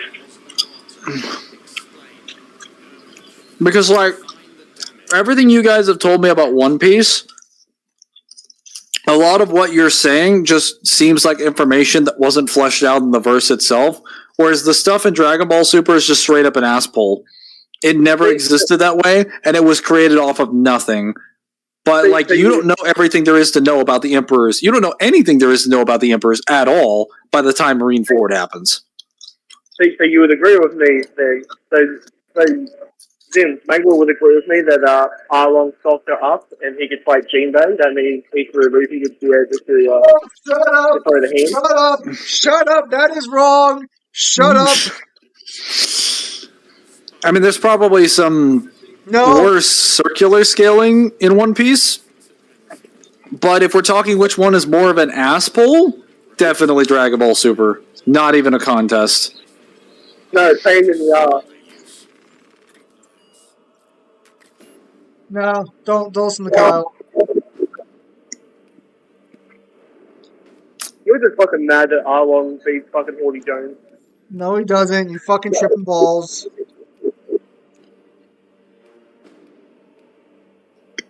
You can have your Roy Lab Duty Shark Man, and I'll have my baked Emperor. You're coping.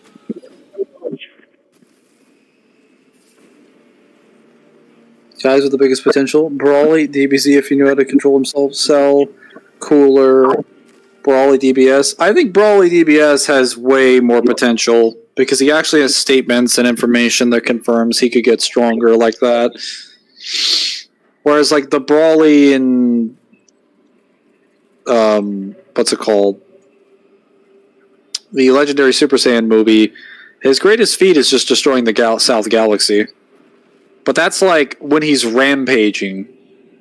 Whereas, like, Brawly in Dragon Ball Super is strong enough to fight the main cast of characters post the Tournament of Power in his base form.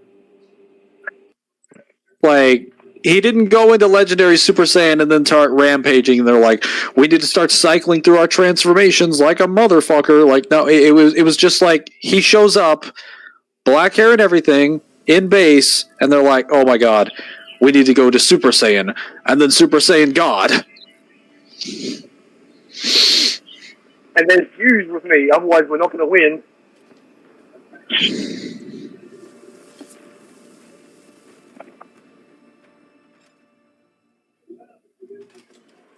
Like, you have to understand the difference between Brawly as like Legendary Super Saiyan and the other characters is not a significant difference. Because when he fights Goku, because there's two fights in Legendary Super Saiyan. There is base Goku versus Super Saiyan Broly in the forest on the planet where they're the new planet Vegeta, basically, the night before, and then he fights him the day afterwards, and he goes into Legendary Super Saiyan Broly. Goku's running from him in base. And Broly doesn't fight him in base. Broly has to fight him in Super Saiyan. The same thing happens in Second Coming, where Gohan is fighting Super Saiyan Broly in base. He goes Super Saiyan, and then Broly immediately goes Legendary Super Saiyan. He's like, no, I'm not going to fight you in base. So, like, they're not that far away from him in terms of their level of power. And then Bio Broly. Bruh. I don't even remember Bio Broly that well. No one does. That movie sucks. Well, who thought that was a good idea? Bro, Bio Broly was peak, bro. What are you talking about? Wasn't the only way they killed him was because he got solidified because of sleep water? Don't worry about it. I have no idea.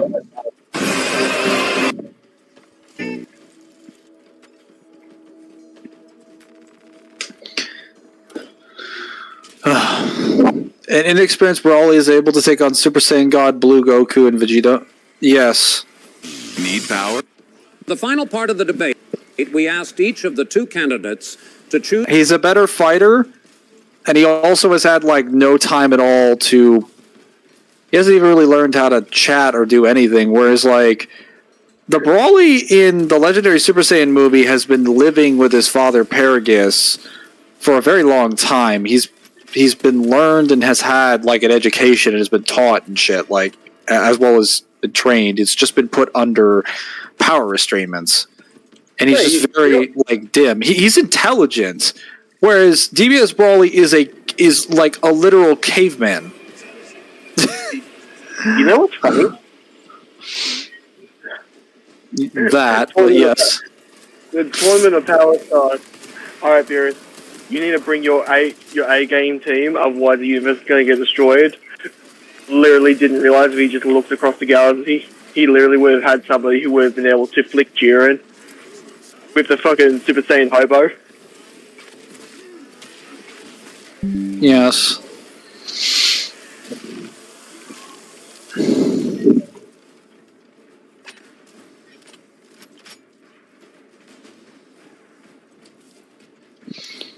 Gotta love how Jiren basically became like a glorified milestone to be stepped over in just an arc or two. He was hyped up for so long over the course of that entire arc, and then never again.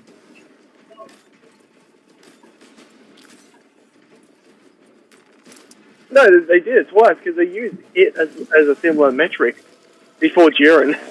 Yeah, but the difference with Hit was that, like, Hit has always perpetually gotten stronger to make up for it.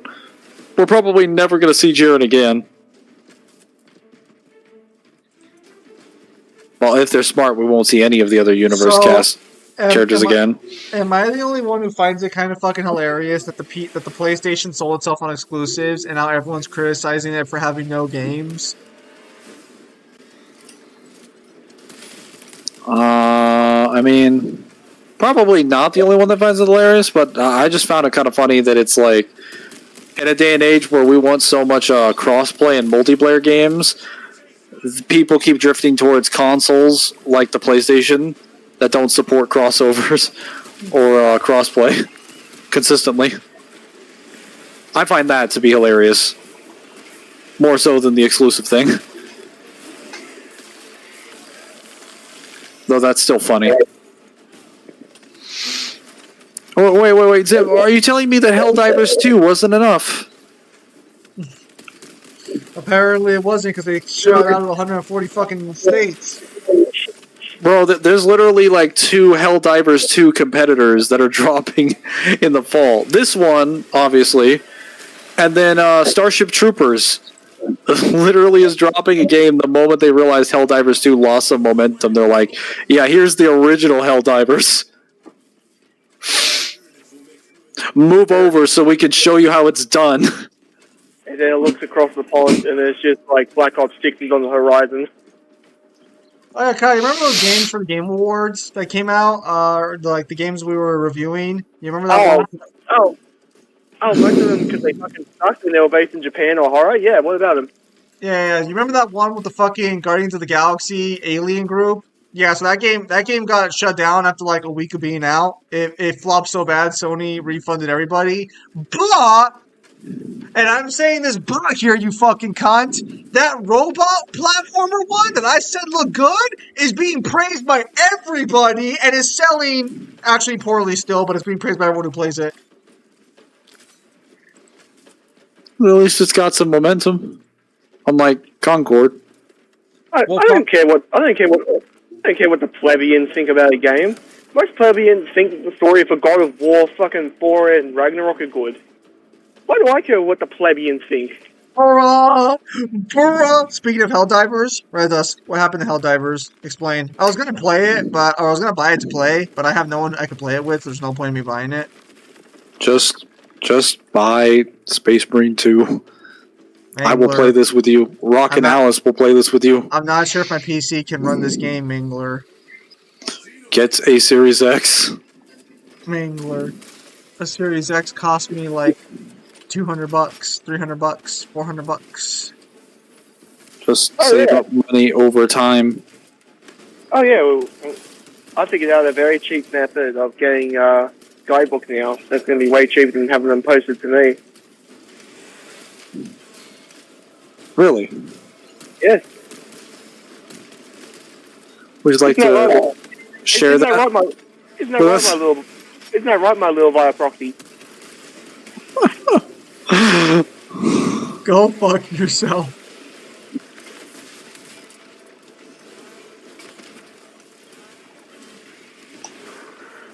Nothing. I had no direct with that comic. Oh, unfortunate.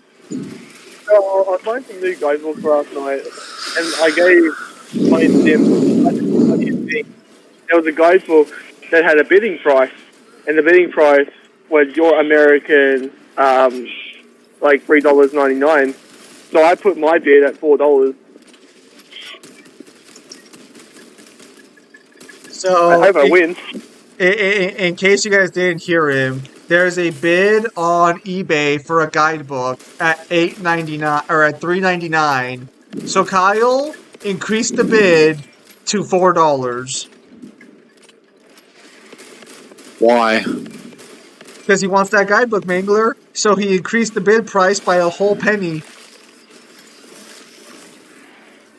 And what a pretty penny it will be. I'll probably play Space Marine 2 with you guys too. I just need your guys' account. Jeremy, are you on Xbox? PlayStation? Space Marine 2 is cross-platform. Yeah, but I'm still asking because it is just easier to find you if you're on Xbox.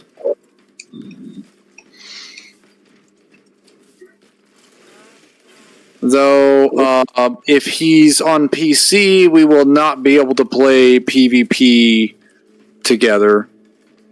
We'll be able to play Operations and the campaign together, though. What do you mean we can't play PvP together? What the fuck kind of stupid shit is that? Because they basically separated the console pools into one crossplay category and then Epic and Steam into another for the PvP. For co-op, everybody can co-op together. And for campaign, everybody can go together. And I think for the Horde mode, everybody's going to be able to together. For all the cooperative modes and campaign modes, everybody can play together. It's just for, like, the multiplayer ones that they're a bit different. I had Xbox One, but I mostly play on my PC nowadays. Okay, that's fine. We'll still be able to play Operations together. Operations is fun as hell. And if you do want to have acquisition resource for the multiplayer, you can just play Operations with your friends. And they give you requisition resource there. I hope they do it for horde mode too. What a high roller. I know, Kyle's really just fucking studying us, those fucking high rollers. Or and this is expensive here. I am not paying $100. What?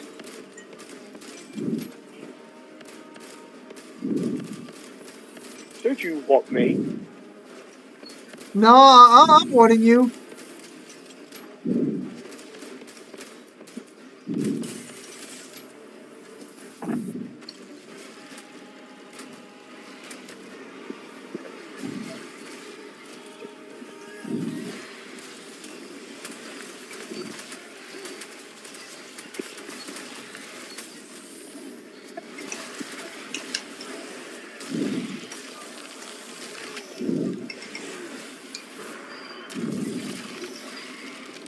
Overwhelmed, about to die, and then I win. You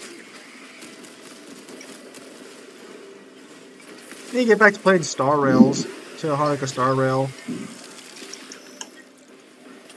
You haven't even finished the first story arc, have you? What? How do guidebooks even cost more than the game? Because sellers inflate their sense of importance. I want to talk about it. No. Honestly, it's just them thinking that there's more supply or demand because it's like, oh well, this item is difficult to sell, but like not really. Like most guidebooks, there are like hundreds of thousands, if not millions of them everywhere that you can find. They're really not that expensive, and I think a lot of sellers that aren't being dishonest know this, and they're like, okay, they're like probably anywhere from like 20 or 40, which is about what a used game nowadays that's been out for like a few years is. Kyle, So it's not too bad. I might be cheap, but you are a thief. how am I a thief, Kyle? Yeah, especially coming from the man who sails the seven seas. I think that's a little bit interesting. I sail the seven seas because I'm left with no other option. I'm No, left with no financial option. do not fucking lie. You have plenty of fucking options. You're just a greedy whore. I feel like that's not really fair here because you're the one asking him to do it, and it's not like you need to get this guidebook. You just want to. No one's holding a gun to your head. No, I actually do. Gun to your head, Kyle. Spit a Birdman verse. A who? Racist. Speaking of guidebooks, remember when I told you I was going to get the Jack guidebook? Well, I thought I had enough money to get it, but unfortunately, Texas does in fact exist, so because of that, I couldn't get it.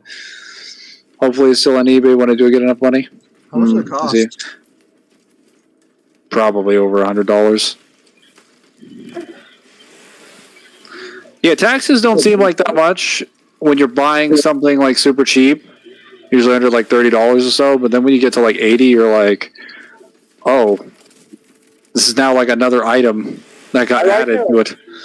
I like how the privileged Americans are like, you have no reason to steal. It's just like, when I can walk into a JB Hi-Fi and to get a disc set of 12 episodes, it'll cost me like fucking $50. Yeah, I have a fucking reason.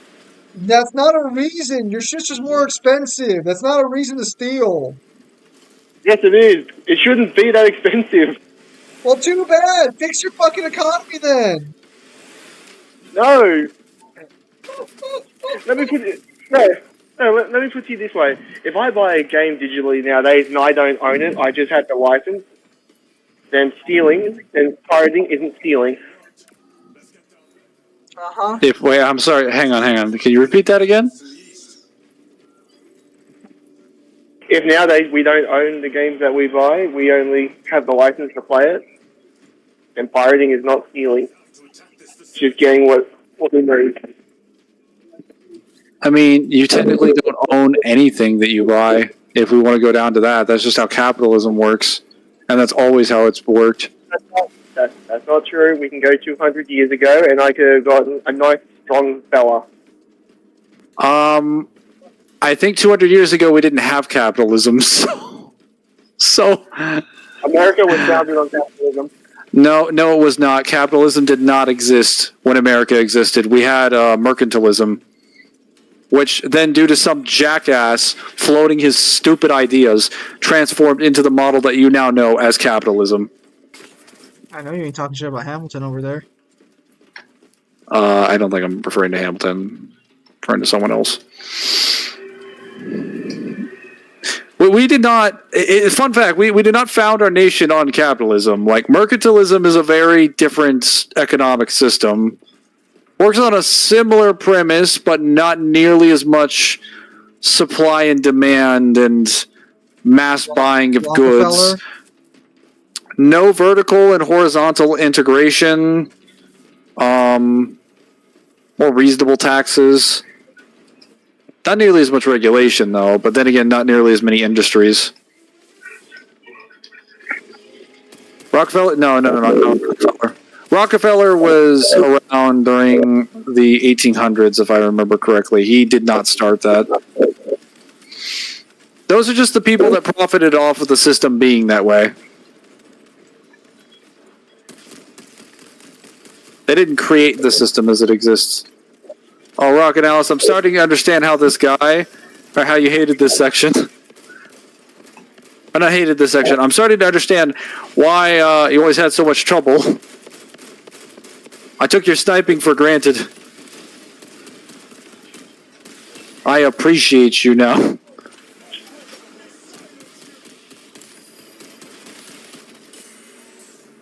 Carnegie?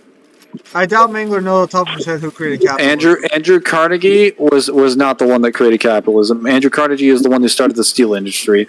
J.D. Rockefeller was the one that started the oil industry. They are not the ones that created capitalism as an economic system. Capitalism would have had to already exist as a system prior to them making those industries. Otherwise, they would not be able to exist the way that they implemented them. It was created by good old Uncle Sam. Bit of an oversimplification there.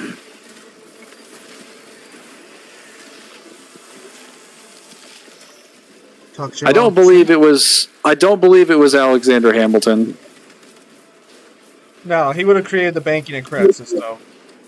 No, he would not be responsible. He might have been responsible for a lot of consolidation of wealth policies, but not necessarily like the system itself. It would have been someone that was involved directly with mercantilism. Because they would have to mold the current system into something else.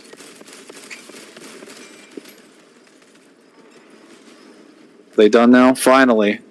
My goodness. I think you were referring to Zim. He created capitalism. It was Zim the whole time? Impossible. It was I. I went back in time to create the best system on this earth.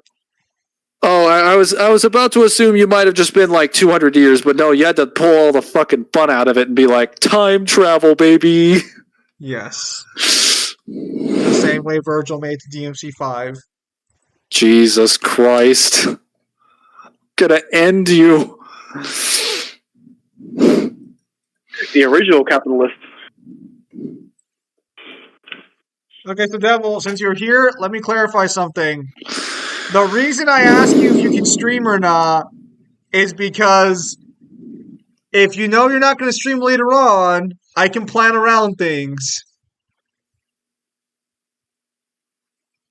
I check in with you because you are the one who has a busier schedule than the rest of us. Oh, actually, Zim. What's up? Check on Steam. See how much Revelations 2 is. Why do you need Revelations 2? So we can co-op and I can fucking bug the shit out of you.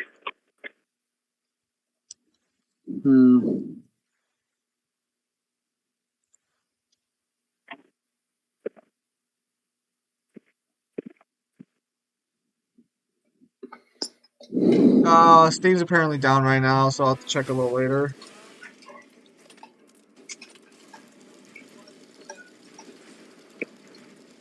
Your age? Thank you. Also, Space Marines 2 lets you customize your armor. It lets you customize your armor, modify heresy. Revelations 2 for Resident Evil. Life happens unexpectedly, though.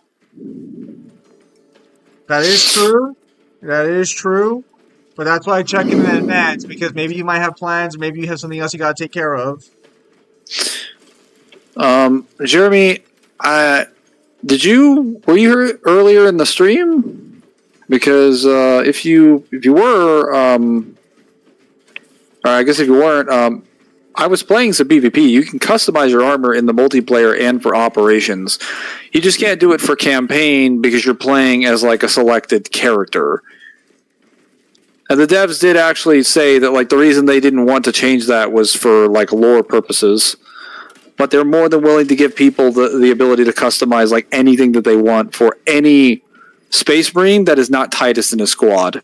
So if you're doing the operations missions or PvP or what I'm assuming is going to be Horde mode when it gets added, you'll have full customization options and a full progression system. You also get paid for all those missions, and you can use that resource to buy more designs and more items. And skins for weapons. Oh no! No, The the hospital trip last week wasn't planned? Sure was it. I didn't plan to be sick. I just planned to work 12 hours, back to 12 hours, back to 12 hours. And then when something went wrong, I was like, oh shit, crazy. Devil wanted an unhealthy work-life balance, ends up catching up with him. Who could have seen this coming?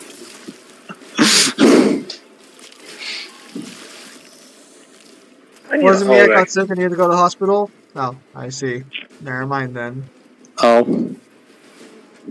I stand corrected. Or in this case, sit.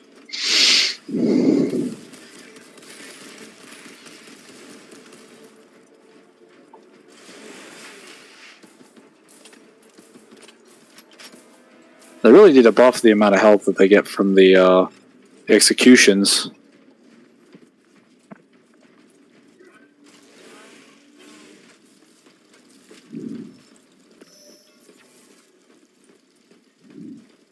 Are you able to stream then if you work 12 hours back to back? That's a great question. That's why no one will know but Devil. We've already discussed that Devil isn't human. It is true. His endurance is staggering. This platform is very exposed. Respect to bunker. I'm not mistaken. I've had bad luck with cargo elevators. That was a long time ago. I prefer not to discuss it. At least you made it out alive, which is more than we can say for the orcs.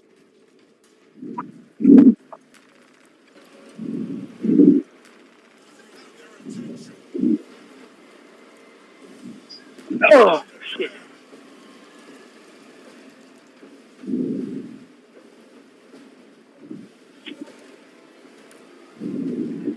I work 14 hours back to back at times.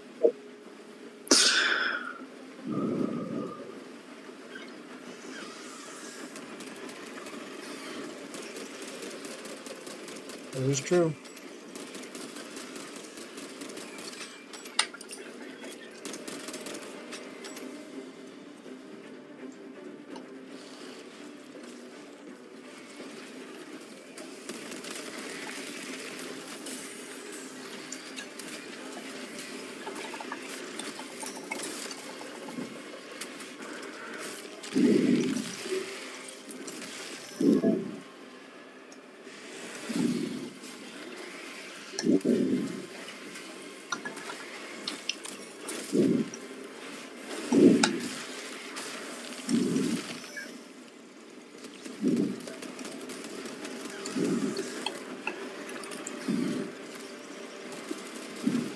Did Master Chief survive in Space Marine 2?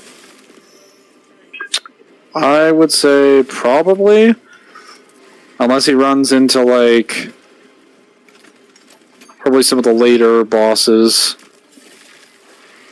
That one specific boss in particular that he gets unlucky. Though if he's following in Titus's footsteps and he does the same things that Titus does, like he doesn't even need to have Titus's stats necessarily, he just needs to probably be like a premise, the level of a premise Marine. He could probably survive. Because there's a lot of instances where Titus honestly should just be dead, but he isn't. mainly because characters just don't fucking kill him for some reason. So, I just need to make sure with you. It is pronounced Titus, right? It's not Titus? It's not Titus. No, Thank God. Kyle. This is Titus, so this one's different. Oh, good. I can feel like you were about to have a crisis there. Is everything okay? Yeah, it's an intro that we all have because of Final Fantasy X protagonist name. Oh. Yeah, he is named that. It should be Titus, but no, it's Titus.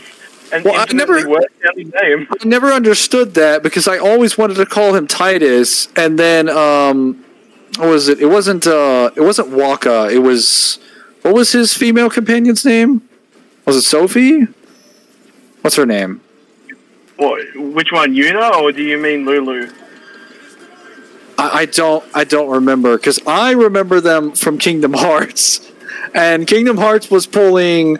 So in KH1, you're basically, oh my god, I fucking died or lost.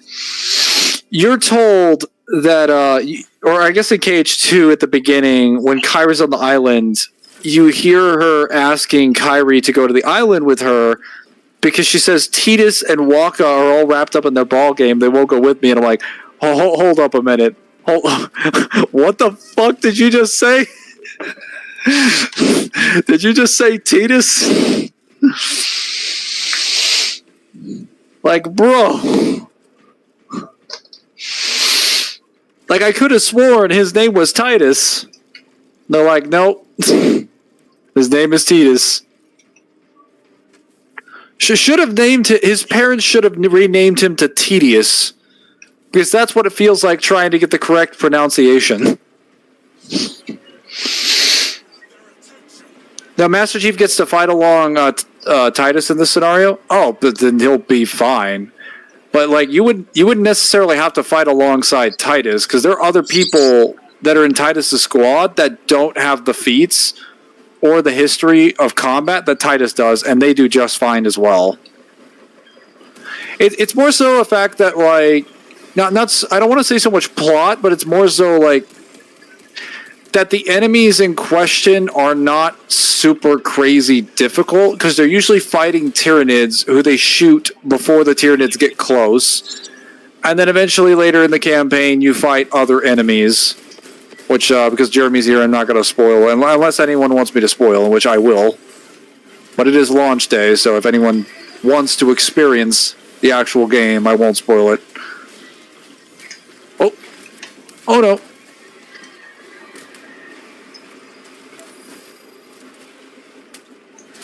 It's just the enemies. Doing better. No.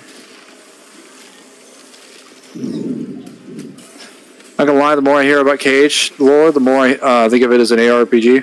It is an ARPG.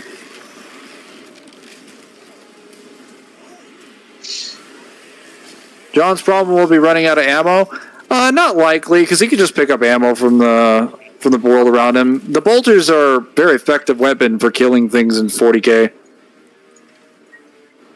I mean, his weapons will do just fine for a while.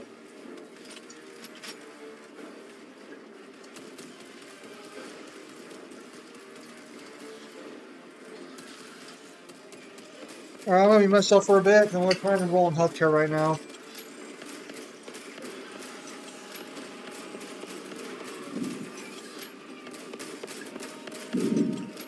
Yes.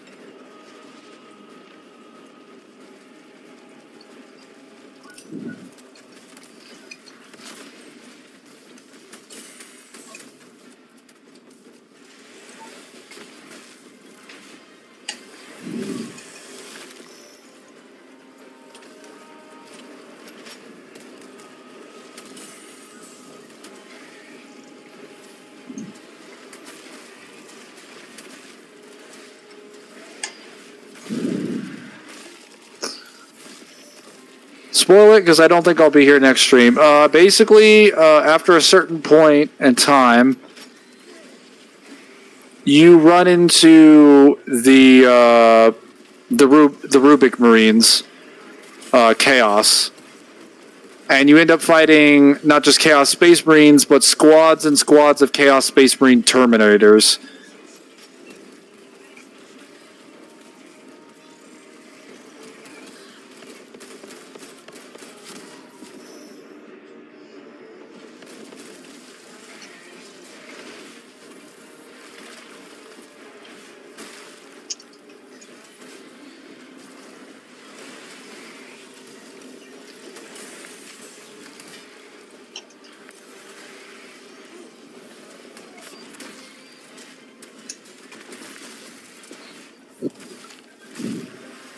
When's Space Marine 2 coming out? It's out today. It just came out today.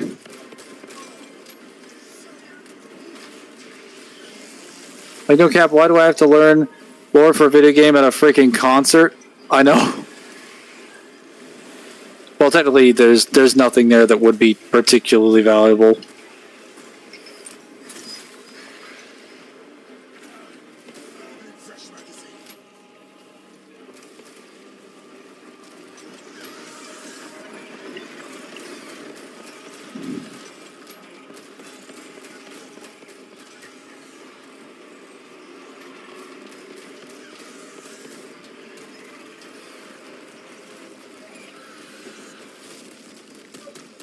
Oh my god.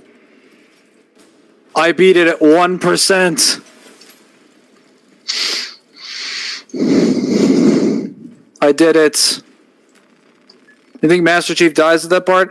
I think it depends on if Master Chief decides to have melee combat with these people. Well, okay. Technically speaking, if we're being like straight up honest when it comes to the durability of most standard like Space Marine armors, most of them clock in at small building level. So a Terminatus armor would just be building level. That would just mean the Terminatus armors would be around either slightly below or near the lowest interpretation you could get for the Mjolnir armor suits. And that would be like the weakest ones. If we're considering modern Master Chief, I mean, even Silent Storm states that the Spartans can survive like thousands of tons of sand being like thrown at them. And they'd be fine if they weren't just like blown away and threw off a cliff. Which, if you calc what thousands of tons of an object hitting someone in terms of force, especially if it's being thrown at like 80 to 90 miles an hour, that's about city block level. That was also a 15-year-old Master Chief with the Mark IV. The standard Master Chief is like 40-something years old with a Mark VI Gen 3 exoskeleton and experimental shield technology. So he'd be much closer to like above the city block range. There are also statements that Mjolnir armor can survive artillery. And that's just Mjolnir armor in general. It's not stated that they need the shield to do that either. And there are statements that a dozen brutes together can almost rip open a mountain. So we have statements that Spartans are way fucking stronger than just your standard building level attacks. So I'm not like so much concerned with the Chaos Terminators. It's like Lords of Change and like certain Psychers, maybe the effect of the warp. The actual characters, I don't think have like armor that's capable of surviving like a fist fight with a space or with a Spartan. Plus, Spartans have way faster noticeable reaction times. They have FTL and relativistic speed feats. Every member of Blue Team has either dodged beam rifles or sentinel beams, both of which are just beams of light. I mean, the particle beam of the beam rifle is literally an ionized hydrogen atom that's fed through a magnetic accelerator, which results in it speeding up until it condenses into a beam of light. People just downplay it to being like hypersonic because they say it's just hypervelocity, so it's only like 3,000 miles per hour, but that's not actually true. It is literally stated to just be a beam of light. Water Master Chief. Way more stronger than gameplay. Well, so like Master Chief, even in gameplay, can like lift a warthog and can flip tanks. So if we're going by the sheer ton requirements, he already has building level and large building level feats.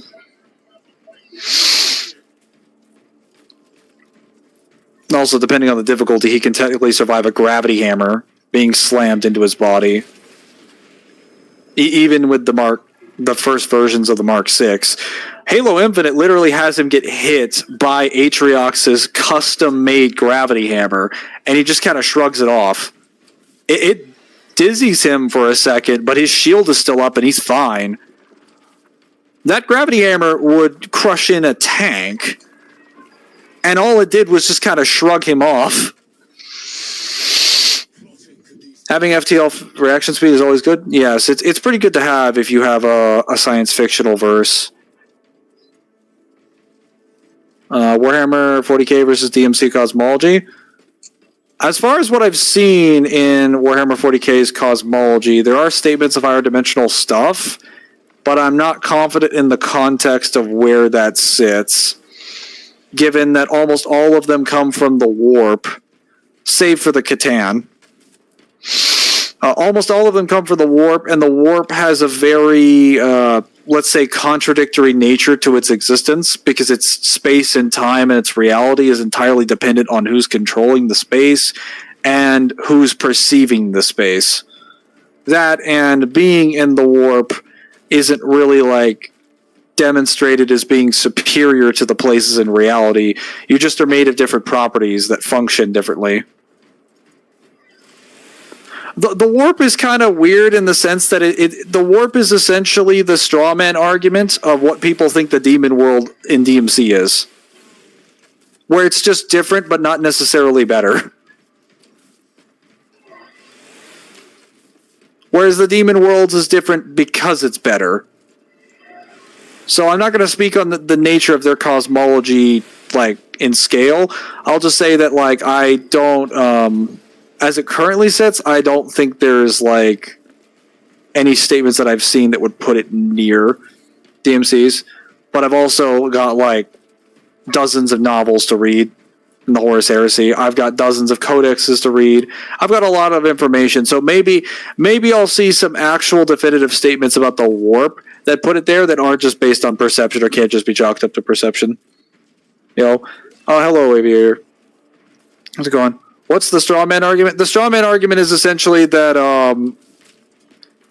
like, DMC's Demon World is just strong because it's different. That essentially, like, time and this stuff works in the Demon World because it's just different. Like, not because it's, like, superior or anything. And, like, it's just different. It's just weird. That's the main term. It's just weird. That's why it functions that way.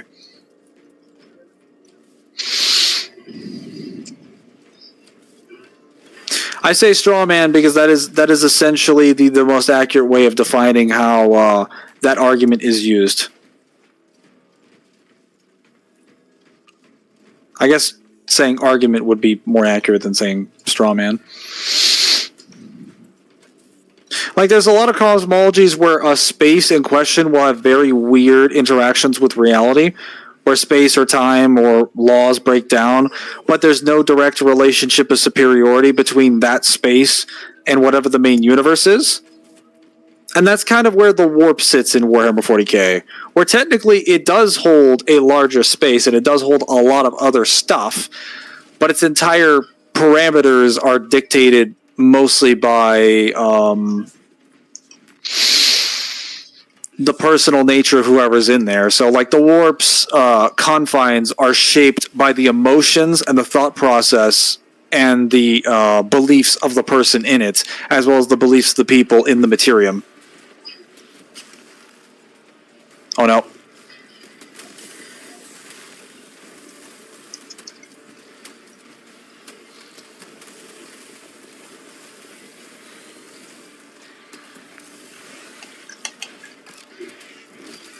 Another good room. Why do they act like weaker or stronger isn't a difference? Being different doesn't refute the other claim, it supports the other.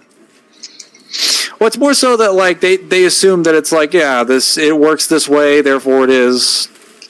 Therefore that's the only logical conclusion.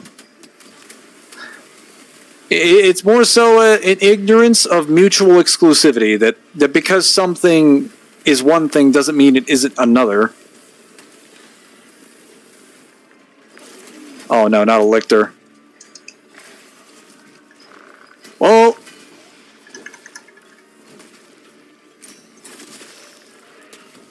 I mean,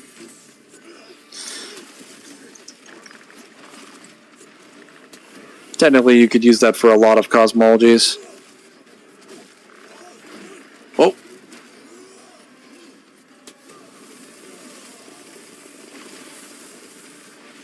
I burn you. What do you think is the best mission in GoldenEye 007? Probably. I had to think about it. Are we talking my favorite mission or the one that's the best designed? And just best to be played on. It also depends on like what difficulty. Because missions are very different in GoldenEye 007 depending on if they're agents, secret agents, or 00 agents. Since those difficulties add a little bit of health, sometimes extra enemies, extra objectives. Your favorite mission. My favorite mission... I think my favorite mission is probably Frigate. I love Frigate. I love it for a few reasons. One, because the Falcon is there, and the Falcon is like a super fast, like, handheld machine gun that you can, like, fire. Pretty good rapid fire rates. It's basically like an RPG almost. And you can also dual wield it, along with the DS5K Distachi. You also have the DS5K, or Distachi Duscht, or whatever it's called. It's some German submachine gun. But you have a silenced version of it. And it's so, like, the silenced version of that is one of the best guns in the game. It is so good. It also sounds, like, amazing, sound design-wise.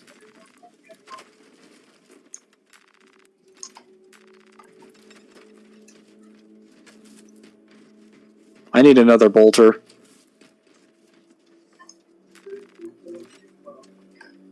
No, that's not going to work.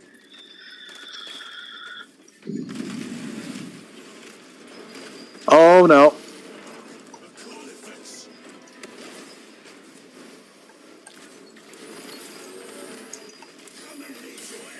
Not the card effects. So this is one of the enemies that I would be talking about that, like, Titus on his own doesn't necessarily scale to, but when you break down the Carnifex, when you damage it over time, Titus is able to actually hurt it at the end of the fight. You do have melee executions on this enemy as a premise Space Marine. But in order to get to that level, you have to basically break down all of the flesh of the Carnifex by shooting it repeatedly. Oh no.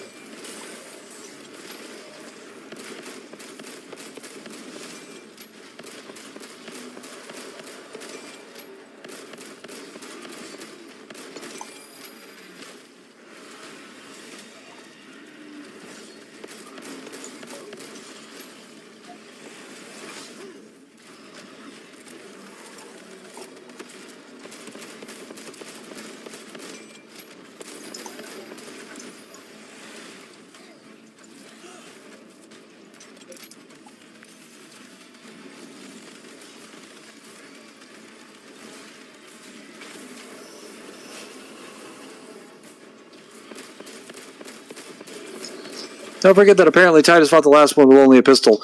Yes, he did. Like, most of this game gives Titus primarily not only experience feats, but a shitload of skill feats. He gets so many skill feats out of this thing and like probably endurance feats, just for basically being able to perform under pressure from like a giant Tyranid invasion. Like, he is probably one of their most skilled soldiers. Considering the amount of Rubicon or Rubik's Marines he fights, the amount of demons he fights, the amount of Tyranids he fights, he gets a large amount of skill feats from them. Oh my god.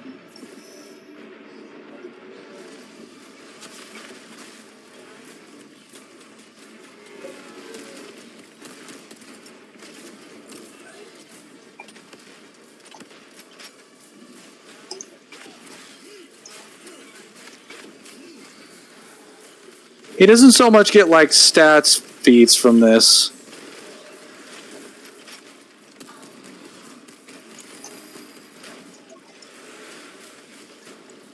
Alright, I'm back. I have Alright. successfully acquired healthcare. Okay. Now can you give me some of that healthcare? I need a little bit of it. No. Oh, we're fighting demons now? That is not a demon, that is a Tyranid.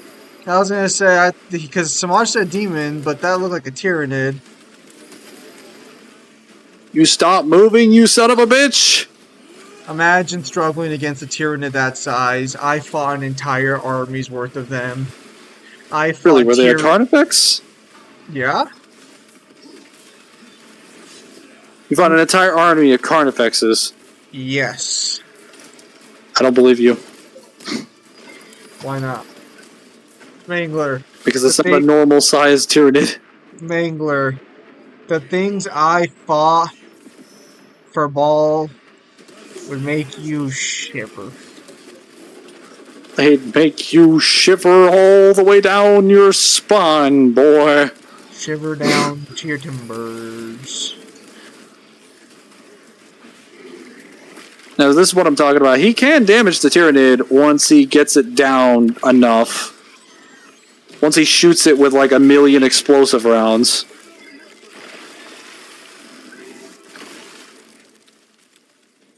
You have to remember that a lot of the stronger Tyranids have armor, so when you break them down, like when you're shooting them with a bolter, you're basically taking a piercing projectile and shoving it inside of their hide and then blowing up their insides. You're gradually weakening their durability. So if I were to fire like hundreds of bolter rounds into your body, even if you're big enough, eventually your durability is going to drop pretty significantly. Because you're going to be exploding from the inside. Or at least on the surface of your body. Are you playing as Titus right now? I am playing as Titus. Hang on, let me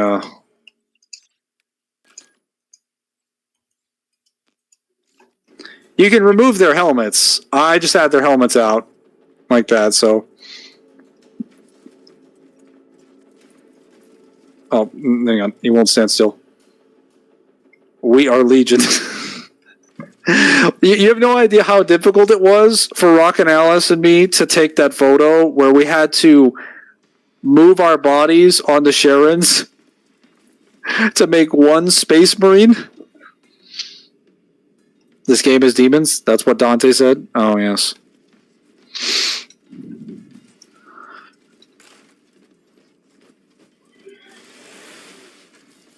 Then there's the resistance to mine hacks and madness.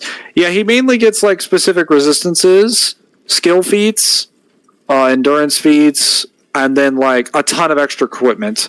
He does get the Primaris upgrades, but I don't think the Primaris upgrades are largely responsible for a lot of the stuff he's able to do. Save for fighting maybe Terminators. And like the Carnifex, obviously. Because normal Space Marines should be able to fight Tyrant Warriors. Or most of your standard Tyranids. They would just have to play it safe and not be super greedy. If they're careful, they use their grenades and their weapons well, and then retreat when necessary, they could kill a ton of Tyranids. And a Primus Marine could definitely do that. It's just the fact that a town level fighter could eat a city level fighter if he could wear him down enough. It's more so the fact that like the inside of your body is not necessarily as durable as the outside. And if I keep using explosives, first of all, you have to have a resistance to explosives to resist explosives. Unless the explosive is so weak that like literally anybody could resist it, but that's not really.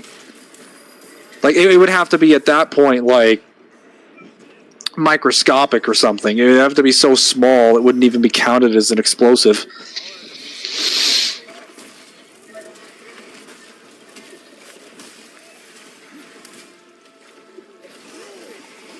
There we go. Damage does add up. I don't think Dante would have any problem with video games. He'd be like a top esports player. Maybe? Okay, so technically, like, he could master any task he sees. I just don't know if he would care for, like, video games in particular. Because the man falls asleep reading magazines. You think he's going to be able to sit there playing a video game for a while? Actually, wait, no. If you gave him the ability... I feel like he would actually like to play, like, one of those sports games. I feel like Dante is one of those guys that would like to play like Tony Hawk's Pro Skater or something. And just do a bunch of like style, like high score level runs. Maybe that's just me. A mistake they will soon regret.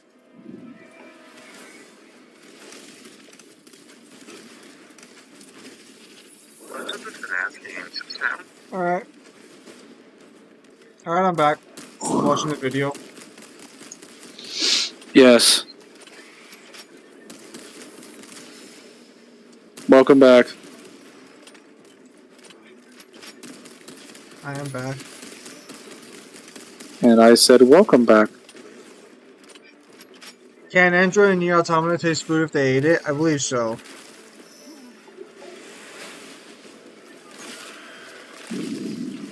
Oh.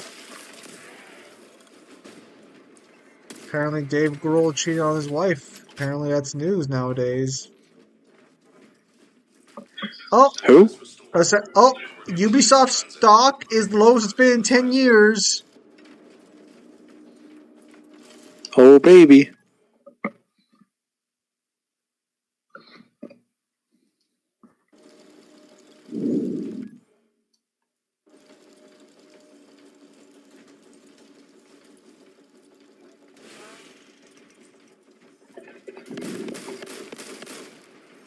Would D'Angelo like taste the food? I'm not sure.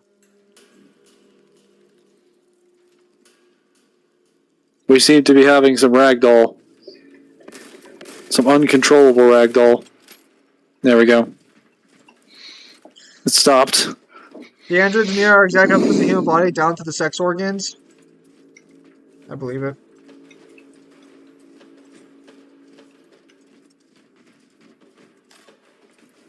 Yes. He was able to verify personally that was the case. Purely wholesome purposes, of course. Well, the creator of Nier is a massive degenerate. I meant you, but okay. Wow!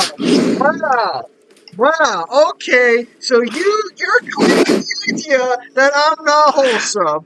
How fucking dare you, Mangler? Anyway, you were claiming that the creator of Nier is a degenerate. In fact, please tell us more. Very, very convenient. Wiping away your own sin with someone else's. I have not wiped away any sin. Yeah, the creator. Yeah, Red Dusk is asking you about it. The creator of the Automata is a massive fucking degenerate, 1,000% Messenger label saved only for Zim and Ren. None of you guys read the book. I don't want to hear it. I can imagine the top one field player gain his equal crush out of Dante's like 06 in 3 minutes. He's like, damn, I'm so bad at this game. No, so when I think Dante would be a Tony Hawk Pro Skater player. When Nier Automata came out, and there was a bunch of unwholesome pictures of 2P on the internet, the creator of Nier Automata asked someone to compile all the pictures and send them to him. And of course, the fan base obliged him. I always thought that was actually a meme. I didn't think that was. I thought that was like a joke. Also, when a cosplayer asked him to sign her thigh, and he couldn't stop shaking the entire time he was doing it. The man is absolutely down bad. Some would say down horrendous. You would think he would have a little more class than that. Just take a deep breath and control your fucking body. No. But see, I'm not like that because I'm wholesome. Well, I have a history of arteritis in my family, and I could probably control my hands better than that. See, chat, I'm not down bad because I'm wholesome. Sandras and their automata feel arousal. Yes, they do feel emotions and love and stuff. The arousal thing is kind of weird because technically, when they kill each other, it's supposed to be them basically having sex. Technically, it's I don't like symbolism like that. It's too like fucking bro. Just give me a straight fucking answer. So they're like Slanesh. Ship the Nier creator is based. True. Yeah. Also, we started playing Dragon Guard 3 on stream, but there's literally a girl who basically goes around fucking all of her men, and she consistently just makes sexual innuendos the entire time, and like half the dialogue in the game is talking about sex, actually, now that I think about it. Yeah, he's pretty down bad. He's just honest about it, which makes him based.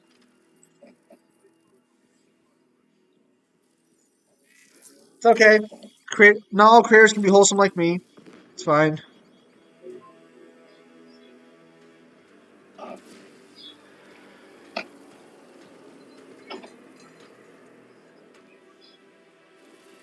W girl.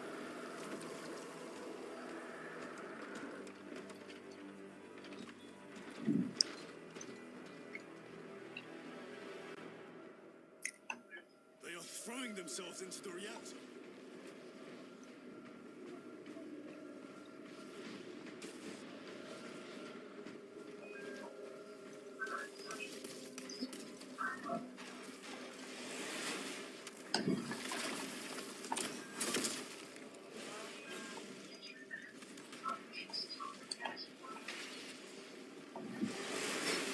I think Rock and Alice already made a comment about this, but the Imperium really has bad regulations when it comes to their technology because they always put their shutdown switches on the places that they need to shut them down at instead of away from them.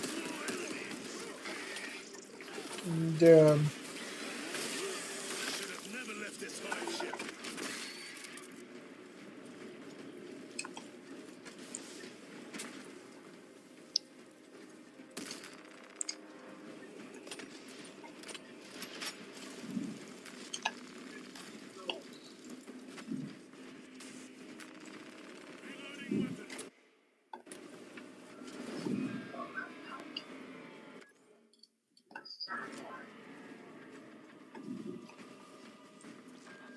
But yeah, so that's the creator of Nier.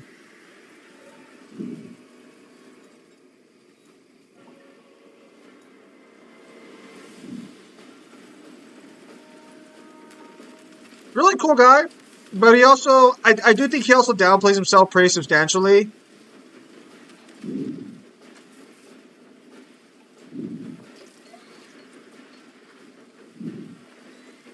But honestly, I think that's to be expected.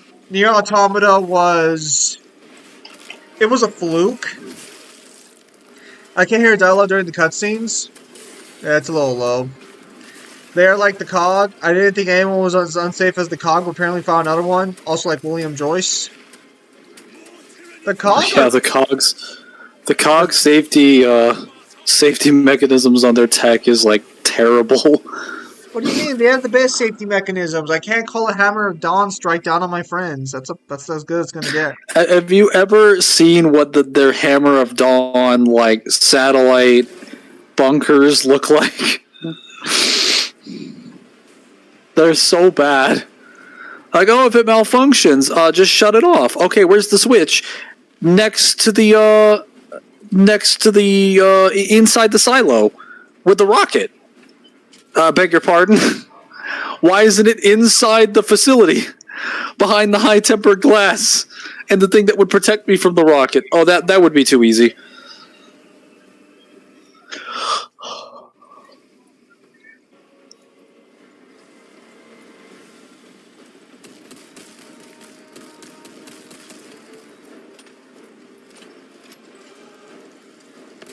Yeah, if you ever wonder why your OSHA regulations exist, it's for this kind of bullshit.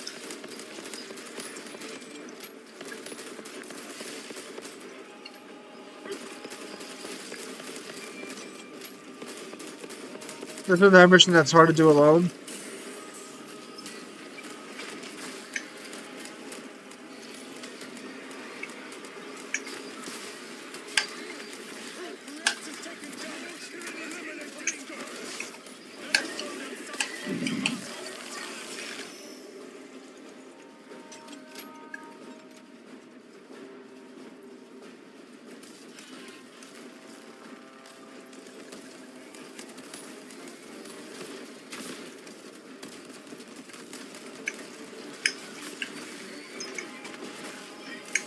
God, the Cog Imperium and Will of Joyous need OSHA in their lives. The Cog were fine, bro.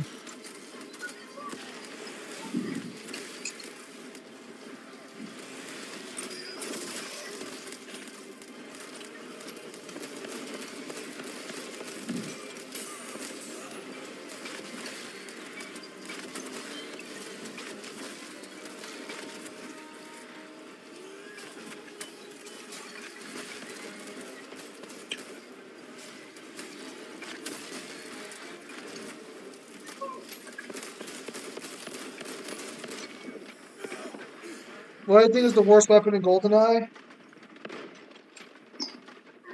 Probably the Clob. Actually, no, maybe the Slap. Well, no, the Slapper's actually pretty good because that hitbox is ridiculous.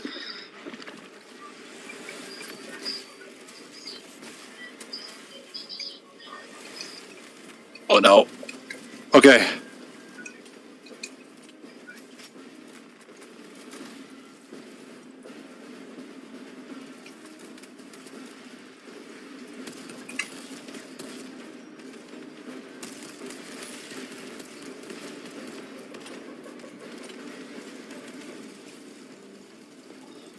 Oh.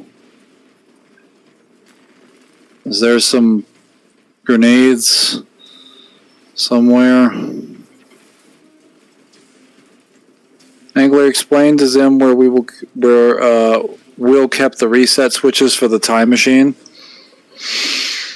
I'm trying to remember where he kept the reset switches for the time machine.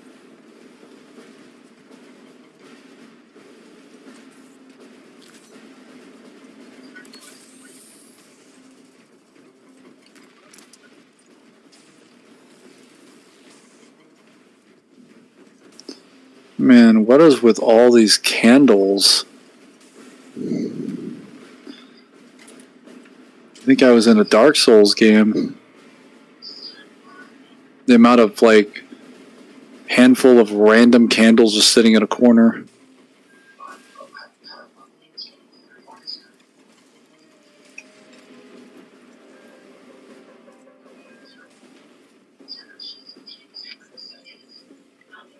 On top of it, on his precarious ledges. Oh, yeah, he put the reset function on top of his time machine at the top of the ceiling where you could easily fall instead of putting it on the far side of the room connected to like a wire or something. And he already did that with a computer console, so he already demonstrated that he could actually set up the, what's it called? He already demonstrated that he could set up the machine in a way that is intuitive. He just chose not to.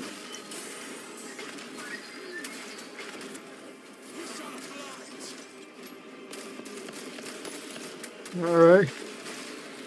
That just seems kind of stupid. Will does a lot of things that are pretty stupid. Goku here literally picks up Atreus and fucking rips him in half. I want to fight you at your strongest.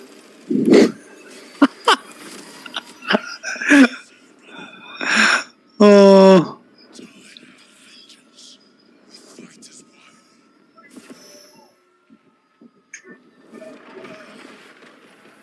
one. that is so fucking messed up.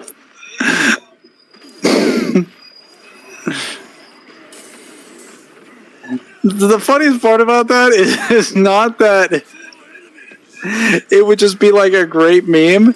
It's great because Goku would be doing it with a smile on his face, completely innocent.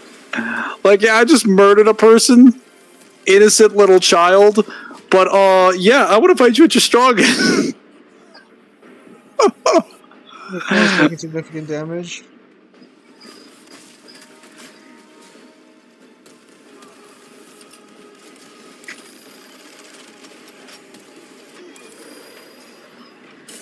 Oh.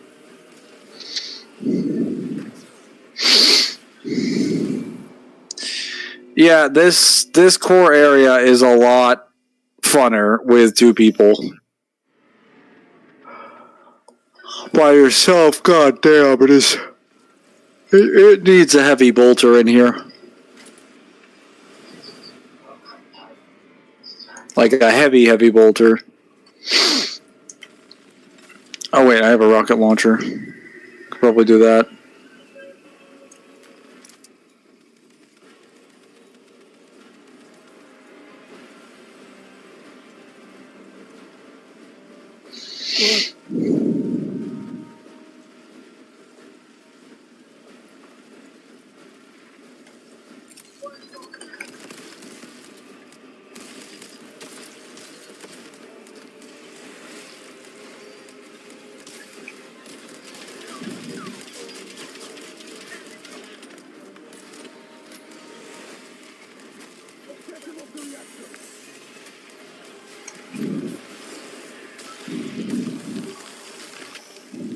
Mission aborted. Can't they send in more Marines instead?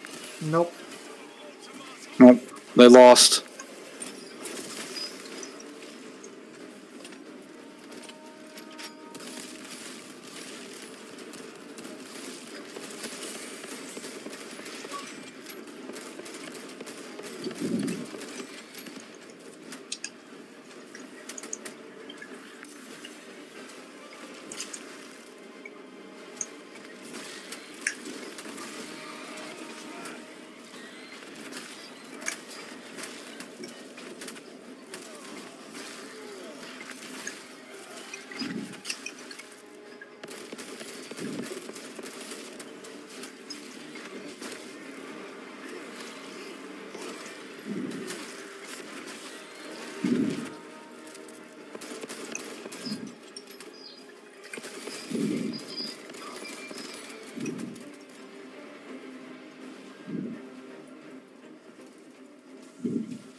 Hmm.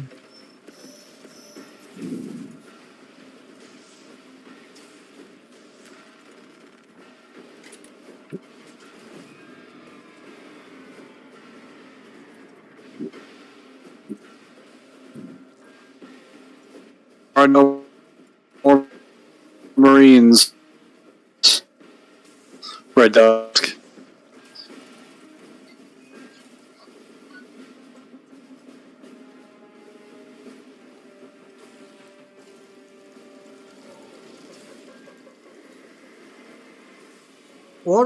What are normal Marines even gonna do here besides fucking die?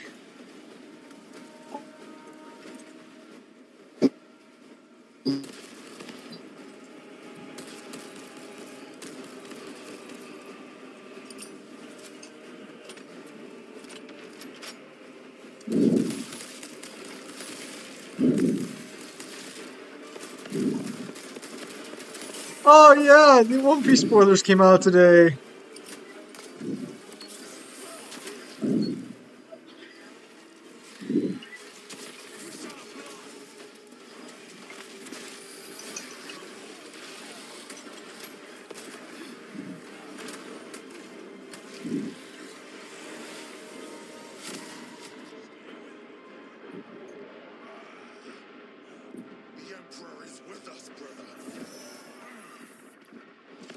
What is hitting me?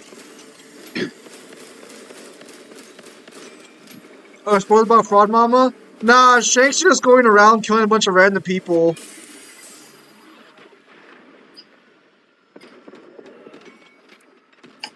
Fuck off! Time to get up.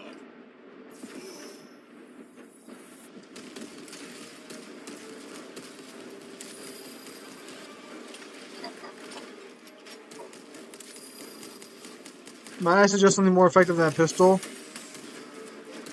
Oh.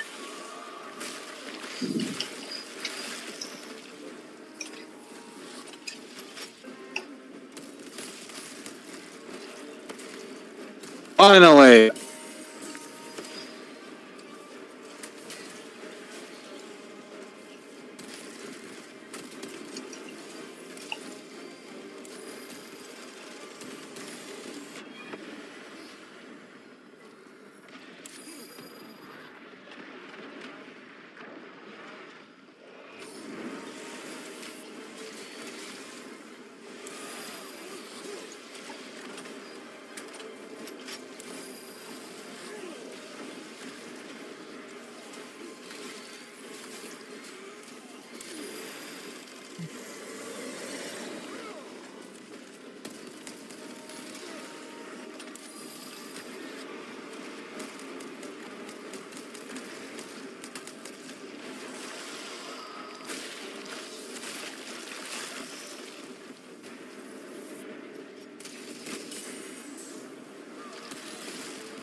Mangler check memes.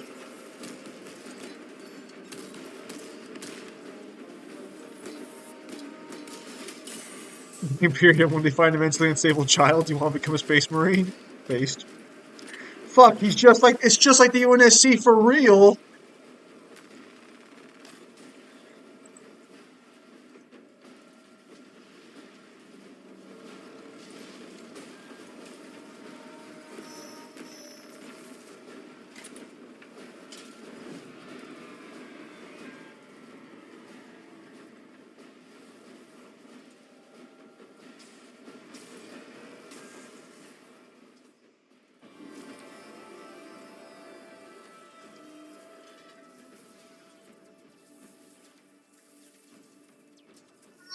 Ah!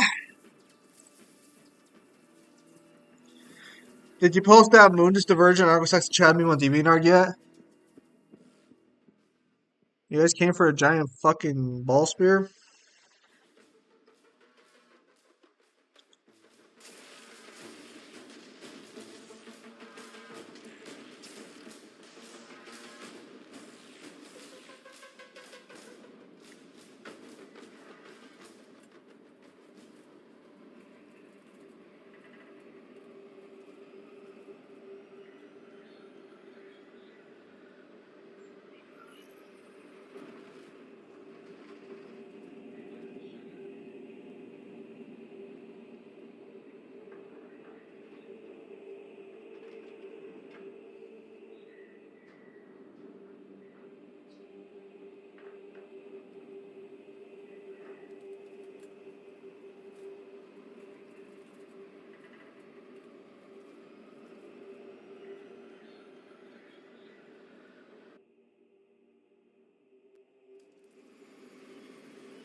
I love all the memes about. What did you see in those Mechanicus files? Explain.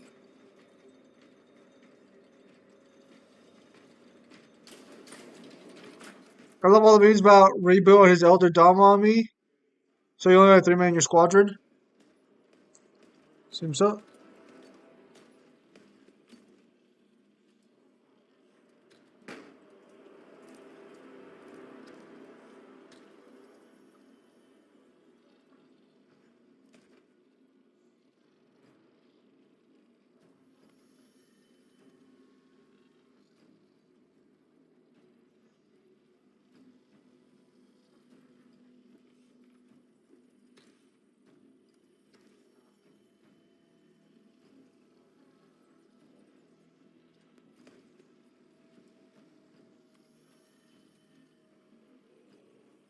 This is such a stupid fucking position to take.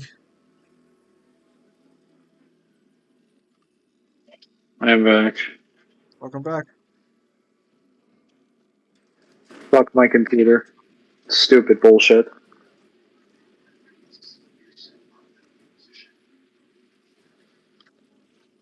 Oh yes, back to the daily routine of my commander threatening me with heresy. Wouldn't the Inquisition not even accept you back since, like, they already studied you?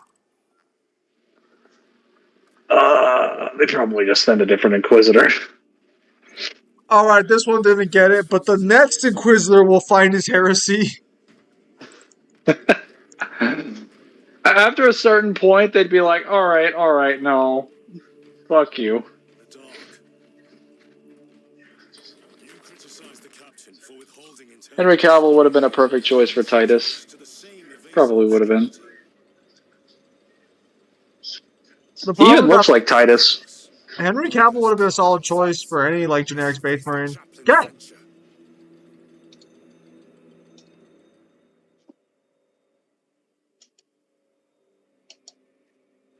¿Vas o no?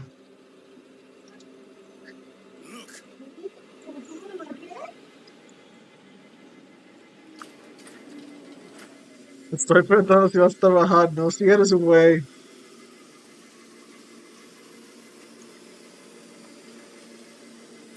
Ay, ay, ay.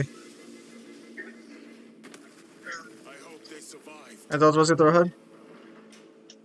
Yo me estoy llegando tarde porque mis hijos me mantienen y porque yo estoy aquí sentado diario así. Fucking heretics. Qué güey. Yes. Did you post that Moon is the Virgin in Argus X chat, the meme on DeviantArt yet? No.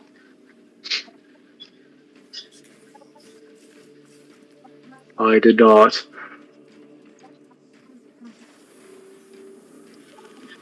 Una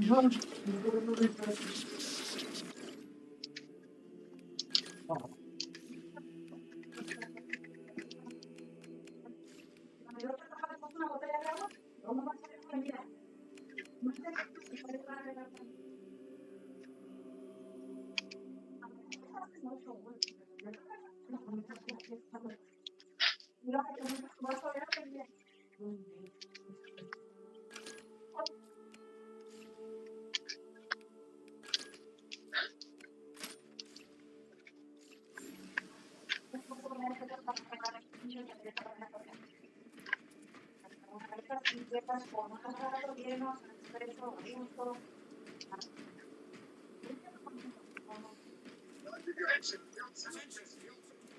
Brother, Para se me hace. I hope you do not mean us. Then I share your distaste. Wait. Why I know did Titus there isn't talking shit about the Omni Ash. Omnisar? No, he's not talking shit about that. Yeah, he is. Well, he's talking No. shit about the Adeptus Mechanicus. He doesn't know his place. Nah. The Adeptus Mechanicus needs to go fuck themselves. Stop messing No. around with technology they don't understand. No. That's Fuck literally the whole reason they have people secure the SCT templates. Because they can't be trusted to build new technology. Or preserve existing technology. He's absolutely right on that. No. Also, because they literally... What do you mean, nah? No. What do you mean, nah? You just keep saying nah, but you never elaborate on what you mean. You refuse to elaborate. Tech Marines can't do what the Adeptus Mechanicus can do. We know about technology better. We handle technology better. You fuckers keep fucking everything up. Are you referring to the Space Marines? Yeah.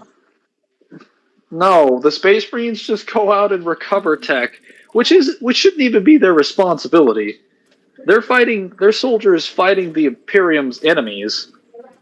They're not supposed to be there babysitting and scavenging equipment.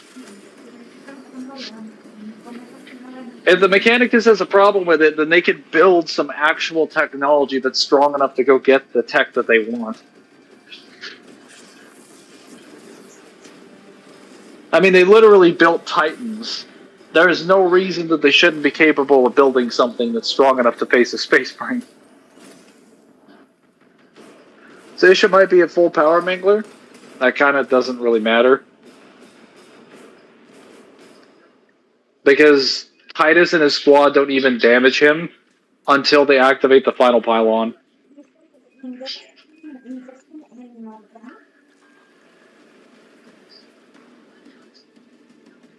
Also, like, when it comes to recovering most tech, the main reason the Adeptus Mechanicus doesn't build technology is because they're not convinced that their thoughts are their own. Because they believe that every thought could be something that's put in them by the Chaos Gods. So they ask the Space Marines and the Guardsmen to basically recover the SCT tech that they see in the field and give it back to the Adeptus Mechanicus. The Adeptus Mechanicus literally just sit around and just wait for technology that's already been developed to be handed to them on a literal silver platter. Risha is the Elder Goddess. Oh. Mm-hmm. No. The Tech Marines are right. Tech Marines are okay. They're the only ones who make sense among the fucking Marines. But the Adeptus Mechanicus completely justified everything they do. How? How are they justified in messing around with technology that they consistently fuck up? Nah.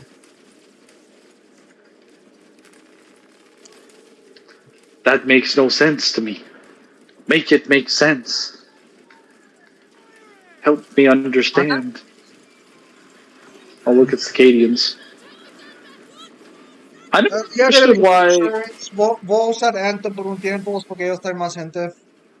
I never really understood why the designs for Warhammer characters were based on World War I. Blue Shield. Ellos traen el más grande lugar de doctores para usar. Pero lo puedo cambiar cuando yo quiero si no me gusta.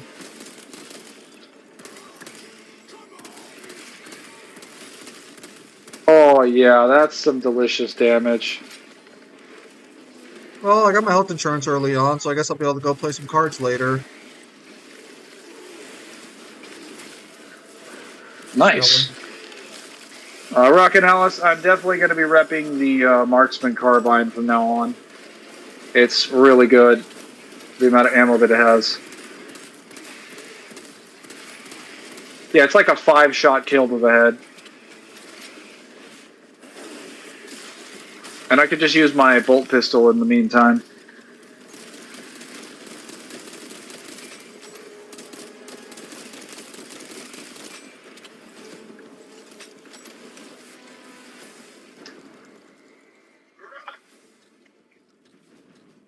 The Tech Marines don't fuck up, that's the human mech boys. You mean the servitors?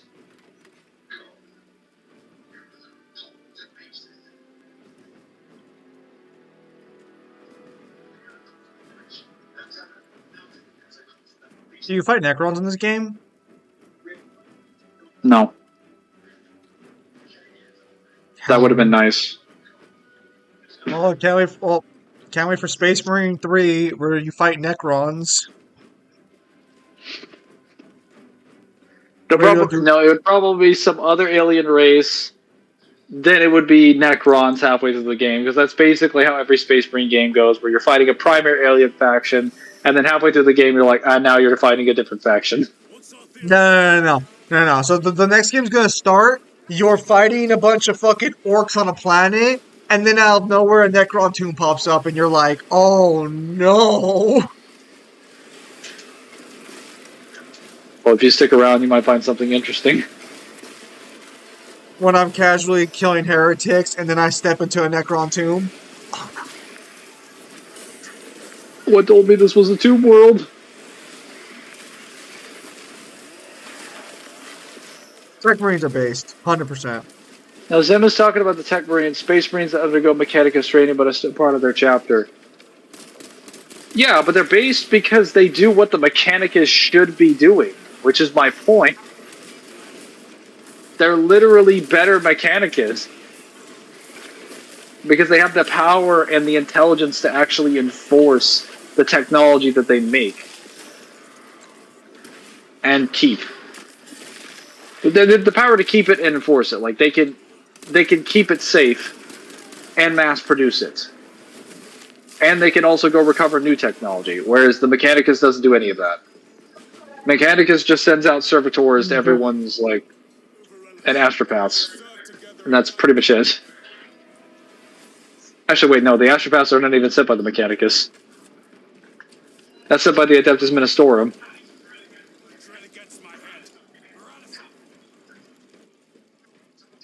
To death with it.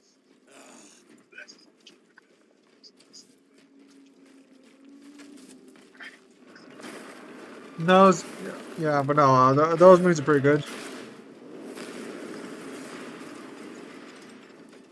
For some reason, I was not playing as the Heretic Space Marines for like 10-something matches in a row. And then they're just like, okay, you're now playing as the Heretics. I'm like, why? Why not give me the freedom earlier?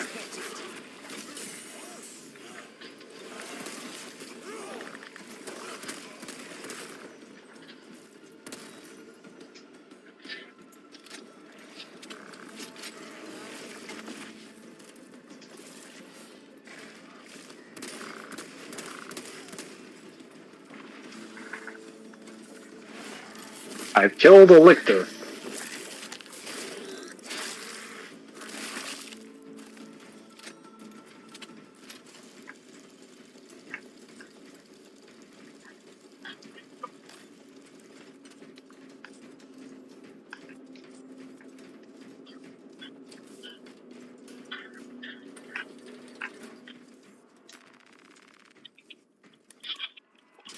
What the fuck was that? Brother, what happened on Grya? Can you be specific? You are withholding information relevant to the mission at hand. Your behavior has been erratic. You force your way into classified files. You tell us nothing. Gadriel. We deserve to know who is leading us. I see Lieutenant Titus has picked up after Captain Akron very effectively. He seems to be following in his footsteps of withholding information whenever someone asks him a basic question. They go up the chain of command so fast. You'll be perfect when you get back to Captain.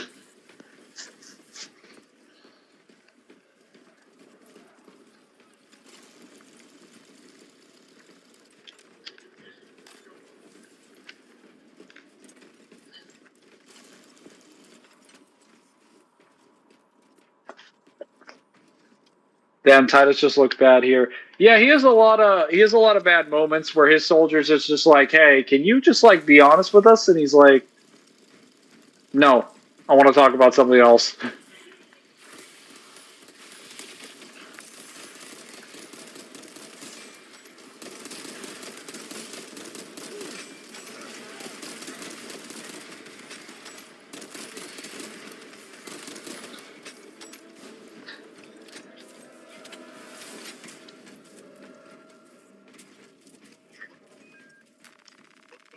We're about to take down the Neurothrope.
But at least Tyus does it mid-fall.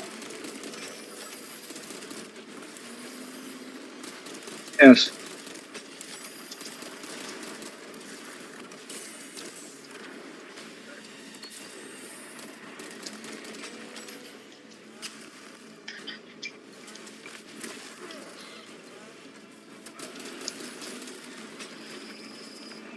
Bruh. A lot of Warhammer 40k could be solved for the Imperium if they were just a little more fucking chill about things. Or if they admitted when they were wrong. Bruh.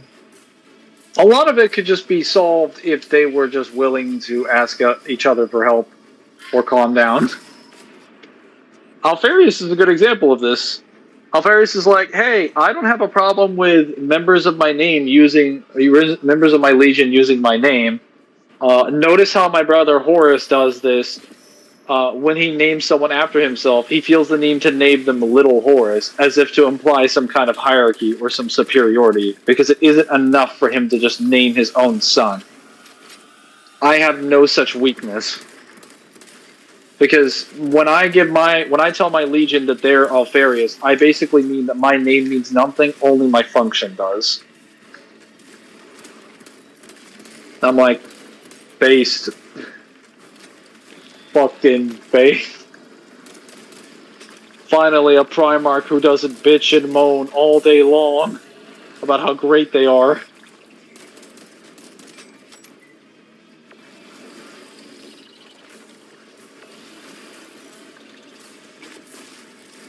But that's what they're supposed to do.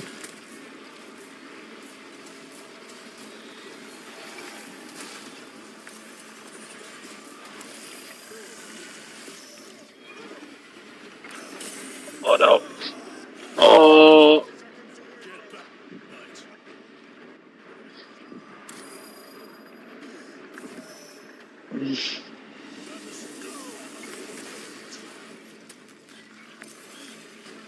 Help me for this.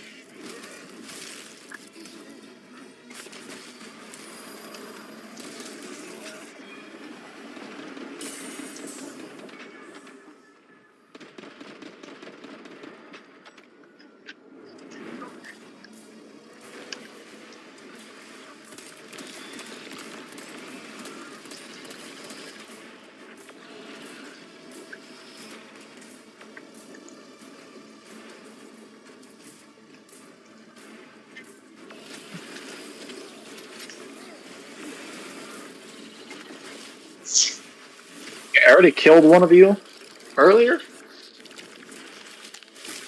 It's just a slightly bigger Tyranid Psyker. That's all you are. You're a glorified Psyker Ultra. Damn, bro.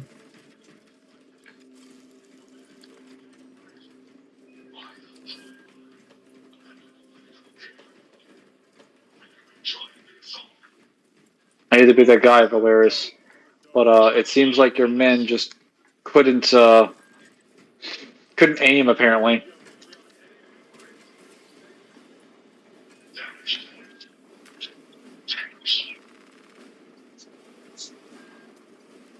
Is that a Psycho Tyranid? That is a Psycho Tyranid. And that is what they look like. I'm pretty sure there are other variants of them, but that is the standard one. They're called the Neuranthropes.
Is that a Psyker Tyranid? It was. Tyranids technically, I do think they have Psychers, but they mainly have like hive minds. Yes. The way they interact with the warp is a bit different than everyone else. Because their intelligence is just overall more powerful when it's built up than a human's. And they just project that force into the warp. Which then is called the shadow of the warp.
Oh yeah, so I was gonna ask you, since I probably will be taking off to play some Magic in a bit, are you gonna want me to leave the stream on, or are you gonna want to call in like in about 30 minutes?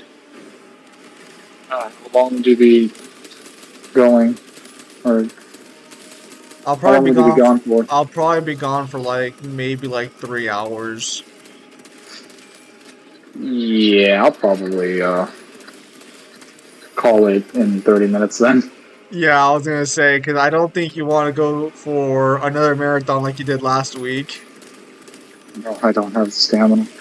Or I do, I just don't want to do it. It's crazy. You guys hear that?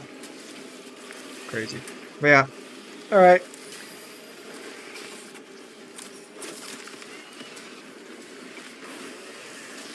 Kill So you? Mangler, are there shotgun weapons in Space Marines too? There's shotgun-like weapons like the Melta-gun.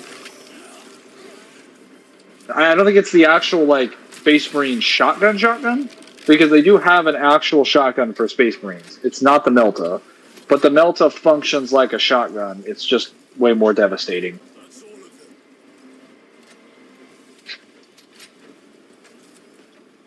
It will be your shotgun gun in this game, though.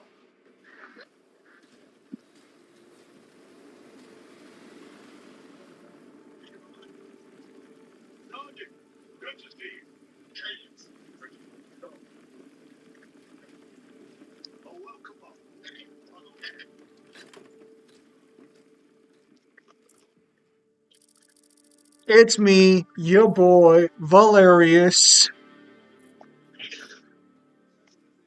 Coming to you live at the battlefield. As you can see, we have Tyranids on the left, glorious Space Marines on the right. Who will prevail? This is the news reporter.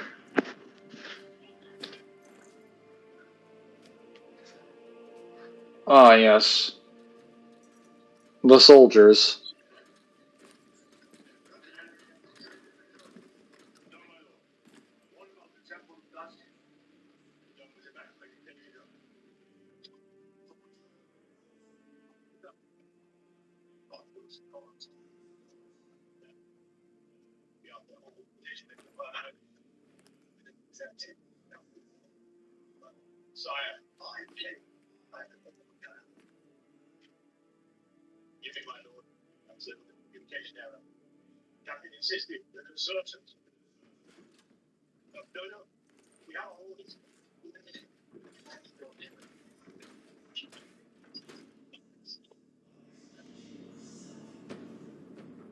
Okay, no, so there's just no real audio on it. What? There's just no real audio for the dialogue in the game. What are you talking about? You can't hear what they're saying? No, for some reason on the stream, their audio doesn't pop up. It's fine. Oh, seriously? Seriously? He died to a fucking grenade? I hate to be that guy, but you can kill a space marine with a grenade. Mangler, no time for your downplay.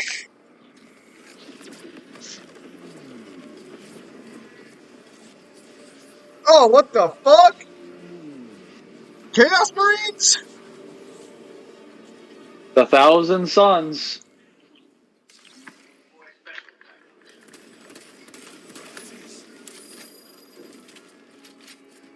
Coward!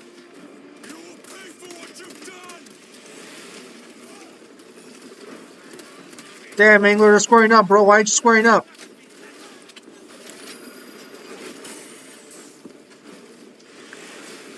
Sheesh, fine, another Space Marine?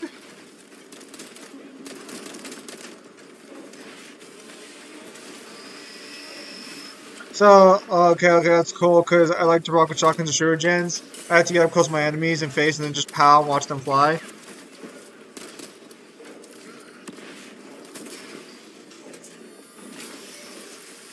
Say hello to the best enemies in the game. The Traitor Legions. Oh no, that's a grenade.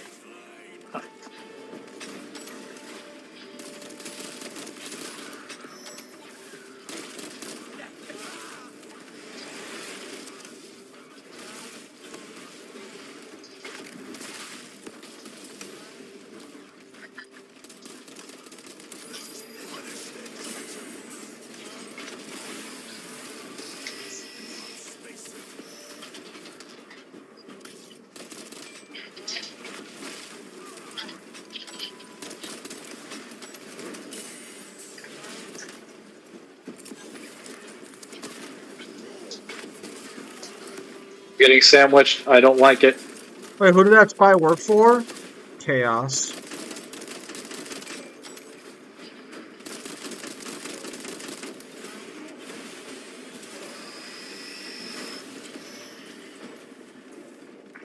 You can tell by tattoos, specific armor colors, etc. Chaos Cultist tattoos are usually on the face or on the forearms. That would just be one of the reasons why they were wearing helmets and stuff like that.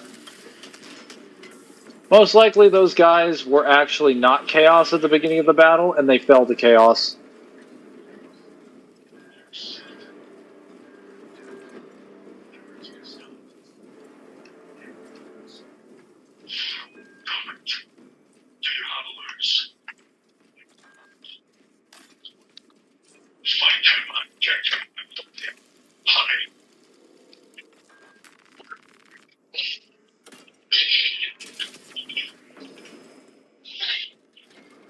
Fortunately, we have the Primus Space Marine upgrade, so we're a lot stronger now.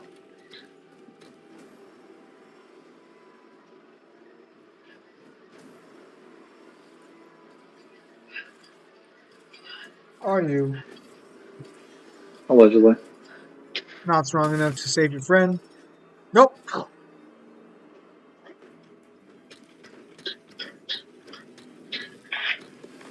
Chiron, stop! Can't you guys just jump after him? What are you guys doing? Why are you watching? Because I don't have a jump button. So, What? Are you serious? I don't have a jump button. No. Or yes. Apparently, Chiron was blessed with a jump button that was not given to me or Gadriel. Chiron, chill the fuck out! Is this what the Black Rage looks like? Nah. I hope that Black doesn't Rage. sound racist because he's actually black, but like he is in a rage and going crazy. Nah. That's not the Black Rage. That's the Black Rage. Completely different. Oh yeah, of course. How could I forget? I know. Someone should make a meme of that. That would be really funny.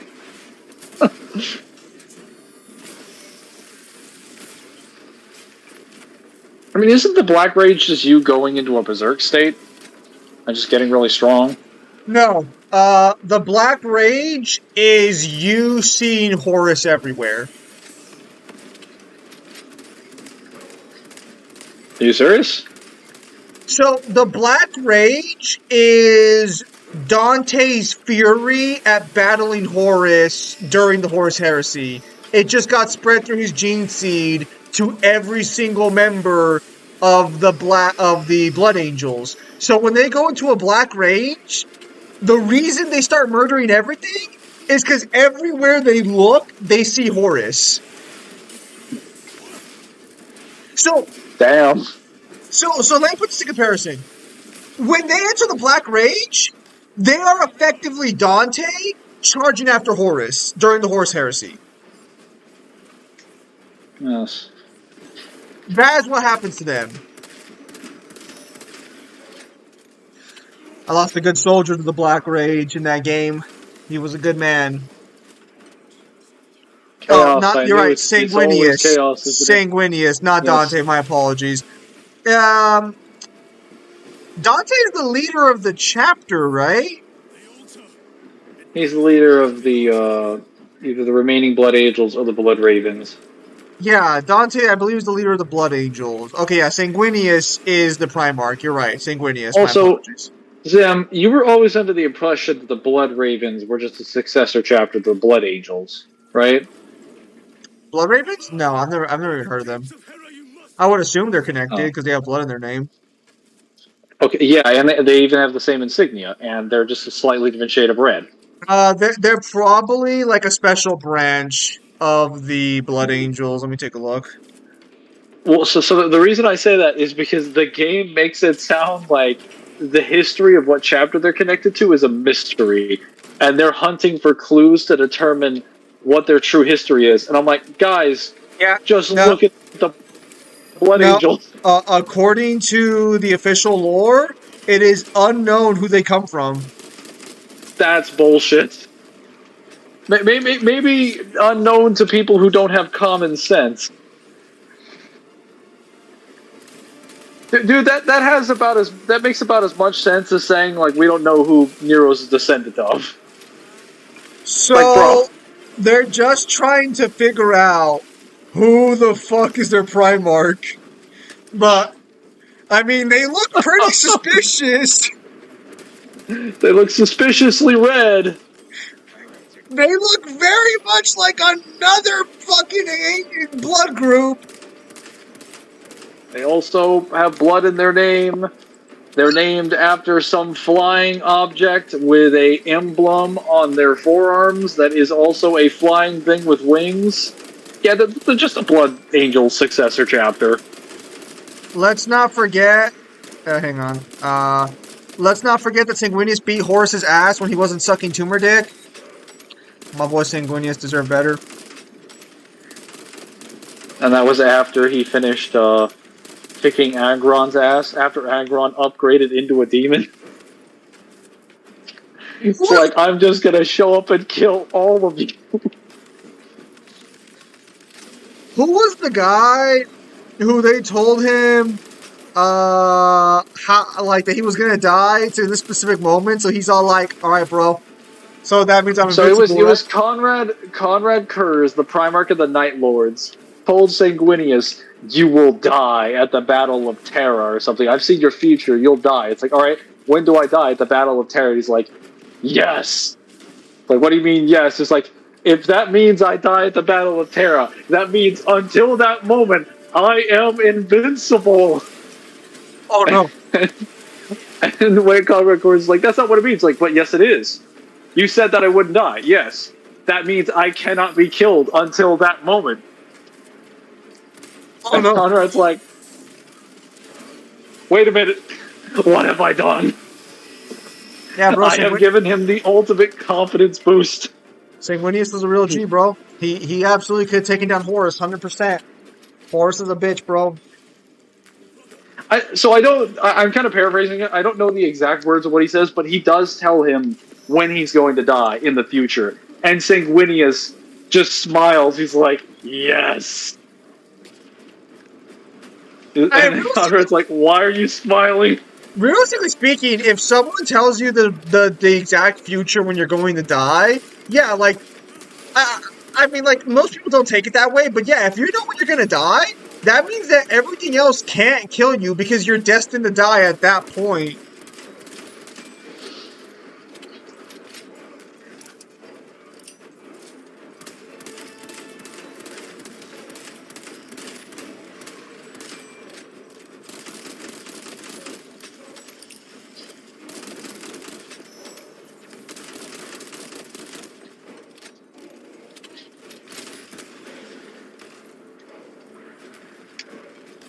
Iron over out here fighting like dozens of Chaos Space Marines by himself.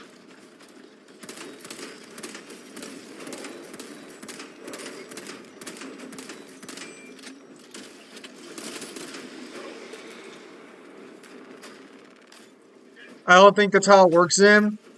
Technically, it is. Depends on how Fate works in the verse, but Fate in Warhammer is basically the same as it does in any other series.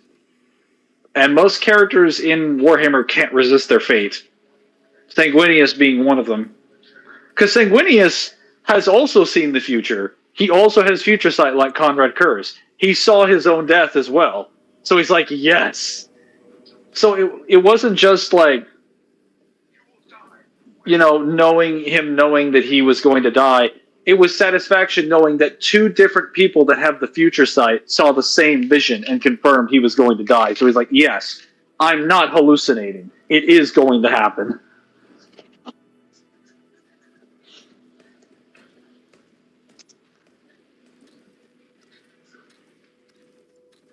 If a fortune tells me that I can die by water, fire can still kill me. It can still kill me. There will just never be a circumstance where you'll die by fire. No. Before that point. No. If a fortune teller tells me that hang on, let me see. Did I die of water? No. You would just live. So you have to understand something. Theoretically, everything is possible within the world. Like, you guys understand that, right? Like, when you put your hand on a table, there is an astronomically small chance your hand will phase through that table. Or that the table will break. Like, a lot of people don't realize this, but everything within the world can operate differently. It's just so unlikely to happen, you would never believe it. If you throw a pen up into the air, there is a very, very small chance that pen will not fall down. Well, in that case, you would need gravity to stop functioning. No, because there is a chance gravity will not act on it. It's an astronomically small chance, but it is theoretically possible. Yes. Will it ever happen? No. But it's still possible that something will just not be affected by gravity within Earth's gravity.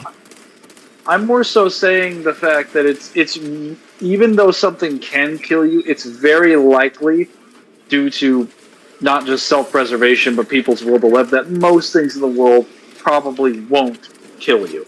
Well, no. Even if they could. If someone looks into the future and sees you die in a specific way, like let's use Sanguinius for example. More than likely, Sanguinius was in peak condition, or at least in stable condition, when he dies to Horus. So if you have that information, realistically speaking, you could get blown up and you'd be fine.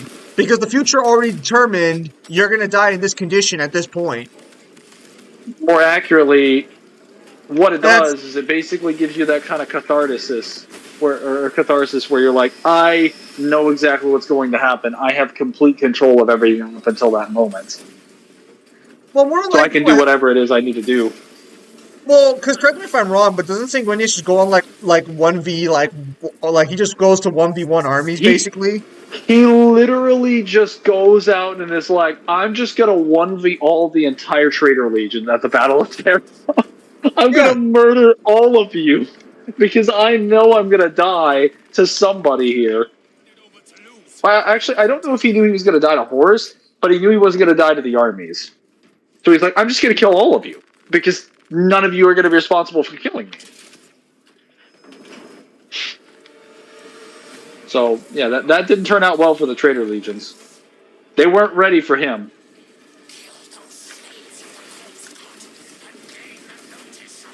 Agron thought he was that guy. Agron was not, in fact, that guy. Bruh. Another barrier. Sustained by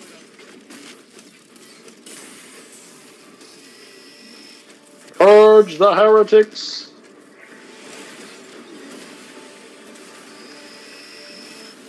The ultimate plot armor. That's actually how you should do plot armor. That was the best kind of plot armor, because it's like, you know you're going to die, but you know the exact time in which you're going to die, so there's no reason to assume you'll die before that point. And thus that gives the agency and the freedom to the character to act before that moment happens, to do whatever it is they need to do. It's a great way to write a character and basically protect them with the narrative of the story.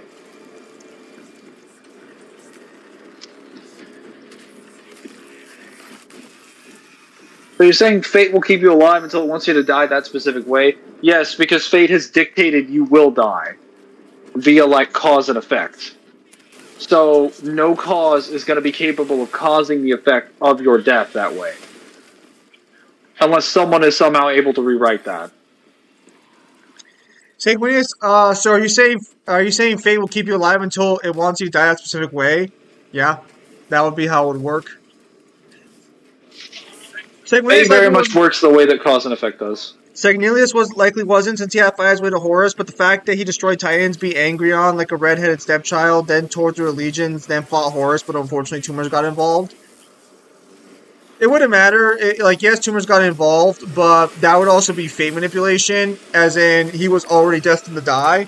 So tumors would just, like, if it wasn't tumors, it would have been something else. Yeah.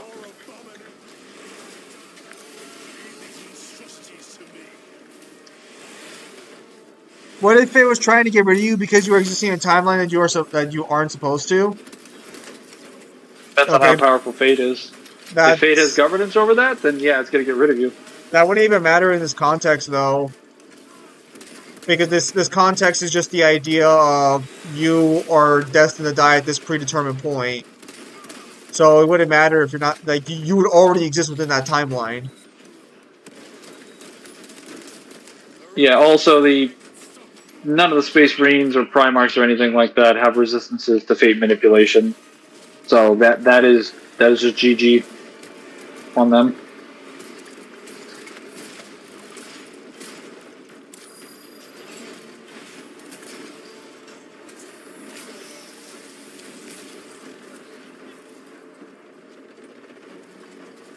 This section's going to take a little bit longer because, you know, I don't have two people guarding.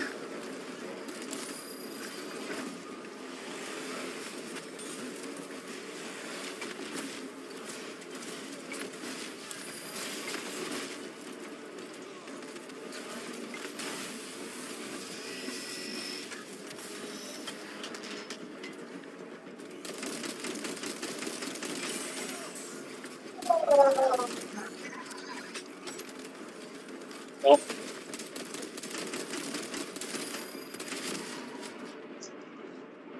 Keep your head. I have you. Close one. Got you.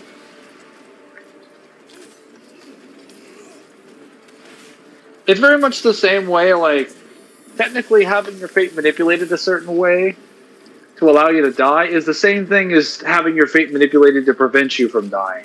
It accomplishes the same thing, which is that it dictates that your death, or I guess a set of actions or consequences, is set in stone at a specific moment. And nothing can change that. At least conventionally.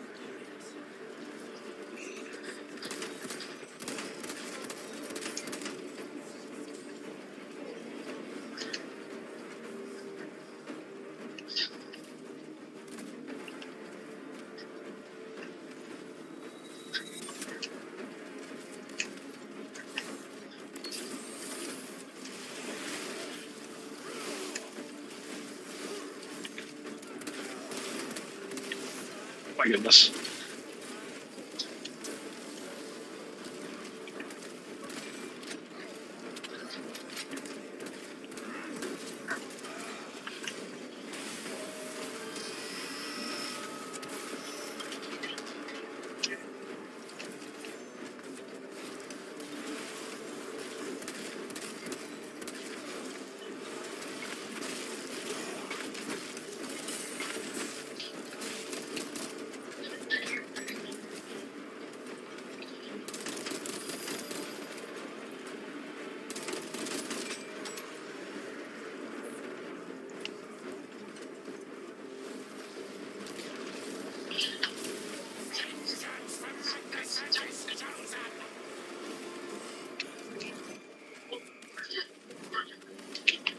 Bruh. You at least can still bleed.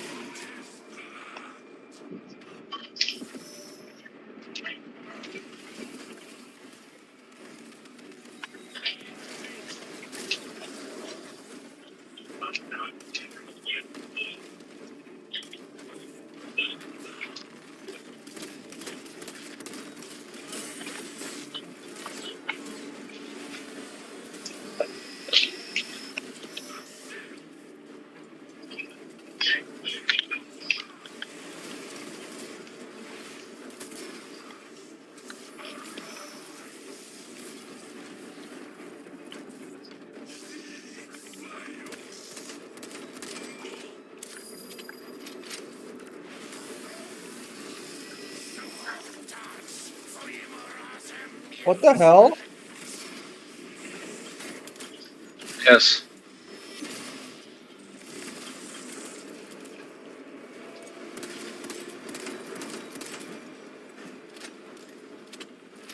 Dante appears in Halo during the events of the first game.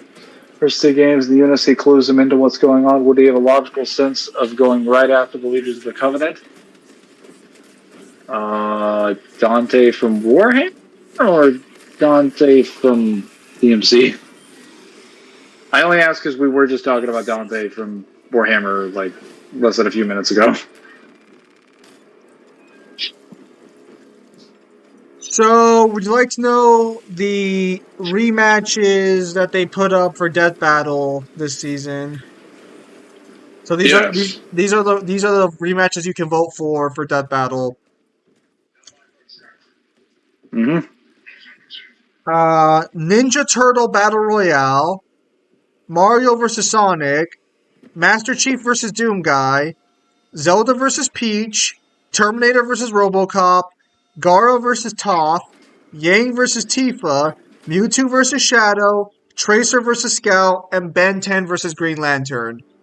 So none of the DMC matchups got into the rematch position. Great. Less stuff that we have to talk about. Probably still going to respond to the Doom one, though. I'm surprised Sephiroth the Virgil didn't make it in. Other DMC. Whatever has a Dante? Yes. He's in the Blood Angels.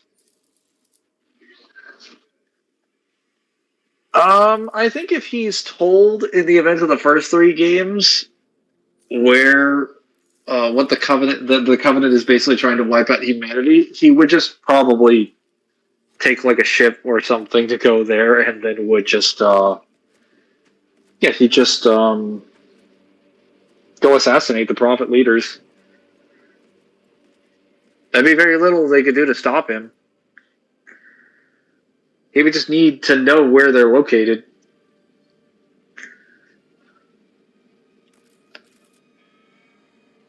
Of the rematches, he just mentioned them. Master Chief versus Doomslayer. So I think Master Chief has less stats overall, aside from speed. But like technically, he does have weapons that should be able to kill the Doomslayer, since he has basically antimatter and like atomizing like weapons.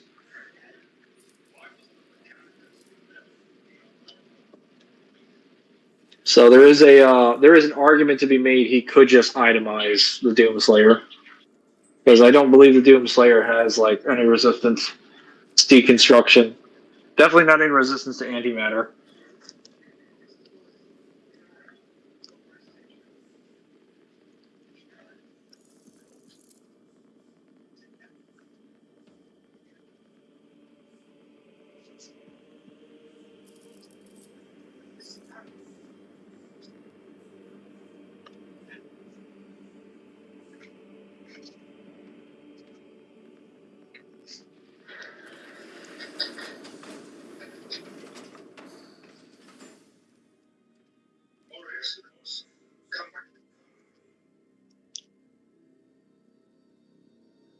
I know Yang versus Tifa and Garo versus Toph are gonna be top picks. I think Shadow and Mewtwo is gonna be the top pick there, honestly. But would that battle give Master Chief that? No, not unless they have the guides.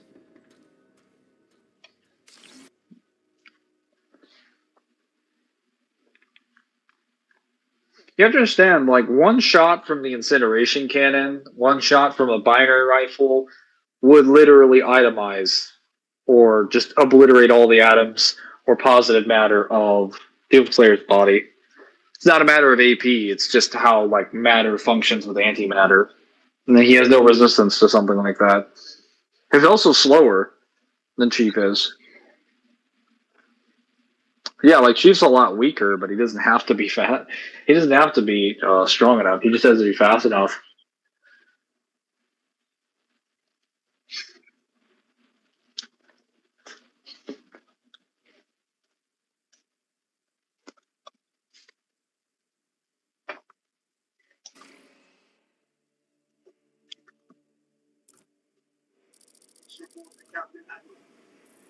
Plug those Promethean links immediately. Administering maintenance. I will need a repair crew before my next flight. Yes. Take note of the battle damage for the engine sears. Armor plating in sections 28B and 40E is compromised along with void seals. Portside aileron is jammed. Portside afterburner has shrapnel lodged inside. Test the fuel system after the leaks are sealed. Heavy bolters require a full reset. I forgot that Vulcan, like, hates the Eldar with a passion. Despite being, like, the nicest person in 40K, he's like a raging racist towards the Eldar.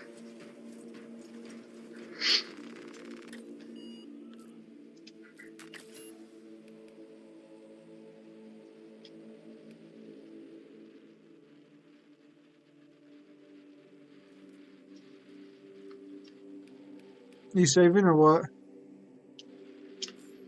I'm trying to see how many missions I have left.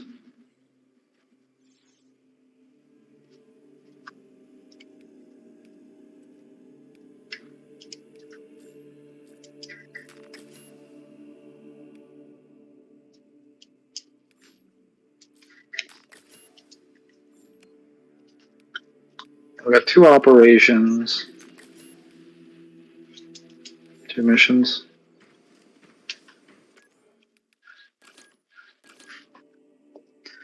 Oh, okay. You have to head out to your tournament, right?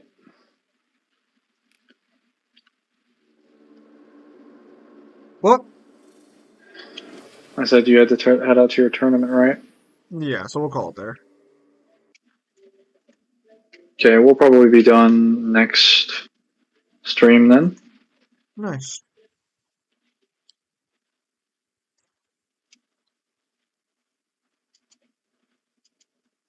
All right. Master Chief, Raiden, and Kenshiro are part of the Speed Blitz during that gang. Yeah, we saw it. Did that matter? Plus, not likely battery rifles Master Chief to go to weapon. By the time Master Chief decides to resort to a forward weapon, Doomslayer already has weapons that are more effective. It depends on how you want to scale Doomslayer's speed, because it doesn't matter if he has more effective weapons, because Master Chief would just dodge. Yeah, I've said this before, but like he doesn't have any resistance to antimatter. There are no weapons in Doom's verse, at least none that are used against the Doomslayer that fire antimatter projectiles. So there's no reason for me to believe he would survive like an antimatter blast hitting him in the chest or hitting his armor.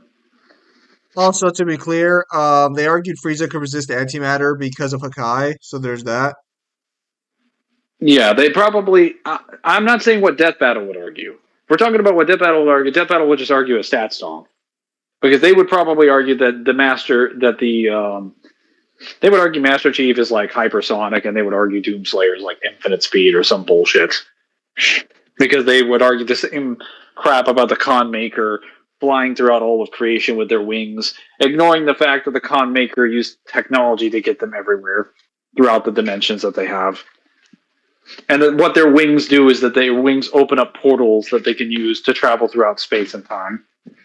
They're not used to literally fly across the cosmos of the multiverse itself. It's a massive misconception. All right. So we'll go ahead and end it there for today. Devil seemed to be thinking he would be able to stream later tonight. If not, I'll see you guys on Kyle's stream on Thursday. So with that said, thank you guys for your time as always. Have a nice day. I'll see you guys on the next streamer video. Take care, everybody.